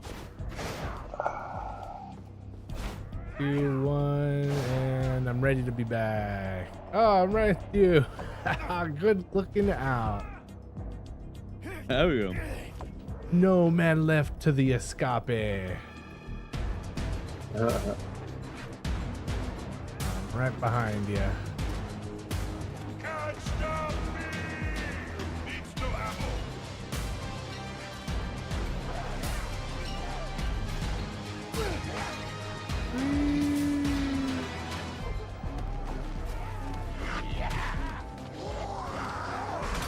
Oh, dude, I'm down. Yeah, dude. Good fighting, veteran. Yeah, dude. Thank you.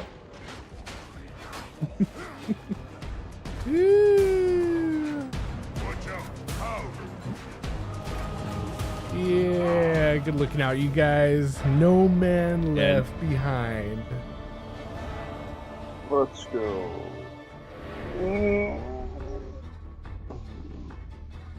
Well, not too bad. Thanks, dude. Yeah. Got a couple level ups on that I need to take that motion play off. It's killing me. We did all right.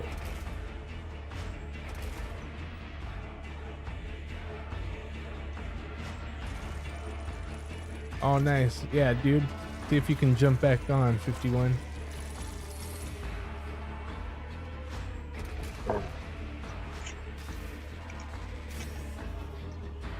Hell yeah, you guys.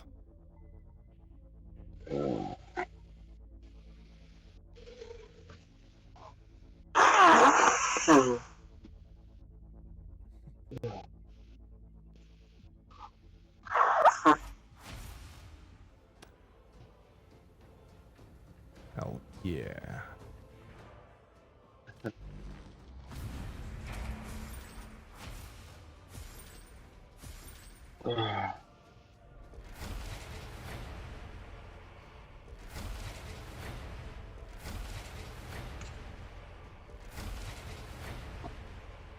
Got a bunch of new stuff. Yeah, dude. Looks like. Gear up. Just give me 2 seconds. I need to see.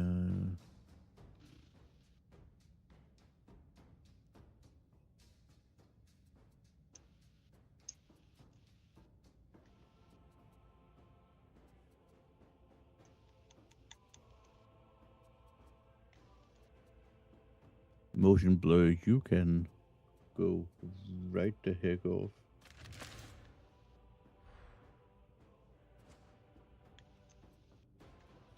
I'm sorry, Paul. What'd you say? I couldn't hear you.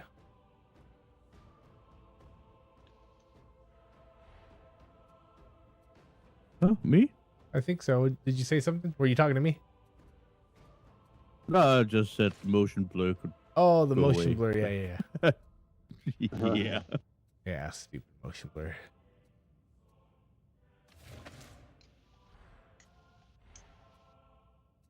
Okay. Oh, nice.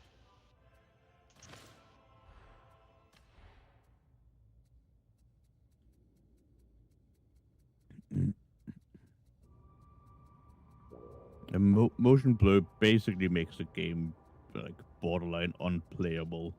Yeah. Rough. When I take my stim, I can't see anything. Oh wow, Like, yeah, I it's bet. All that white shit going everywhere. all kind of blurry. Yeah.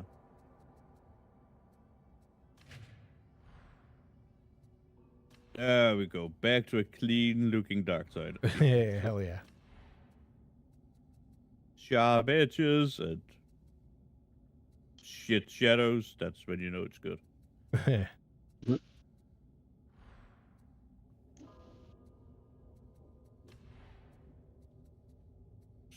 of,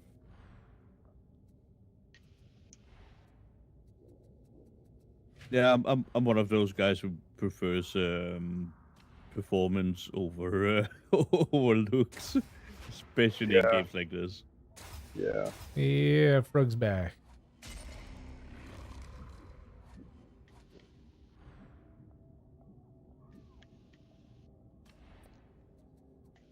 Hopefully I'm here without any like latency or like disconnection or some shit like that. Damn.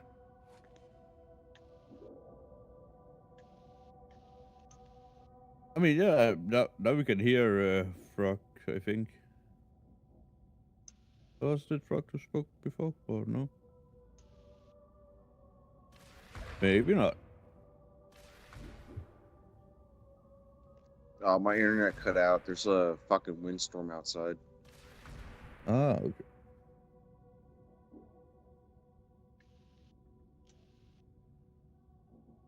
Ooh. I need to check up on something real quick.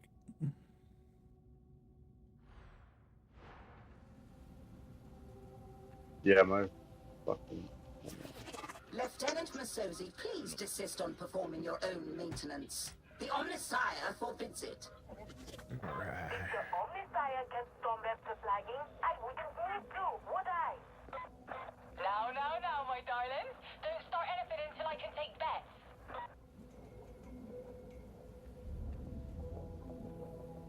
And oh yeah, if you want to know what to call it about any of the mechanics, feel free to ask. Alright.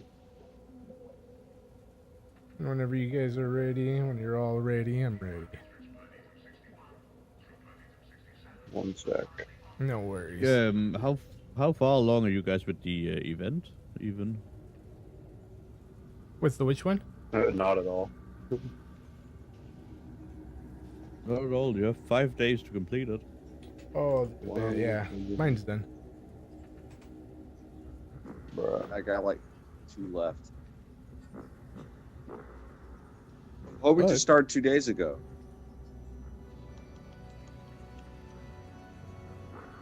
Oh, let's do that then. Oh. Sorry, I got some masteries. Oh, okay.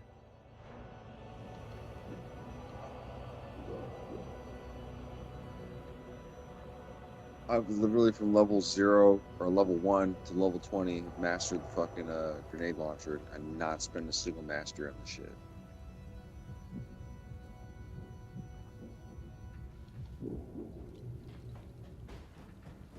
Yeah, it's kind of a neat problem.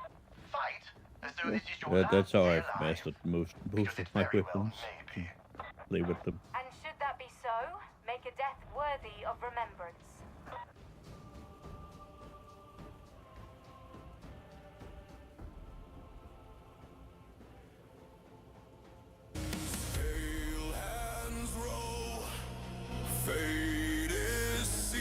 This is doing bright in-game world. Oh, whatever.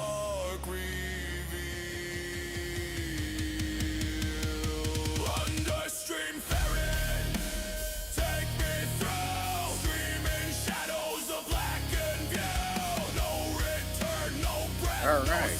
This is gonna be a good feeling. The grenade launcher from 0 to fucking 20.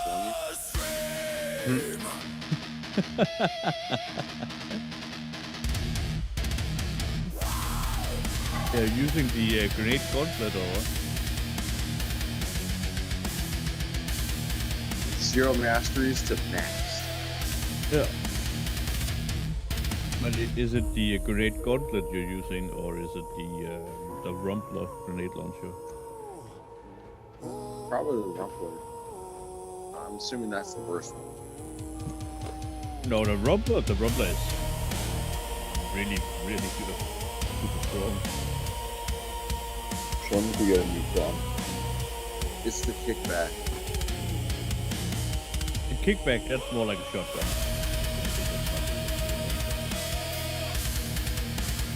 I mean, I also have the Ripper gun in the same.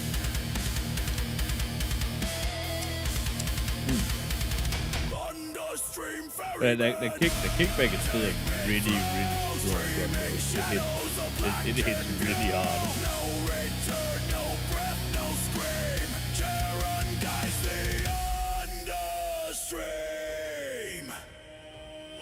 No, the Ripper seems like a little bit harder. I don't know. They're all 490 ratings. Yeah, well, the two best stable guns of Oakland is the what you call it, the Rumbler and the kickback.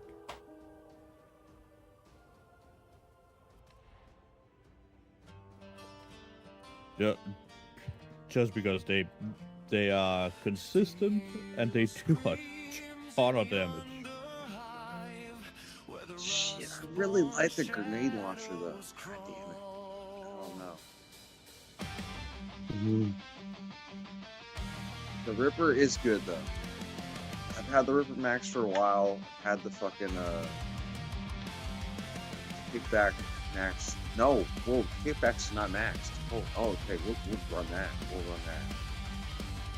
It's ready to be maxed.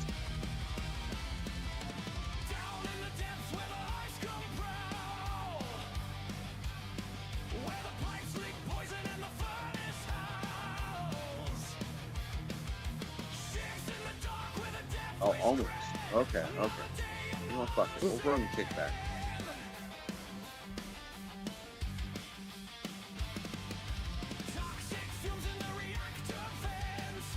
Oh no. Oh.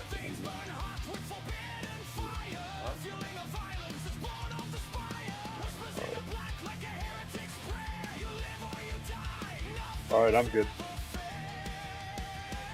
Alright. I'm ready.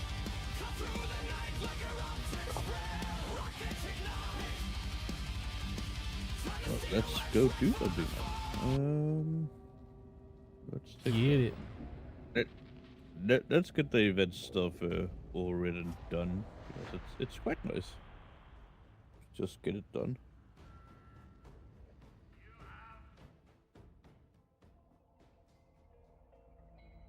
So I don't know if this is quiet through the storm, but this is probably my last one tonight because I don't know what the fuck the weather's doing. Yeah, no worries, dude. Yeah. I'm gonna get up after this too. No worries, sounds good. Catch them Z's, that beauty sleep.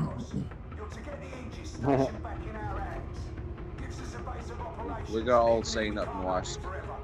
If you don't like the weather, wait 5 minutes.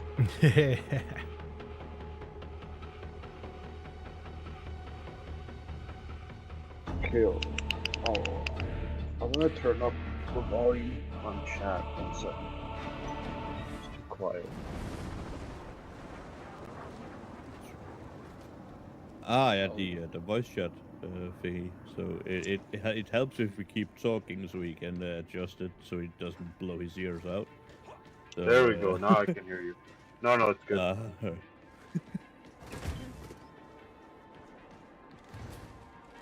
Nice! I could live here if habs are big enough.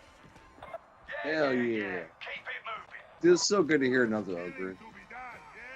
The Skylink's your first port of call. Look for a big bridge. Find courage. Kill all. Yeah. You guys know what would be sick if they made a game where you played as custodian? No.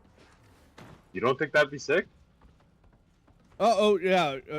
Oh, I thought you Bro, said come back up here. You're going the wrong way. if I knew that there were a game, but yeah, it would be sick if yeah, we just got to like explore a hive city. Like that would be pretty cool. It'd be cool as hell. Don't they have a Necromunda Hive City game? But where do we put labels? What happens if they fall off? Where do we go? Right here. Out this window.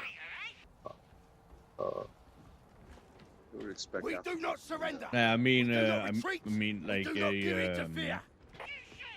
just a game where you go around like do like You'll hive handle it city or you won't. shit. Does not matter to me. Not really like the fucked up shit, but you know, just the everyday life of a hive citizen, basically. That's just hell, bro. Yeah, exactly. But it would be kind of fun though. It would be. Yeah. I don't know. This is where like the tabletop role-playing game comes into place versus like a video game. You guys play the tabletop? Hell yeah, dude. Hell yeah. What army are you? Oh, Age of Sigmar. I'm Skaven. I don't really play 40k tabletop. Okay. But I mean, like tabletop. Oh yeah, Tyranids. Yeah, if I was to fucking invest in 40k, that would be my army. Yeah. Or the Tau.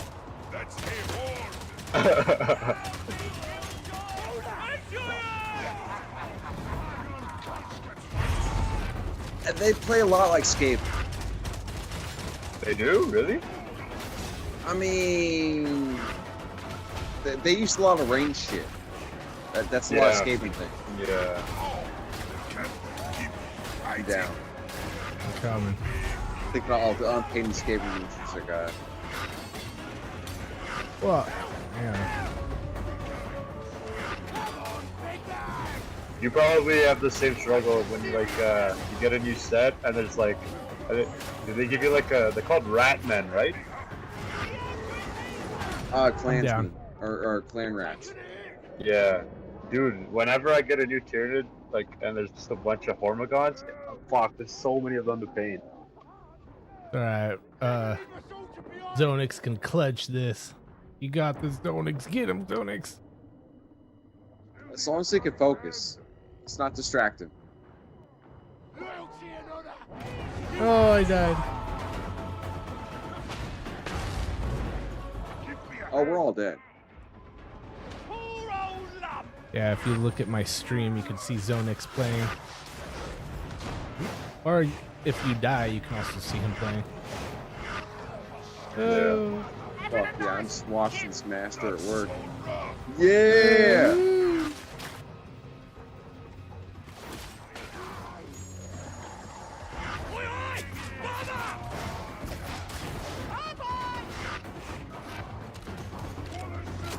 Was that long enough? Oh shit. I think my switch to Perishes of abandon, eh? Oh, I didn't notice the button on that. Sorry, that's my bad. Sorry. I got the boss. Hell yeah. Oh wait, you got him. You got him. Punk ass boss. Let's get the homies. Oh shit. Absolutely. Let's go get them. Fucking waiting for.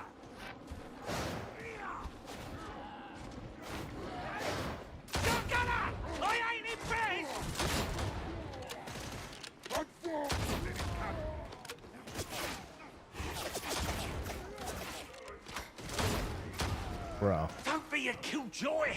Be a killer. Yeah, thank you. There we go. Thank you.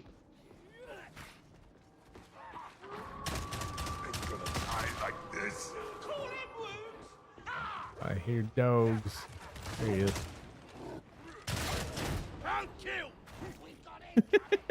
Jesus. Dog. Unless you can fly, you're gonna need to lower the skylift. Maybe I throw others across gap instead.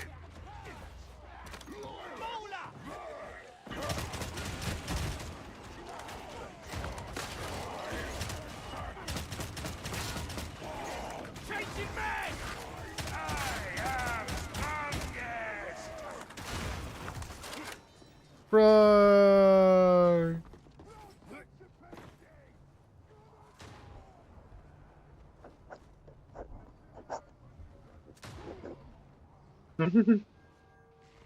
Here. Present. Hello? There's somebody that can help me. Sound still work? Yeah. Uh-oh. Yeah, the sound still works.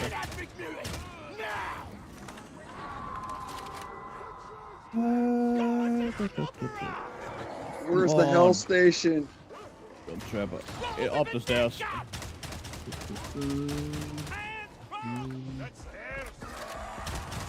Uh-oh, another one.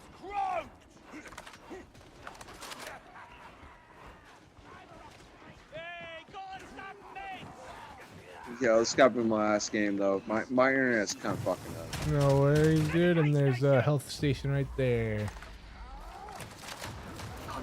Let's do the event thingy first. Yeah, and then, event thing over there. Dude, it's not working. What the fuck? Holy shit. Yeah, I don't know how to sync time with this game with you guys because my internet's fucking up right now. No worries, dude. Alright. We'll get it again on Thursday. Boss man's right here. Oh, another boss. So nice. Hey, we're getting it pretty late. It's almost 1 in the morning. Nice. We just stop in at like 11. Oh, I'm about to go down. I usually go on like at that time for you, like in the I'm down. morning. And I'm in the fire. Don't pick me up while I'm in the fire, because that'll just feel like going on, honestly. Yeah, shove is down. I got shove. Yeah. Bitter. Yeah. He-Man. Oh, we got you, He-Man. He-Man. Yeah. Buddy, good looking out. Shove got you, bro. Hell yeah. It wouldn't be possible without viewers like you.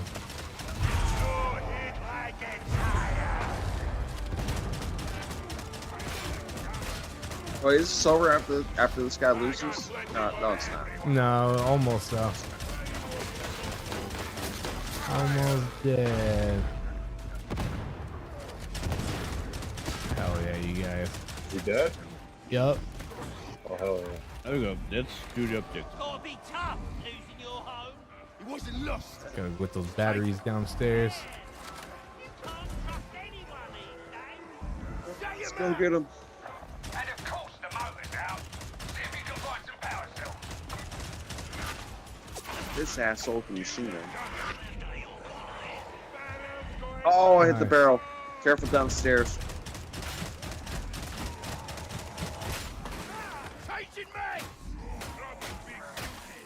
Man, these guys are annoying. Is there a way to block like the toggle? Yeah, L2. Okay. Oh shit, my bad. On No, PlayStation. toggle block, no, and I wouldn't recommend it.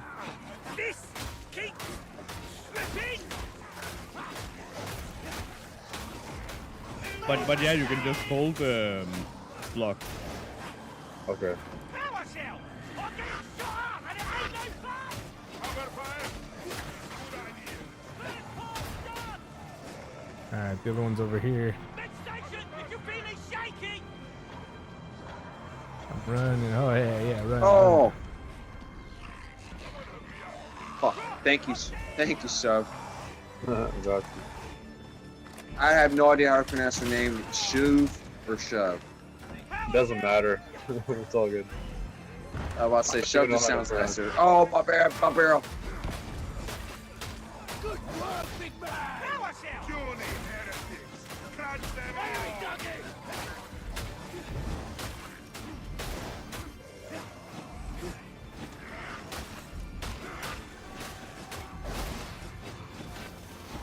Yeah, buddy. Go.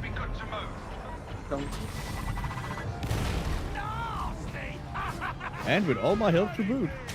Aha. Oh my god, there's so many of them.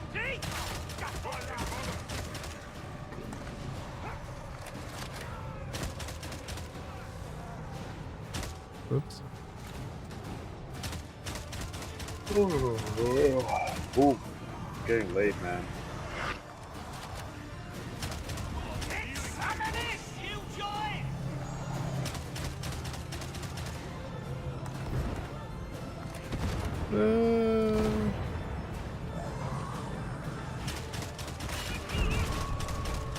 D-Man, stay out of danger, bro. You got like a sliver. I You know, got a I'm running, sliver bro. of I'm life. dodging, bobbing, weaving, ducking. Dip, duck, dive, duck, dodge. Dude, you like Mr. Satan in the middle of a fucking Super Saiyan fight, bro. Crap. Mr. C. That's not a good thing, though. Mr. No, that's C. not a good thing at all. Run, escape. That's fucking terrifying.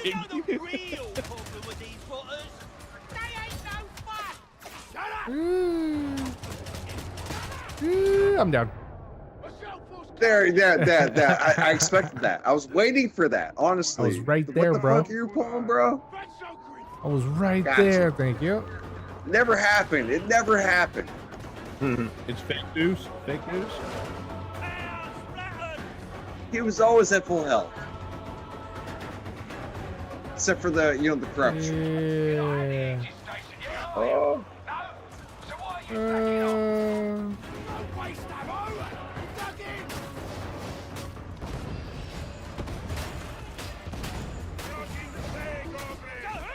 Oh shit. Holy shit, you and Shove need fucking health stations. Damn. What happened to that guy? What happened? Where'd he go? I'm up here. Did. I pulled out the gat and Well, I'm about to be dead. Oh, I'm coming. Oh no, Shove!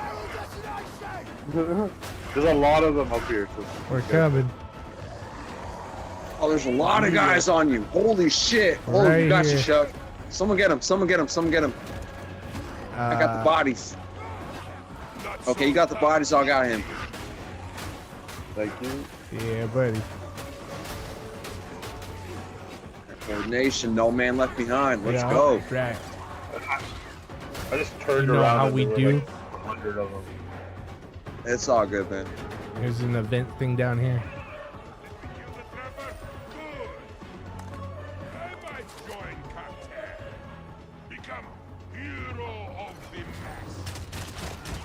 I mean, did we do it? Why not? I'm strongest, and therefore the best. Look, why don't we start you out as my sidekick, yeah? Really tear the place up! Alright, activated. We're doing it. We're doing it. I honestly don't know what the fuck we're doing, what we're doing. Whatever boss man comes out.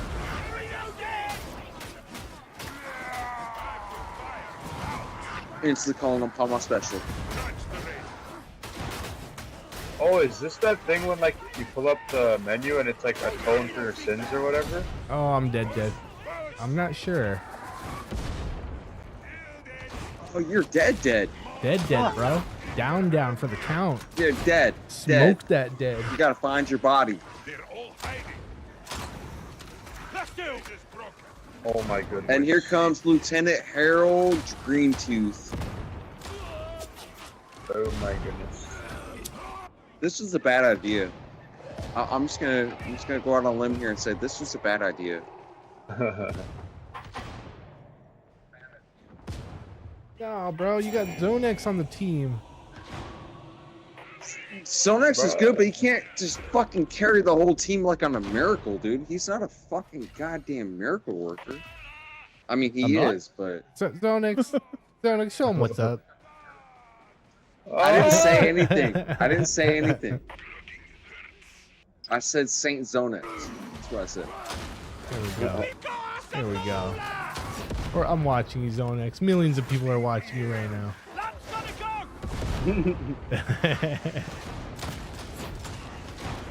Pressure's up. Oh, save shove, dude. That's your backup, bro. Oh, you're all alone. You're all alone. Oh, so it's hide and seek now, is it? So next with the knife. Yo, bro. This guy's actually carrying us, man.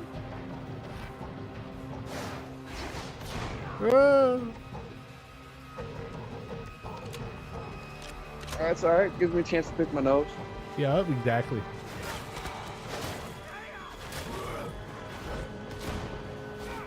Okay, well, this is my last mission of the night, but yeah, whatever. I don't really need time to pick my nose. I just want to watch Zone X murder shit right now. Dude, done for. Over, son. Look at that. Oh, got him. Look at that. Is it the knife or the shotgun? Oh, shotgun. Knife or the shotgun? What's the next skill? Go for shotgun. Oh, fist! What the fuck? I said rock, he said paper, he threw fucking scissors. God damn. W. Thank you. W. Miracle worker. Giving up on the grind? God Thank damn, you, sir. Bro. Thank you. You're welcome. Only down. Are we sure? Dude, that was a crazy clutch. Just normal day for me. Yep. I'm glad he's on our side.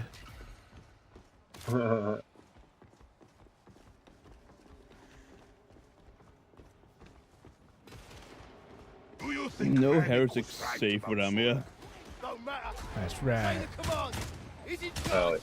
We're in a mud. I mean, the border I have around my Figure of speech. Oh my. it's like the description of it is literally like Birusek fear thy name.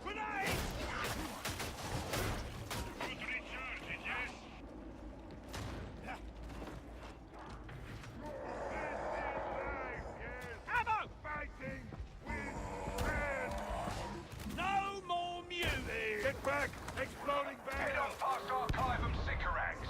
Don't drop the pace. Ouch!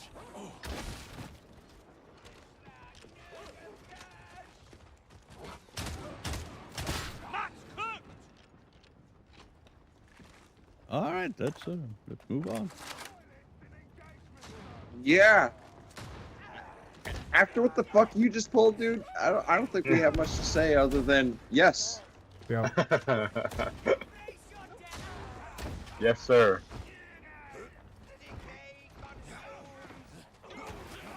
What the?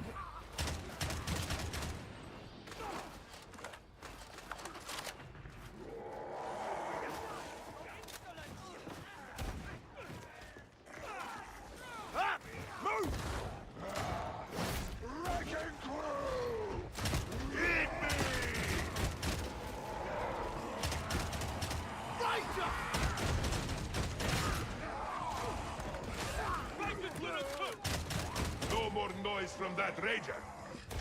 Big Mute is dead. Rangers at it. It's not so bad, yes? That's Militant General Vega Consora. Not a nice lady by all accounts. Oh shit, there's that life. There's a life station if anyone needs it. I think we all need it. Yeah.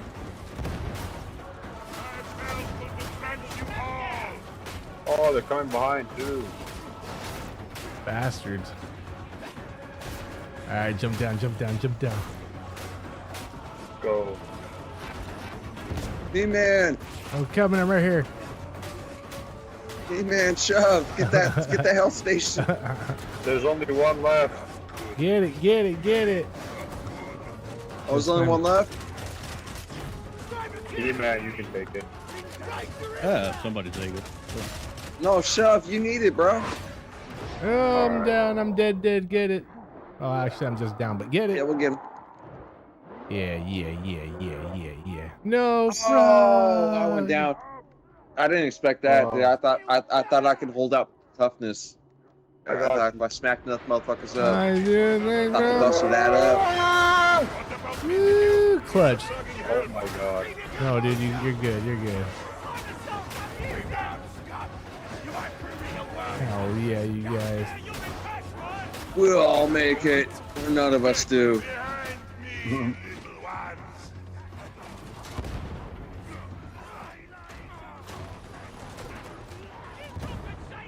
Preacher's pulpit's empty. Set for heritage. Yeah, I'm just quoting what something Zone actually say over there. I'm sorry, what? I'm just saying we all make it or none of us do. Yeah. Oh. Frog, come on. Nothing you would really say, but it is something you do. I suppose. I don't know. I'm just, you know. I'm just doing my thing. I'm just, you know. Yeah. That's Barrows. This whole enclave's named for him. That's what I'm saying, man. You're so humble. It's not something you would say, but it's something you just do. Yeah. Empress throne. Who's that? I've True. missed I don't know. being in the Okay. field. There we go. I see you're in the bridge of many martyrs. Push on to the Aegis station. Good place to die.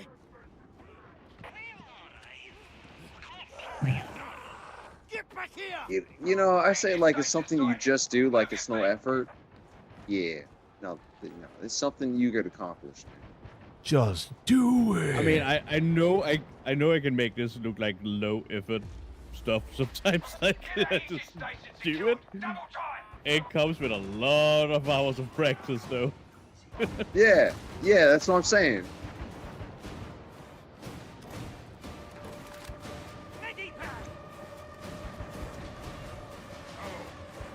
That's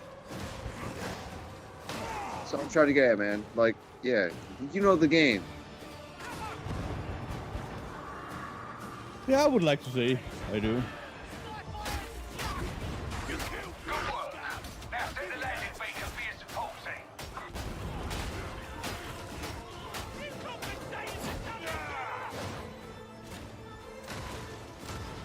Let's get out of here.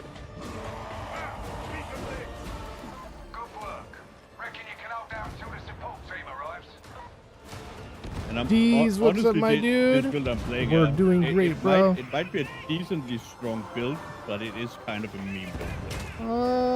Yeah, kind of. We're probably gonna be calling it a night here in like another. Well, 51's jumping off after this round, and I'm probably gonna play one more.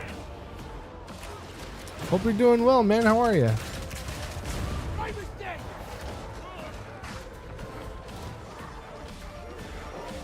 Oh my god. Gotcha, I gotcha. Something just melted. I gotcha.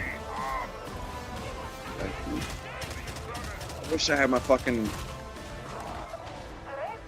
I like the rocket launcher. This or grenade launcher. This gun's not working for me. The ability to switch between ranged and melee. It's too goddamn convenient.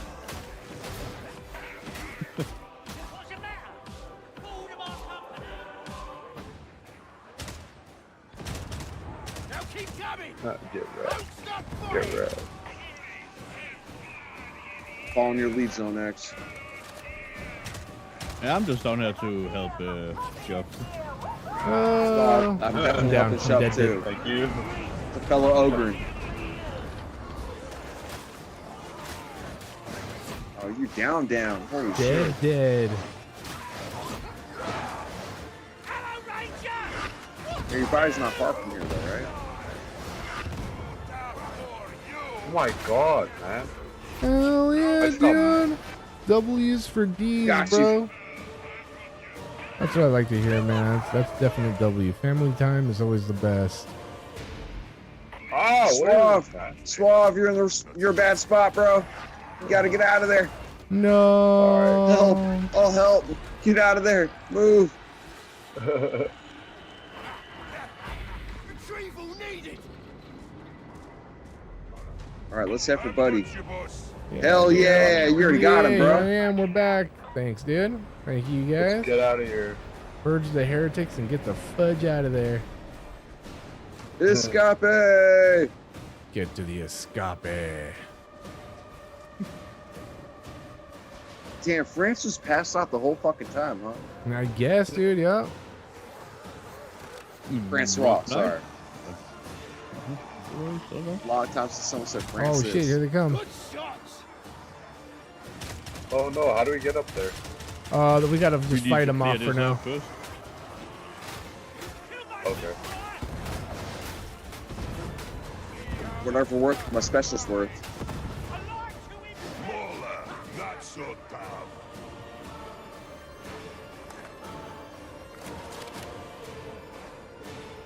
Oh, it's right over there, dude. The ship's ready to go. What It's the coming. fuck are we doing over here? Yeah, buddy. Oh yeah, escape. Oh, who threw a bomb in here? Nice touch. W's all around. W teammates. Exploding barrel. Top drawer stuff. God, it's late.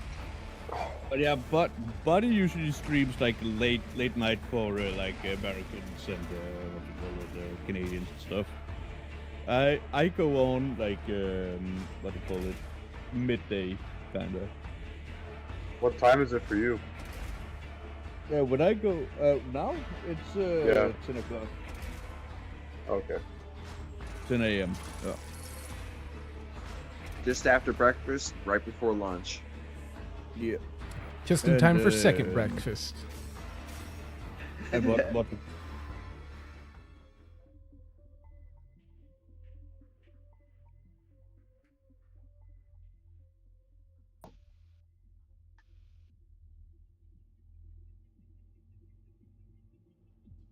Hell yeah. Oh.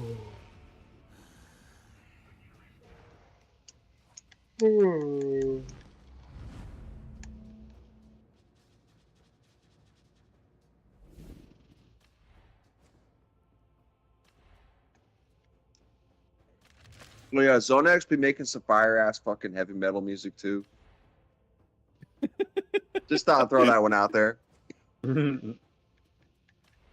If you like Limp Bizkit or Korn or anything like that, check that shit out. It's okay. I mean, it's AI, but it's fucking cool.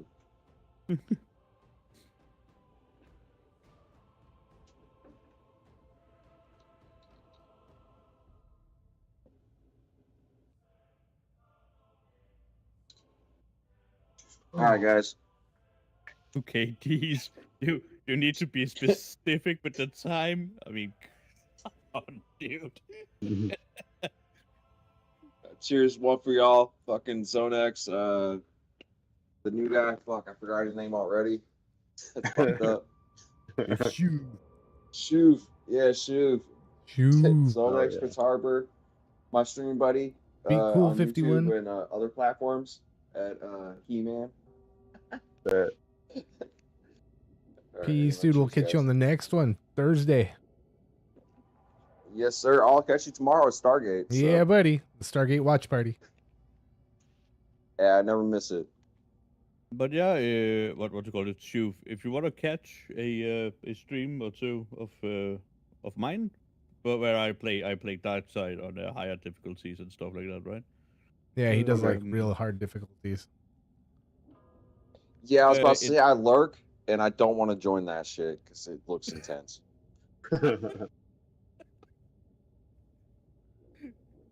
It's Too much of a fun.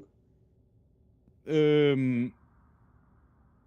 The challenge is Zone X DBF. Zone X DBF. Yeah, it's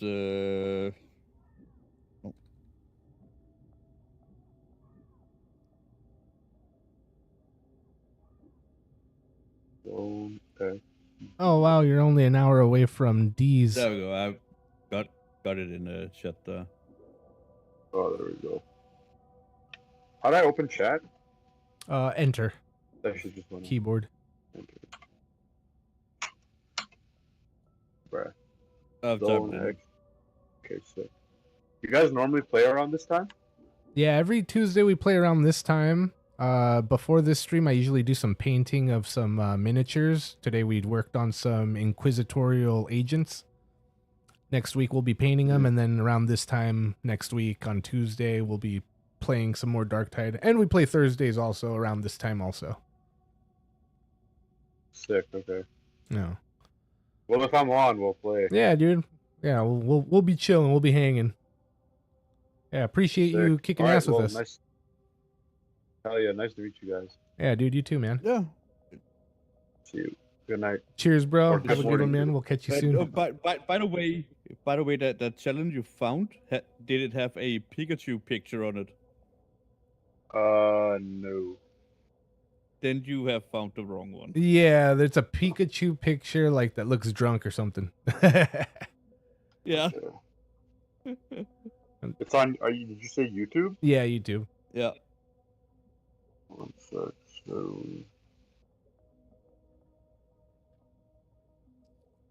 Oh, I found it. Yeah, nice. Hell yeah. Okay, sick. Yeah, dude. All right, see you guys. All right, man. Be cool. Thank you. Oh, right. Yeah. See you, buddy. Are you? Also gonna bounce. Oh, are you taking off also?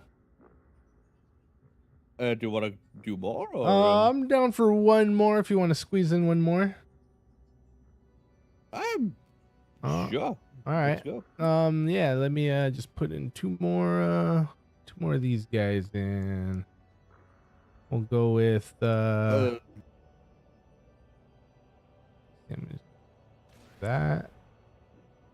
I think later today I'm gonna stream some Darktide here, and I'm probably gonna go on and stream some Path of Exile also. Oh, nice. Hell yeah. Excellent, excellent. I'll definitely try and stop through. Same time as usual? Yeah. All right. And then I'm ready whenever you are. I mean, it's just a convenient time for me and for everybody else. Yeah, no, I hear you. I definitely hear that. So you said you wanted XP, right? Either or. We can just yeah, that's fine. I'll try to stay as close as possible. I'll try not to die.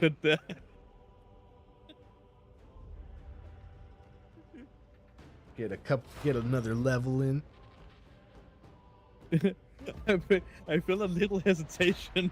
Like you wanted XP, right? Like yeah. Well, yeah. Well, you know exactly what that means, right? I do want the XP, but I don't want to be dying every like 2 seconds. You know those ledges and demon hosts will sneak up on you out of nowhere. Yeah.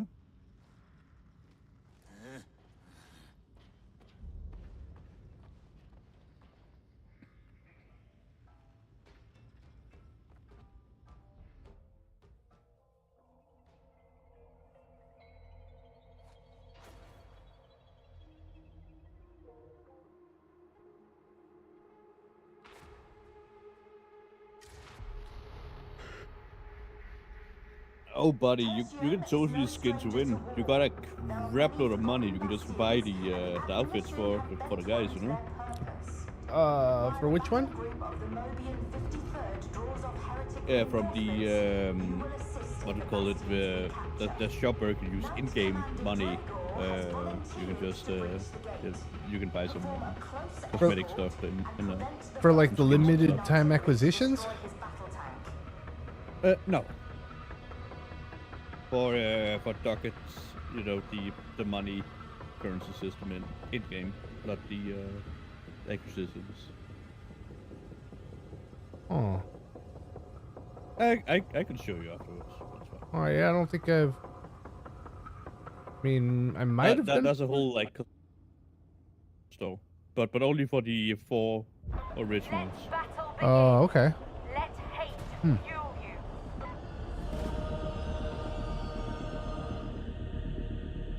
Okay, guys, catch y'all on the next stream. D's, thank you, man. Please do those notifications because my daughter actually wants to see what we guys get up to when Daddy tells her he's. Oh, when Daddy tells her he's on streams. All right, yeah, dude, for sure. I'll definitely start putting a little bit more of a heads up. So surprised that Zone X shares such a close timing with myself. Yeah, dude, that's crazy. An hour off only? That's wild. Damn, Zone X took the bots too. I mean, with Canada, we are on the same longitudinal line. I'm lost. Stupid dog. Let me kill this dog real quick.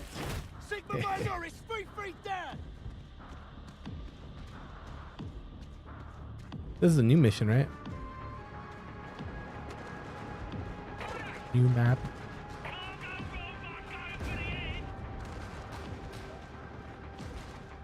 Alright, here I am. Finally caught up. Yeah, dude, now we're off. An impressive body count.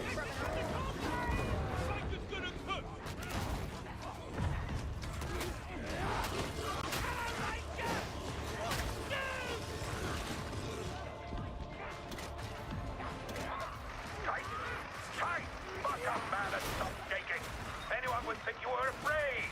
What was that? It's Berserker Rage taking hold? Well, don't let it. This is a confined space, not practical. Damn, dude. That's enough of that.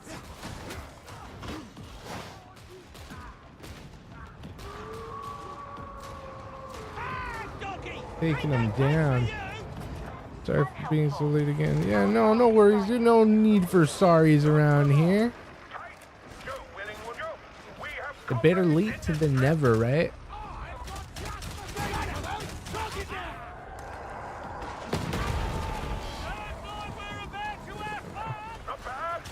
We're playing one more. We're doing it.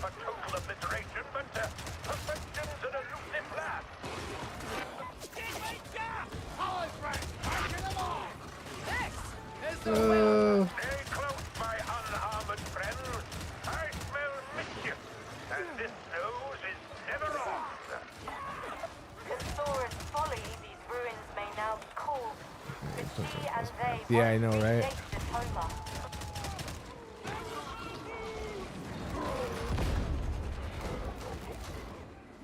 Nice, dude.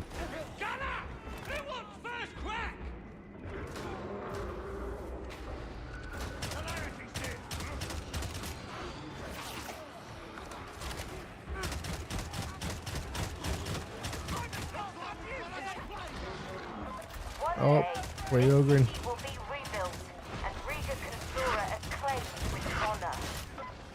I have studied her Galentine Rift campaigns.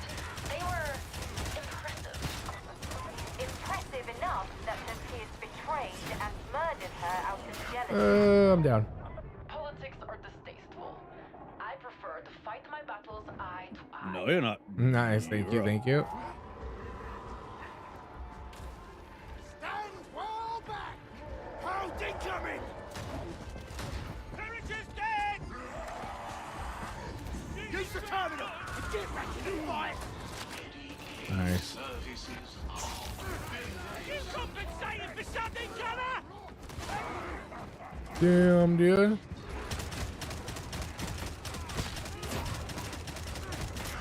Tearing him up. Get him, Zone X. Get him, Zone X. Oh yeah. I'm I'm just following the destruction you're leaving behind you. My hillbilly railgun cannon. Get him. Oh. I don't much fancy the blood! You got bashful, rotters! A bit of cover won't save you! Sniper killjoy! Door nail! That 101 needs to die! You see that fight? The heretics have raised the bridge! Coward! Eyes open! A small trifle, sir. Emma. My team will attend to it. Good kill! You're taking a fun out of this, I bet! I am the Lex! I am the Lex.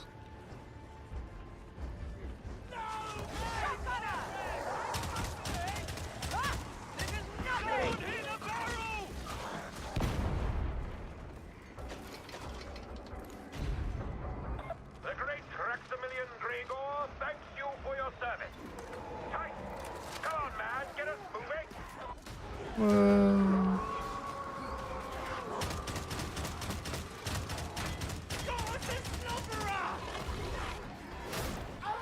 Permit me to lend a hand with that wall. Door nail the hound! It's a baller! Incoming! Load up and stand ready! Down, big killjoy! Enjoy it! Everybody down now? Oh, big guy. Killing! Nice. Conclave style! This is how it goes!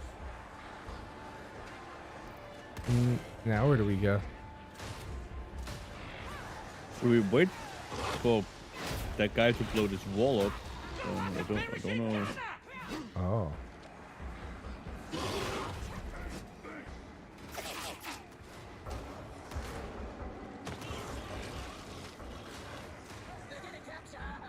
Maybe you just need to huddle around this wall over there. This. Another fine mess! Time to even things up! Ready for action! Pugs Buster, judge it! Oi! Trapper! Buster has been judged!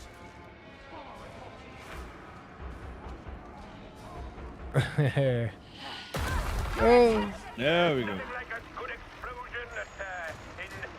What time is it anyway, Tight? Oh, never mind. The moment's gone. Be quicker next time, man. Ready back down!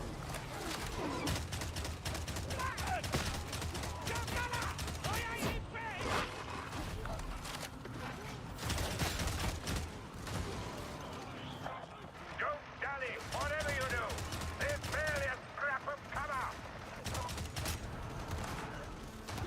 Enemy is taking cover!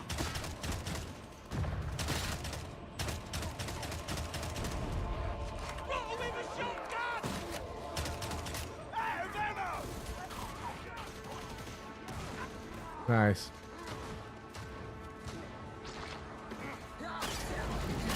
Careful with the trapper. Yup. Nice. Golden glory. You don't look like much, but you're a scrappy bunch of cutthroats. Commissar Duquesne, I have the target in sight. You can withdraw. They can't stop us now. Acknowledged. Dexter's Minority 105! Get ready! Hound incoming! Haha! Dead!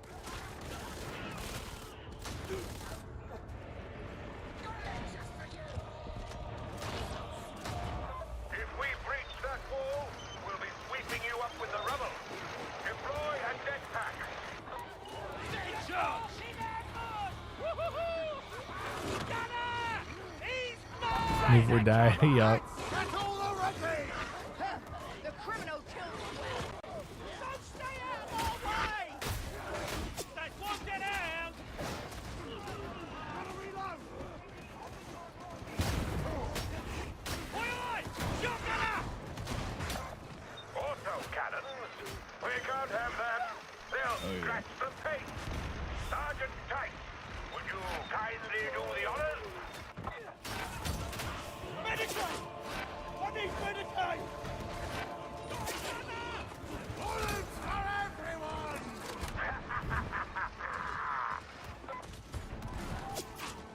They I love this build. It's so oppressive that the enemy just don't get to play. Hell yeah. Oh, I fell somewhere. No, we're good. We're good.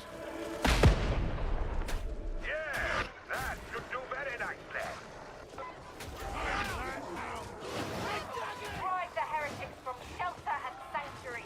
No Alright, I'm jumping over.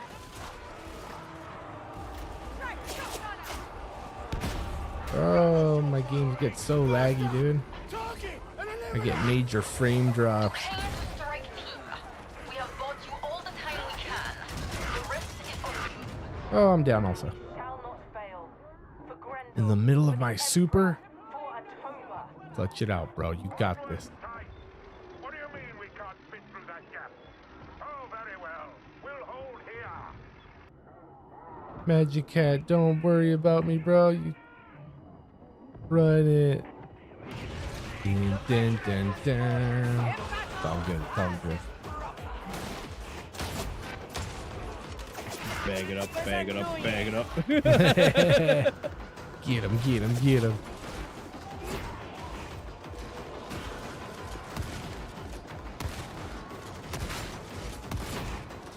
Texas Minoris, 106!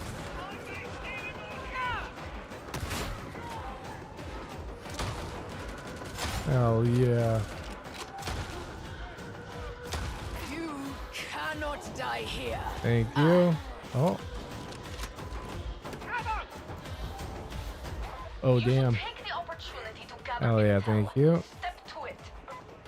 Keating, back from the dead. Hell yeah.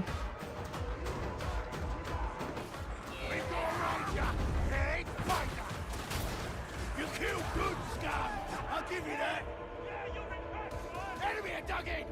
Flank them!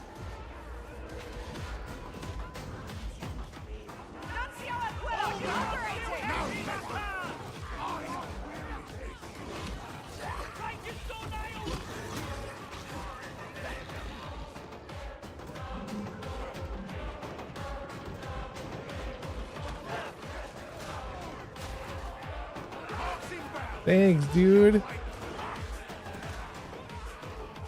This axe was made for cutting, and that's just what it'll do. This map.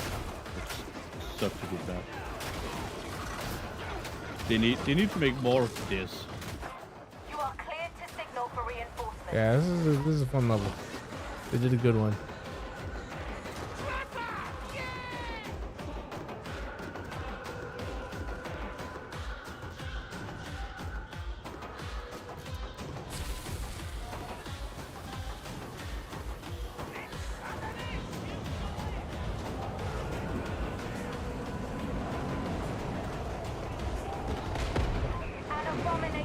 Oh, chaos spawn. Do you see what we're missing out on because you can't level one little gate?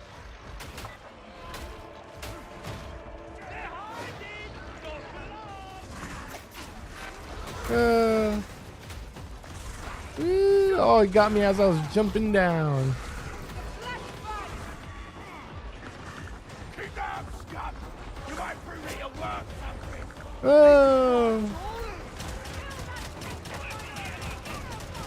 Pour on the panic boost! Take it down while it's weak! Target out domination!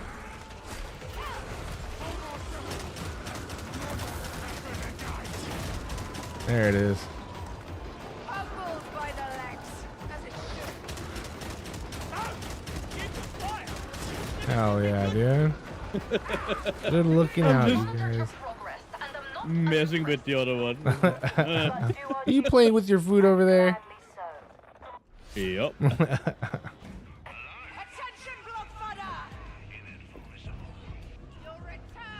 Yeah, to the mother fuzzing escape.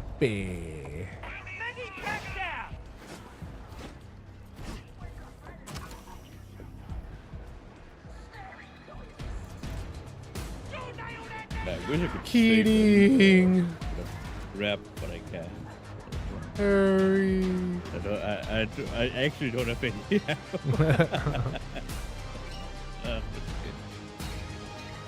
don't need it. Escape.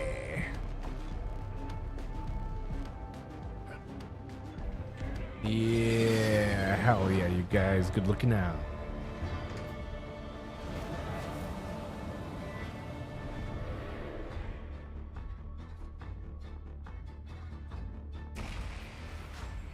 Yeah, level 10, bro. Whoa, level 11. Hell yeah. Thanks, man.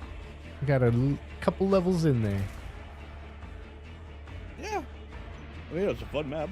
I got to shoot at a lot of rages. I'm happy. Hell yeah. It was a good night to kick some ass. And we finished putting together our plastic little homies. It was good. With the rages, it brings me back to Indiana Jones, you know? They're just running at you. Oh. Sorry, the loading screen cut you off a little bit. Hang on.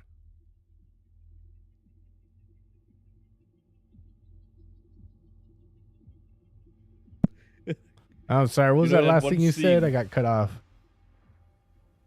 You know the scene with Indiana Jones, right, where the guy's like twirling around the sword, and Harrison Ford, he just shoots the guy. Yeah, yeah. I love that. That's the feeling I get when I shoot at a rager like running at me. While I have the shotgun out. I'm just like, yep. Sit down. He's coming up with this sword, flailing it around like a badass, and it's like, bro, what are you trying to do? I got this. Yeah. Hell yeah. It is one of the best movie scenes ever made. Yeah, dude. So good. It's like this high intensity scene, and it's just like, yeah. Han shot first. Oh no! Hell yeah. It made that fight scene so much better. Yeah, dude, for real.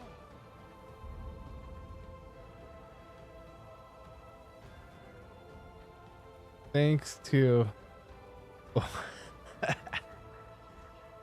51. Hell yeah, dude. Greedo never shot. That's right. Greedo never shot. It was a one-sided kill. They had to make it. George Lucas wanted to make it a little nicer, so yeah. But Zonex, thank you so much, dude, for kicking that ass. Appreciate you. I'll catch your stream tomorrow whenever you go on. Yeah. And more for you, later for me. Yeah, thanks, man. And we'll be back Thursday too to play some more. Yeah, sure. All right, dude. Well, have a good rest of your day, and I hope it goes smoothly. And I'll catch you in a few good couple handfuls of hours. Yeah. Sounds good. All right, buddy. I'll see you later. Then.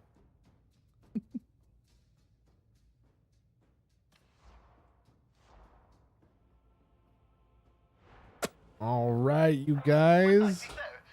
There it was. Here we were. We kicked a little ass. We put some plastic together. We made it happen. It was excellent. We did all right. All right, you guys. So let's see. Tomorrow, Stargate Watch Party. 2 episodes of SG-1. 2 episodes of Atlantis. And a special feature or 2. Well, for sure, at least 1. And then Thursday, we got some more games to play. Earlier on in the day, we're going to play either some more GTA, some more Return to Moria.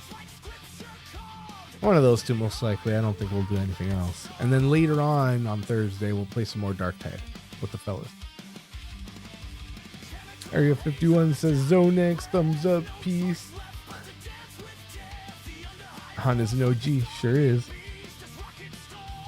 And then Friday we'll catch Bad Santa, and we'll catch it a little bit earlier on Friday, so 6 o'clock on Friday, 6 p.m. Well, it's not really earlier, but 6 p.m. Pacific time, Bad Santa watch party. Saturday and Sunday, I might creep in for something. Actually, maybe just Saturday. Sunday, we got some family stuff we're going to be handling, so I won't be around Sunday. If I do, it'll probably be like late. And then, at the very least, if not, Monday, you guys. Monday, we'll be back with some more cartoons, some more Dragon Ball Z Kai, the final chapters. Maybe something else. You know how it goes. And then Tuesday, we'll be back for more Darktide, and we'll probably start the painting for the Inquisitorial agents, because we already got them built. We just got to prime them, then we'll paint them.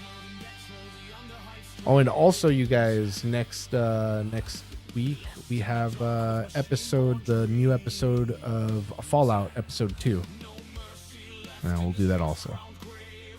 51, my dude, thank you for being here. Thank you for hanging out. Thank you for chilling, kicking ass. Zone X, thank you for being here and chilling,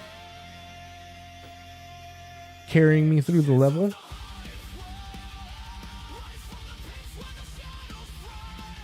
New homie that was on the team. Damn, what was his name? W Stream, thanks, dude. Well, new homie. I'll get your name here one of these days. I'm terrible with names and faces. You'll see. You'll learn. But I appreciate you guys. Everybody that was here. D's, my dude. Thank you for hanging out. Better late than never, but we'll be back. We'll be doing it. One of these days, we'll get another late night stream going. And get a little more live action for you. Zone X, my dude. Thank you for kicking ass. Thank you for being here. Bad Vibes, thanks for rolling through. I appreciate your time. Thank you for being here. David Jones, thank you for hanging out. Appreciate you. Thank you. Max, thank you for being here and cruising through.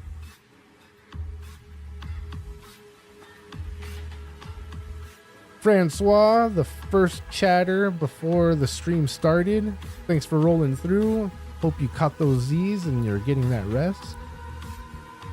And anybody that I missed, sorry, but thank you for being here. Thank you for watching. Thank you for hanging out. We'll be back tomorrow, you guys.